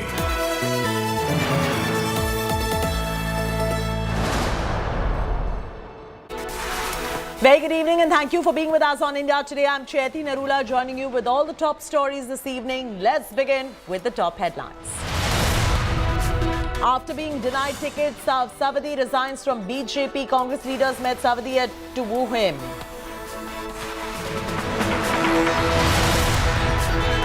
The biggest newsmakers from Karnataka on India Today. DK Shivakumar mocks challenger Ashoka. Vijayendra elaborates on the task in hand in Father BSY's bastion. Every community and every religion, minorities also supported and voted for Yediyurappa ji. Same trend continues even today in Shikaripur also. Party has given me opportunity to fight from Shikaripur constituency. I am blessed to fight from Shikaripur assembly. Day after meeting Lalu Yadav, Bihar Chief Minister Nitish Kumar meets Kharge and Rahul in Delhi, claims meeting historic for opposition unity.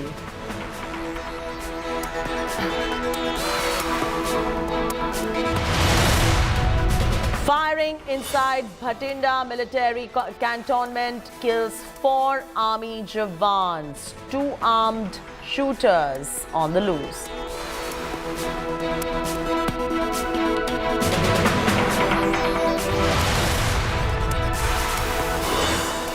Airstrikes by Myanmar's military on Tuesday killed as many as 100 people, including many children who were attending a ceremony held by opponents of army rule.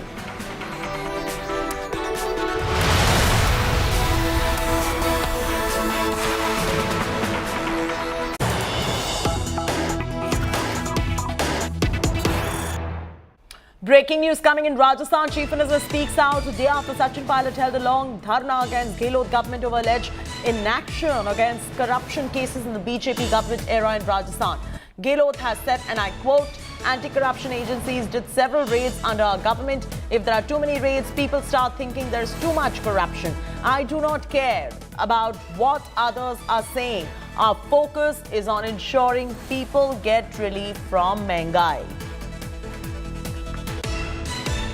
आपको मालूम है राजस्थान देश भर के अंदर जितने anti corruption department ने यहाँ छापे डाले हैं, यहाँ 4-5 IAS, IPS सहित कितने लोगों को पकड़ा है? हिंदुस्तान में कहीं हुआ ऐसा कहीं? अगर आप ज्यादा छापे डालते हो तो जो नेगेटिव सोच वाले लोग हैं वो कहेंगे यहाँ बहुत करप्शन इसलिए छापे पड़ रहे हैं. इसका मतलब छापा डालो ही मत, आप तो करप्शन ही नहीं यहाँ पर, इसका मतलब इसलिए ये सोच गलत है.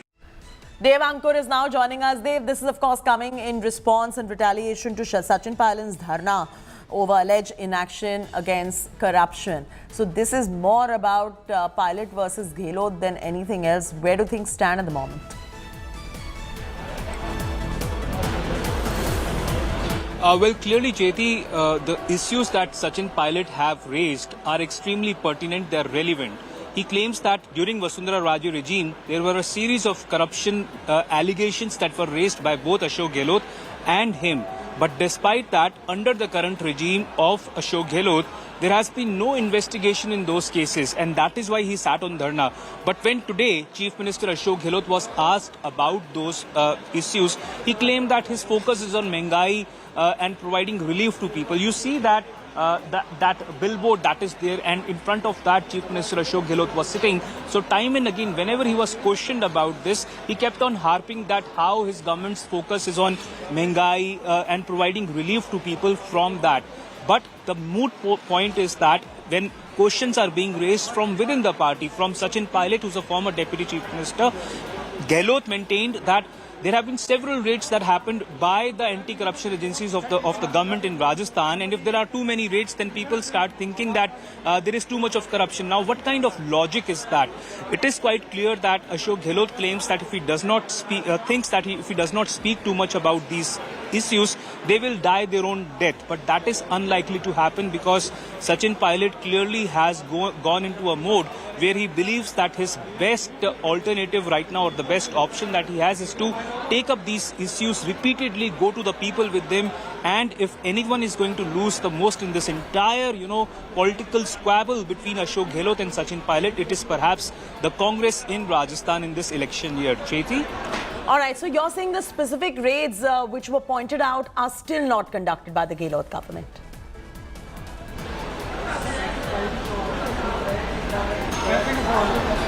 Could you repeat that? I'm saying the specific raids that Pilot was speaking about, which he had raised, have still not been conducted by the Gehlot government?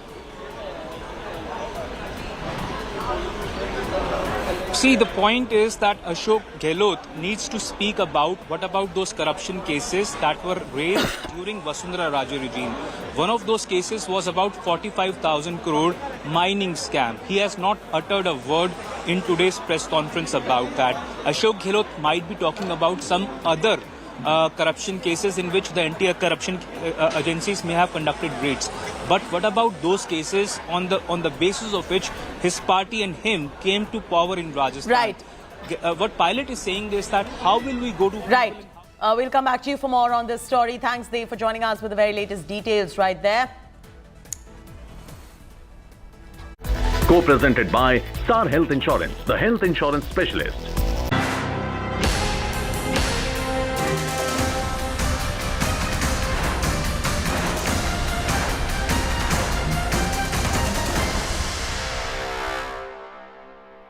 BJP veteran and former Karnataka Chief Minister Jagdish Shettar is fuming after being asked to step aside. But hours after Jagdish Shettar was dropped from the list, came B.S. Yediyurappa's big twist in that tale.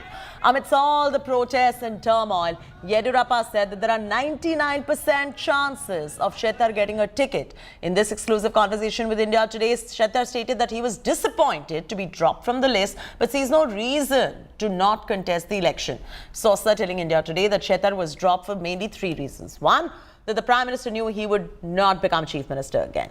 Second, that Shettar himself admitted he would not be the minister again. Number three, finally the decision was taken to drop him and make way for fresh faces instead.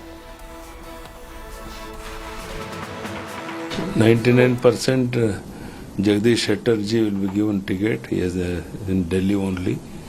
Most probably that name will be cleared in Hubli city. Probably I will reach Delhi at about in between 2 to 3. So after 3 o'clock, and I will communicate to the National President's office, and time will be fixed. After reaching the Delhi, time will be fixed. Sir, after this yesterday's developments, what are your hopes, and are you still hopeful? I am always positive person, so I expect positive things will be happened. It is their call. The party has been vertically divided. It is the end of the beginning of the end, and it is going to collapse.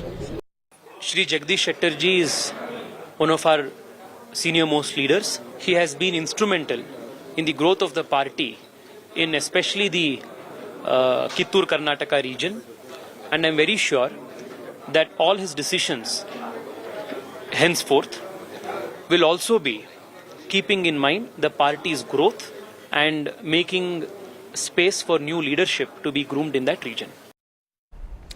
Sagai Raj is now joining us live for the very latest on this story. Sagai, tell us what's going on as far as Shettar is concerned. He said he's going to go ahead and contest anyway. He has started campaigning. Now the BJP needs to decide for 100%, not 99%, whether he is going to be contesting or not. When is that list coming out?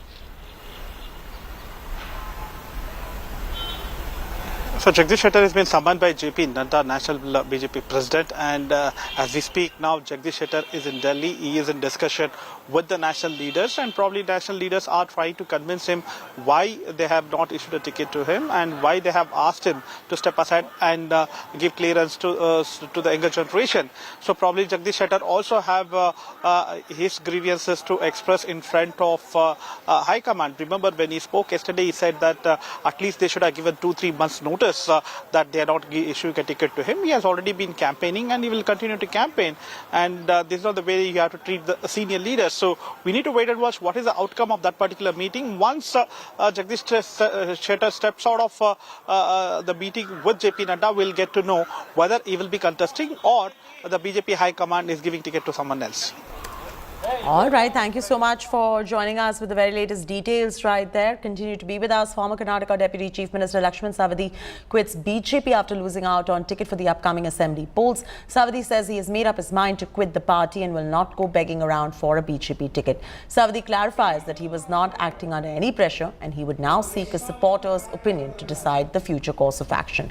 Savadi was not given a ticket to Athani as he was replaced by turncoat Mahesh Kumathali. Savadi, who is the incumbent transport minister, is a loyalist of former Chief Minister B.S. Yediyurappa and a powerful Lingayat leader.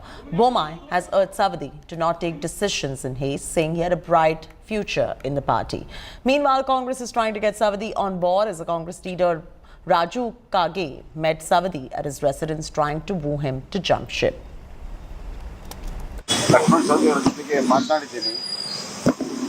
ಯಾವುದೇ ದುಡುಕಿನ ನಿರ್ಧಾರ ಕೈಗೊಳ್ಳಬೇಡ ಅನ್ನುವಂಥ ಮಾತನ್ನು ಕೂಡ ಹೇಳಿದ್ದೀನಿ. ನನಗೆ ವಿಶ್ವಾಸ ಇದೆ ಸನ್ಮಾನ್ಯ ಲಕ್ಷ್ಮಣ್ ಸವದಿ ಅವರು ಮತ್ತು ಬಿಜೆಪಿಯ ಬಹಳ ಹಳೆಯ ನೆಂಟಿದೆ, ಸಂಬಂಧ ಇದೆ, ಪ್ರೀತಿ ವಿಶ್ವಾಸ ಇದೆ ಮತ್ತು ಒಂದು ರೀತಿಯಲ್ಲಿ ಭಾವನಾತ್ಮಕವಾದಂಥ ಸಂಬಂಧ ಇದೆ. ಅವರಿಗೆ ಟಿಕೆಟ್ ಸಿಗದೇ ಇರುವ ಬೇಜಾರು ಕೂಡ ಇದೆ, ಅದನ್ನು ಗಮನದಲ್ಲಿದೆ. ಹೈಕಮಾಂಡು ಕೂಡ ಅವರ ಹತ್ರ ಮಾತಾಡ್ತಾರೆ, ನಾನು ನಿರಂತರ ಮಾತಾಡ್ತಾ ಇದ್ದೀನಿ. ನನಗೆ ವಿಶ್ವಾಸ ಇದೆ ಅವರಿಗೆ ನೋವಿನಲ್ಲಿ ಕೆಲವು ವಿಚಾರಗಳನ್ನು ಹೇಳಿರ್ಬೋದು, ಆದರೆ ಅವರು ಶಾಂತವಾಗಿ ಕೂತ್ಕೊಂಡು ಯೋಚನೆ ಮಾಡಿದಾಗ ಅವರಿಗೆ ಇದೇ ಪಕ್ಷದಲ್ಲಿ ಒಳ್ಳೆ ಭವಿಷ್ಯ ಇದೆ. You see what various former ministers and MLCs of BJP have already come out on the list. I don't want to tell the pain, the gain, the loss and everything. Gain from this, from the BJP's pain, Mr. Lakshman Savadi, are you in talks with him? No, I am not in talks with anyone. Let the first come out, then we'll look at it.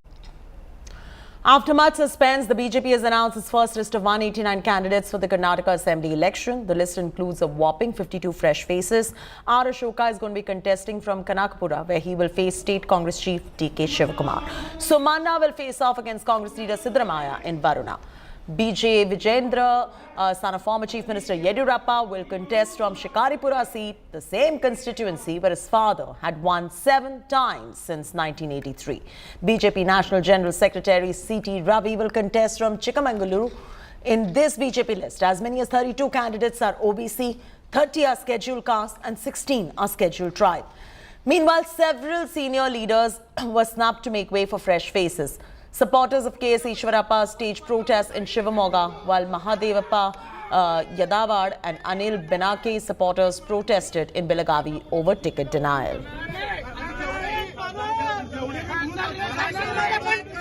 We have been talking to all the people, and ours is a national party. We have got a lot of confidence in our leaders, and we are in touch with them. And we will certainly quell the dissent. It is a conscientious decision. Everybody is happy. Naturally, I am elected in Padmanabhnagara more than 6 times. So one more chance is given to me in Kanakapura against the Congress president. He also won 7 times. I think it's a big fight. Do you think it will be a tough battle for you? 100%, no doubt at all. I told this is a Congress president. I am a revenue minister. So both fight will be naturally a tough fight and a great fight. I think let us see what the voters of Kanakapura and Varuna will decide. They know who we are. Let they do their politics, what they do. Congratulations, sir. You have been given 2 tickets in 2 constituencies, sir. How do you feel? No, it is it's a party decision. Okay. Feeling is not compulsory. Okay. Party decision, party taken a decision.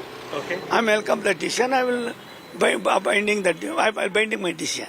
And if you notice, you were MLA from Govindarajagar. You have, as you mentioned that in Canada, that you have done a lot of development work. Will this be one of those criteria when you reach out Chamarajanagar and Varuna? No, party in my activities, my thinking. Morning to evening I will do something in the public. Okay. But they are considered our party leaders. Okay. Then they have decided, they have insist me, you go and contest Varna and Chamarajanagar. That's why I am going there. Work is concerned. I am the happiest man in Govindarajagar. Okay. ये हमारा political strategy है।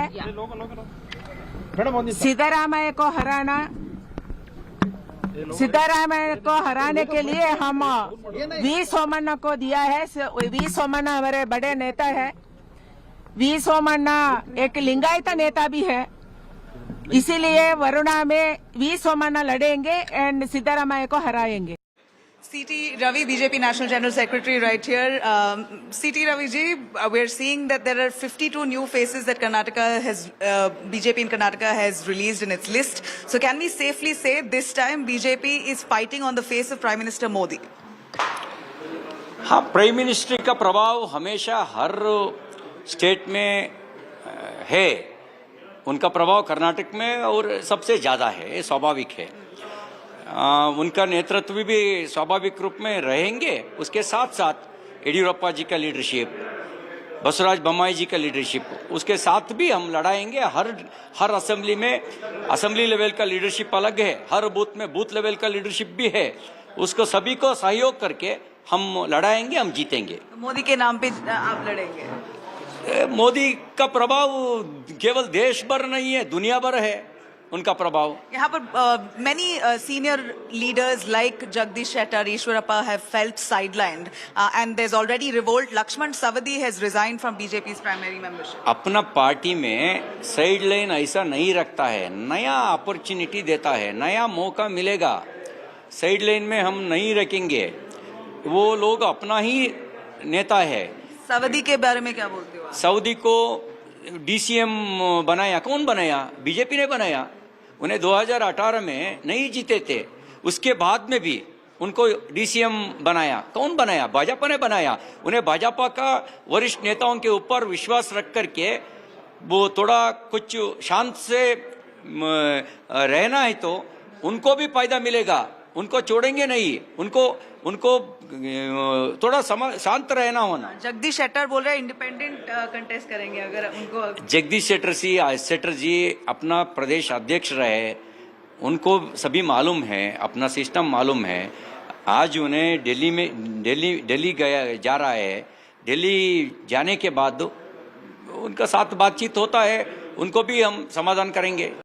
It is only natural that a few leaders who are aspiring for tickets, who may have not made it, will express their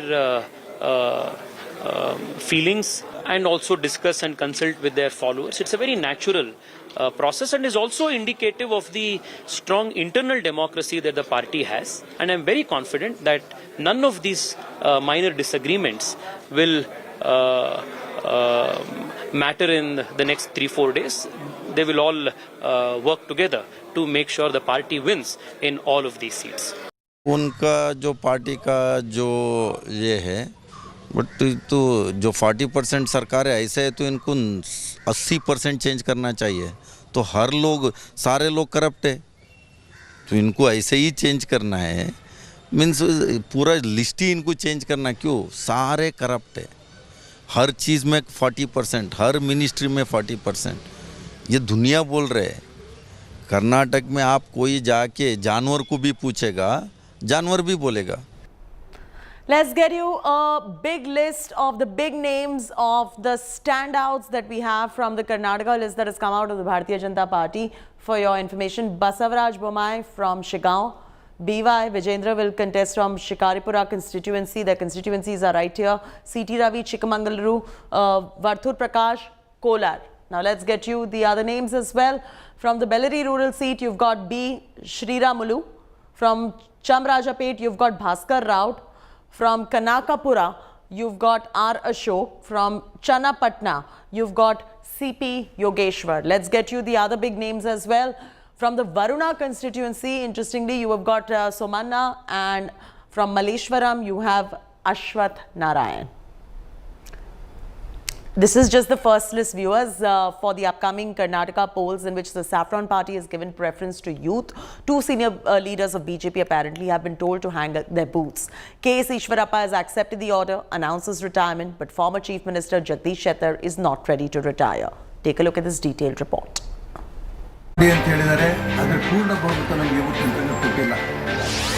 On the cusp of a generational change, Two of BJP's stalwarts in Karnataka apparently told to hang up their boots. Nearing 75, KS Ishwarappa has announced his retirement from electoral politics.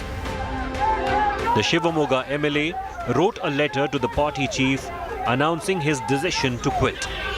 No stranger to controversy, the former deputy chief minister urged the BJP leadership not to consider his candidacy for the state elections scheduled next month. ಆಡಳಿತ ಮಾಡಿ ಅಂತ ಹೇಳಿದರೆ ಅದರ ಪೂರ್ಣ ಬಹುಮತ ನಮಗೆ ಇವತ್ತಿನ ತನಕ ಕೊಟ್ಟಿಲ್ಲ. ಪಕ್ಷದ ಚಟುವಟಿಕೆಗಳಿಗೆ ಹೆಚ್ಚು ಒತ್ತನ್ನು ಕೊಟ್ಟು ಇಡೀ ಕರ್ನಾಟಕ ರಾಜ್ಯದಲ್ಲಿ ಪೂರ್ಣ ಬಹುಮತದ ಸರ್ಕಾರ ತರಬೇಕು ಅನ್ನೋ ಒಂದೇ ಉದ್ದೇಶದಿಂದ ನಾನು ಚುನಾವಣೆಗೆ ಸ್ಪರ್ಧಿಸಬಾರದು ಅಂತ ತೀರ್ಮಾನ ಮಾಡಿ ಈ ಪತ್ರವನ್ನು ಬರೆದಿದ್ದೇನೆ. His docile exit left his supporters upset though. Former Chief Minister Jagdish Shettar was outspoken. The six-time MLA disclosed that the party leadership has asked him not to contest the elections. Senior most leader of the Karnataka, Jagadish Shettar. So, denial of ticket to the Jagdish Shettar, I think it will not good for the party. So, I requested to allow me to contest the election. In a note of defiance, Shettar, however, maintained he certainly would join the fray. According to BJP insiders, the Prime Minister and the party leadership want their Karnataka unit to be in sync with their ethos. An overhaul with fresh faces needed to ensure the BJP's aspirational goals are met. With Nagarjun Dwarkanath, Bureau Report, India Today. Day after meeting Lalu Yadav, Bihar Chief Minister Nitish Kumar met Kharge and Rahul in Delhi. This, they claim, is historic for the opposition unity. We are bringing you this entire story and much, much more in moments from now. Stay with us on India Today.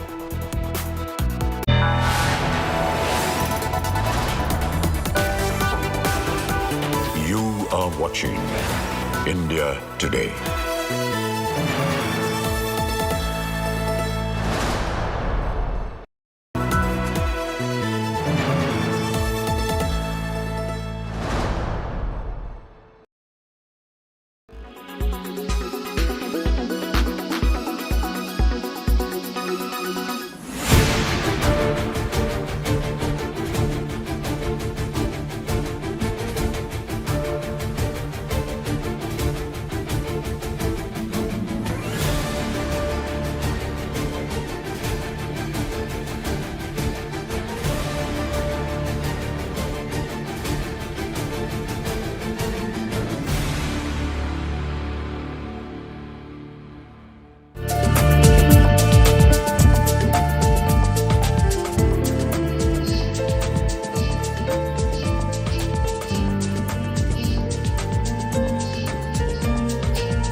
Make your media plan smarter with India Today Live TV on your connected devices.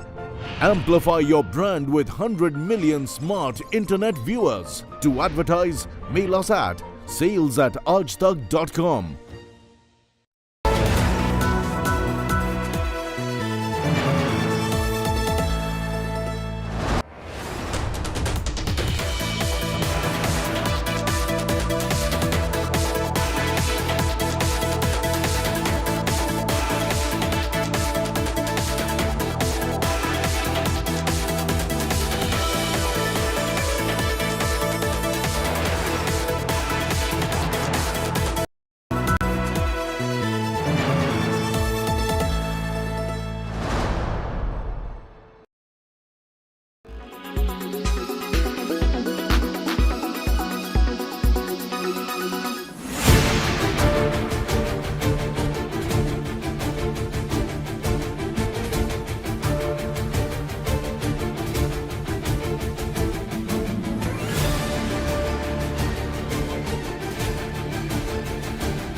Make your media plan smarter with India Today Live TV on your connected devices. Amplify your brand with 100 million smart internet viewers. To advertise, mail us at sales@aajtak.com. Why does this happen? Let me tell you the science behind it.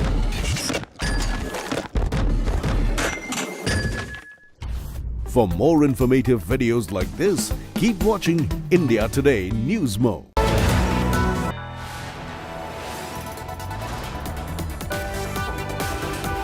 You are watching India Today.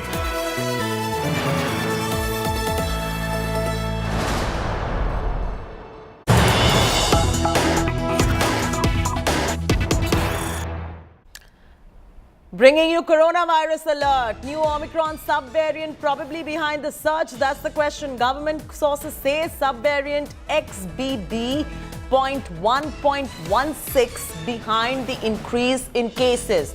The government sources are expecting these cases to rise in the next couple of days, and they say they don't expect hospitalizations to rise and cannot call this a wave. Sneha Mordani joins us for the very latest on this story. Do we have Sneha with us?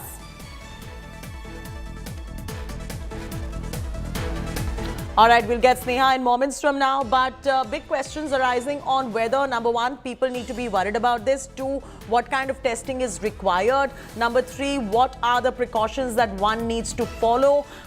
Number four, the good news is that the government sources have informed India Today that they don't expect the hospitalizations to rise. But having said that, they further go on to say that they are expecting these cases to rise in the next few days.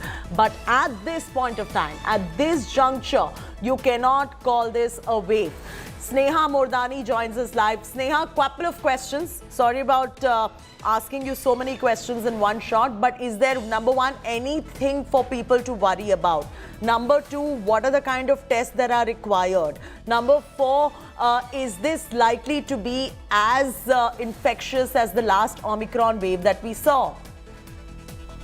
Well, Chaiti, first of all, a sense of great relief.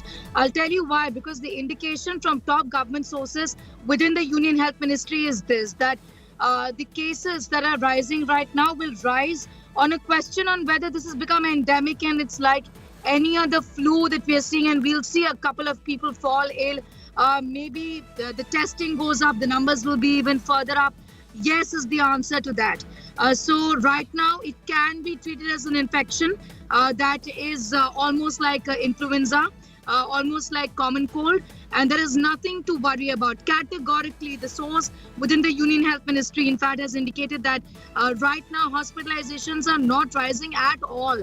And also the parent variant is XXB of XXB.1.16, which is a subvariant of XXB, has been in India for months now, so it's not expected to behave any different than its father, is what the source has indicated. So to cut a long story short, severity is not going to be increasing in the country. That's a relief to hear, Sneha, but one more question. Yes. The government source has also told you that we can't call this a wave as yet, but the cases are probably going to be rising going forward. So do the same precautions that we took earlier as well for other COVID variants, do they also apply for this, or is this a slightly watered down version where the symptoms are not that bad? The symptoms are not that bad. However, it's not going to kill if we, kill us if we choose to wear a mask. Why not? In a close surrounding. But is the government of India going to make masking up mandatory? No, is the answer. Clearly, because they do understand that the severity of the infection is not much. Symptoms are similar. Yes, it's virulent. Yes, it spreads fast. Yes, the transmission rates are high. However, to the extent that the government is now going to stop procuring vaccines, to me as a health reporter, Chaiti, that's the biggest signal that things are okay. And I think we need to say it loud and clear. Though we can and we must exercise precaution in the sense that those who are vulnerable, the government says must go ahead and take the third dose. Also those who are What are the doctors saying? What are the doctors saying, Sneha, about the vaccination part? Is there a requirement for everybody, for that matter, whoever chooses to just get a booster dose at this point, or is it okay to wait it out? It is okay to wait it out. And that's the reason why the word from many medical experts also right now is that you can, if you wish to, certainly those who are comorbid and above the age of 60 must, but if you haven't, it really is okay. Also, I'll tell you the other point is that no doctor or the government for that matter, not even the National Technical Advisory Committee on vaccines is asking kids to go ahead and take the vaccine. So that is also again a sense of relief that things are okay. Chetty. Okay, so good news is things are all right and there is nothing to worry about. But yes, a little bit of precaution never hurt anyone. Thank you so much for joining us with those latest details, Sneha. In a bid to bolster opposition's unity, Bihar Chief Minister lands in Delhi. During his Delhi visit, Kumar met with a slew of opposition leaders, including Congress President Mallikarjun Kharge and Congress leader Rahul Gandhi. Kharge called it historic opposition meeting and reiterated to fight 2024 polls unitedly. Meanwhile, Bihar Chief Minister has exuded confidence of more and more parties joining the opposition huddle. Bihar Chief Minister Nitish Kumar earlier also had a meeting with RJD Supremo Lalu Prasad, during which they were understood to have discussed the current political situation amidst effort to strengthen opposition unity to take on the BJP in 2024 parliamentary elections. अभी काफी देर बहुत ही हम लोगों ने चर्चा कर ली और जो आपको बताया अभी, तो इन्होंने जानकारी दे ही दी है कि अधिक से अधिक पार्टियों को पूरे देश में एकजुट करने का प्रयास करें और उसके लिए हम लोग अपना कोशिश करेंगे। सब लोग एग्री करेंगे, वो सब लोग बैठेंगे और एक साथ हम लोग आगे का काम करेंगे, मिलकर के चलेंगे। ये बात तय हो गई है और इन सब चीजों को लेकर के ये भी कई लोगों से बातचीत हुई है। हम लोगों की बातचीत हम लोग फिर एक बार आज जो बात हो गई है, अंतिम तौर पर बात हो गई है, अब उसी के आधार पर फिर हम लोग कर लेंगे और जितने लोग एग्री करेंगे उस सब लोगों को फिर हम लोग बैठ करके आपस में आगे का निर्णय तय करेंगे। जो खारगे जी ने कहा, नीतीश जी ने कहा कि ऑपोजिशन को एक करने में एक बहुत ऐतिहासिक कदम लिया गया है। आपने सवाल पूछा कितने ऑपोजिशन पार्टीज को इकट्ठा करना है। देखिए, ये एक प्रोसेस है और ऑपोजिशन का जो देश के लिए विजन है उसको हम डेवलप करेंगे और जितनी भी पार्टियां हमारे साथ चलेंगी उनको हम सबको एक साथ लेकर जो देश में आइडियोलॉजिकल लड़ाई चल रही है, विचारधारा की लड़ाई चल रही है, उसको लड़ेंगे। एक हम सभी ने मिलकर तय किया कि सभी पार्टियों को एकजुट करना और एक होकर आगे जो चुनाव आएंगे उस चुनाव में एकजुट दिखाकर लड़ना। तो ये हमारा निर्णय हुआ है और हम सभी मिलके उसी रास्ते पे काम करेंगे और नीतीश जी, राहुल साहब, तेजस्वी जी और ललन सिंह जी, सभी हमारे जो नेतागण यहाँ बैठे हैं उसी लाइन पे हम काम करेंगे और हम पूरा इसमें यश साधने की पूरी कोशिश कर रहे हैं। All right, Ashutosh will be joining us in moments from now to bring you up to speed with the latest developments. But in the meanwhile, amidst all of this opposition bonhomie that you see, Prime Minister Modi trained guns at the RJD Supremo Lalu Prasad Yadav. At Rajasthan's Vande Bharat flag off, the Prime Minister evoked cash for job scam.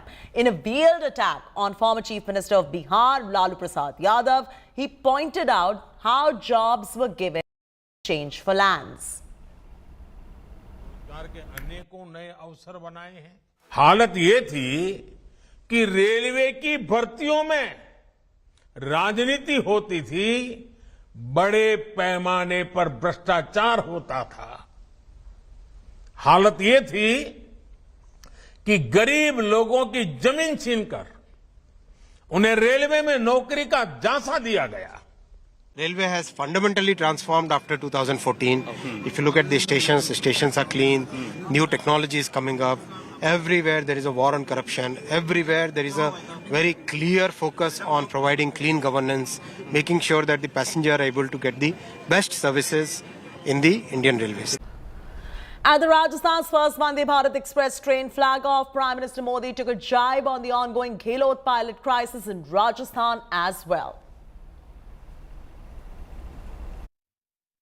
और मुझे गहलोत जी का विशेष रूप से मैं आभार व्यक्त करता हूं कि इन दिनों वो राजनीतिक आपाधापी में उनका अनेक संकटों से वो गुजर रहे हैं, उसके बावजूद भी विकास के काम के लिए समय निकाल करके आए, रेलवे कार्यक्रम में हिस्सा लिया। ये मैं उनका स्वागत भी करता हूं, अभिनंदन भी करता हूं। Even after 30 years of demolition, the Babri debate continues. Maharashtra Minister and BJP leader Chandrakant Patil has sparked a massive controversy. The minister has questioned Sena's role in Babri's demolition. He claimed that no Shiv Sainik was present when the demolition was taking place. His comments fumed both the Shinde Sena and Uddhav Sena.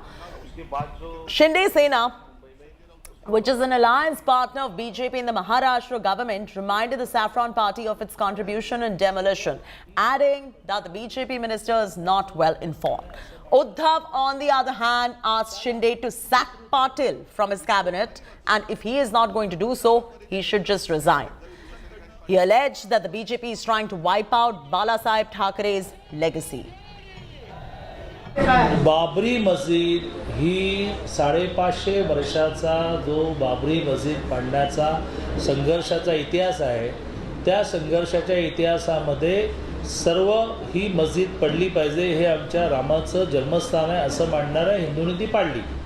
त्याला नेतृत्व हे विश्व हिंदू परिषदेची सब organisation Bajrang Dal आणि दुर्गा वाहिनी दिलं, हे जगात इतिहास माहिती आहे. आता त्याच्या अंतर्गत शिवसेनेचे कार्यकर्ते होते की नाही, होतेच, कारण ते हिंदुत्ववादी होते आहेत असं काय जे म्हणायचं म्हणून, त्यामुळे ते होते. पण आम्ही सेना भवनमध्ये प्लॅन केला आणि मग आमच्या तुकड्या निघाल्या, असं काही झालेलं नाही आहे. चंद्रकांत दादा के उन्होंने स्टेटमेंट किया था, उससे कोई भी हम सहमत नहीं है, क्योंकि वंदनीय बाला साहब का जो बाबरी मस्जिद के बारे में सुझाव था या बयान था, आप सबको मालूम है, हर बार उन्होंने सामना में लिखा था. उसके बाद जो राइड हो गई थी मुंबई में, उसको बचाने के लिए भी वंदनीय बाला साहब ठाकरे आगे थे. इसलिए चंद्रकांत दादा ने जो कुछ बयान दिया है उससे हम सहमत नहीं हैं. अगर हिंदू हृदय सम्राट बाला साहब ठाकरे जी का अपमान कोई महाराष्ट्र का मंत्री करता है और वो मंत्री ऐसे मुख्यमंत्री के नेतृत्व में काम करता है जो अपने आप को बाला साहब के विचारों का वारिस मानता है, हाँ, विचारों का सरदार मानता है, तो आप ये कैसे सहन कर सकते हैं? आप उनका इस्तीफा लीजिए. After the uproar, Patil offered an explanation as well. Listen in to what Patil had to say after the uproar. Ayodhya में जो बाबरी ढांचा गिराने का काम हुआ, उसमें कोई शिवसेना का, कोई बीजेपी का, कोई और कोई संगठन का नहीं था, सारे हिंदू थे और वह सारे विश्व हिंदू परिषद के नेतृत्व में संघर्ष कर रहे थे. और संघर्ष जब ढांचा गिरा तब का नहीं था, वो 83 से था. इसमें शिवसेना ने श्रेय लेने का कोई विषय नहीं आता. प्रमुख रूप से मैंने ये कहा, जो शायद छुपा है कि संजय राउत तब कहा थे, तो ये मेरा विषय था. और वो इसमें कोई शिवसेना को प्रोवोक करने का, शिवसेना का अयोध्या का ढांचा गिराने में कोई रोल नहीं है, ये फोकट का श्रेय ले रहे हैं, ऐसे कोई वाक्य रचना नहीं है. And if you are an art lover and looking at paintings and artworks is your hobby, we've got some good news for you. The Van Gogh 360 Degrees exhibition has now come to India. After that roaring success we saw in Mumbai, the Van Gogh 360 exhibition has kick-started now in Delhi, and all of you can go and attend it as well. It's very interesting because here art marries technology, marries artificial intelligence, and here is our report on it.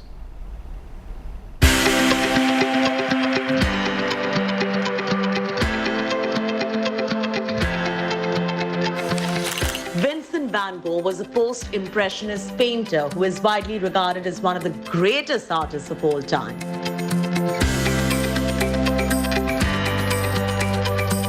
His unique style and use of bold colors have left an indelible mark in the art world.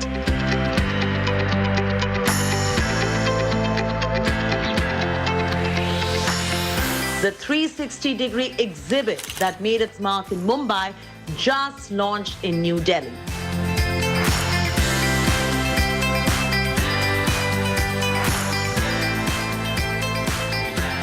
As immersive art gains ground in India,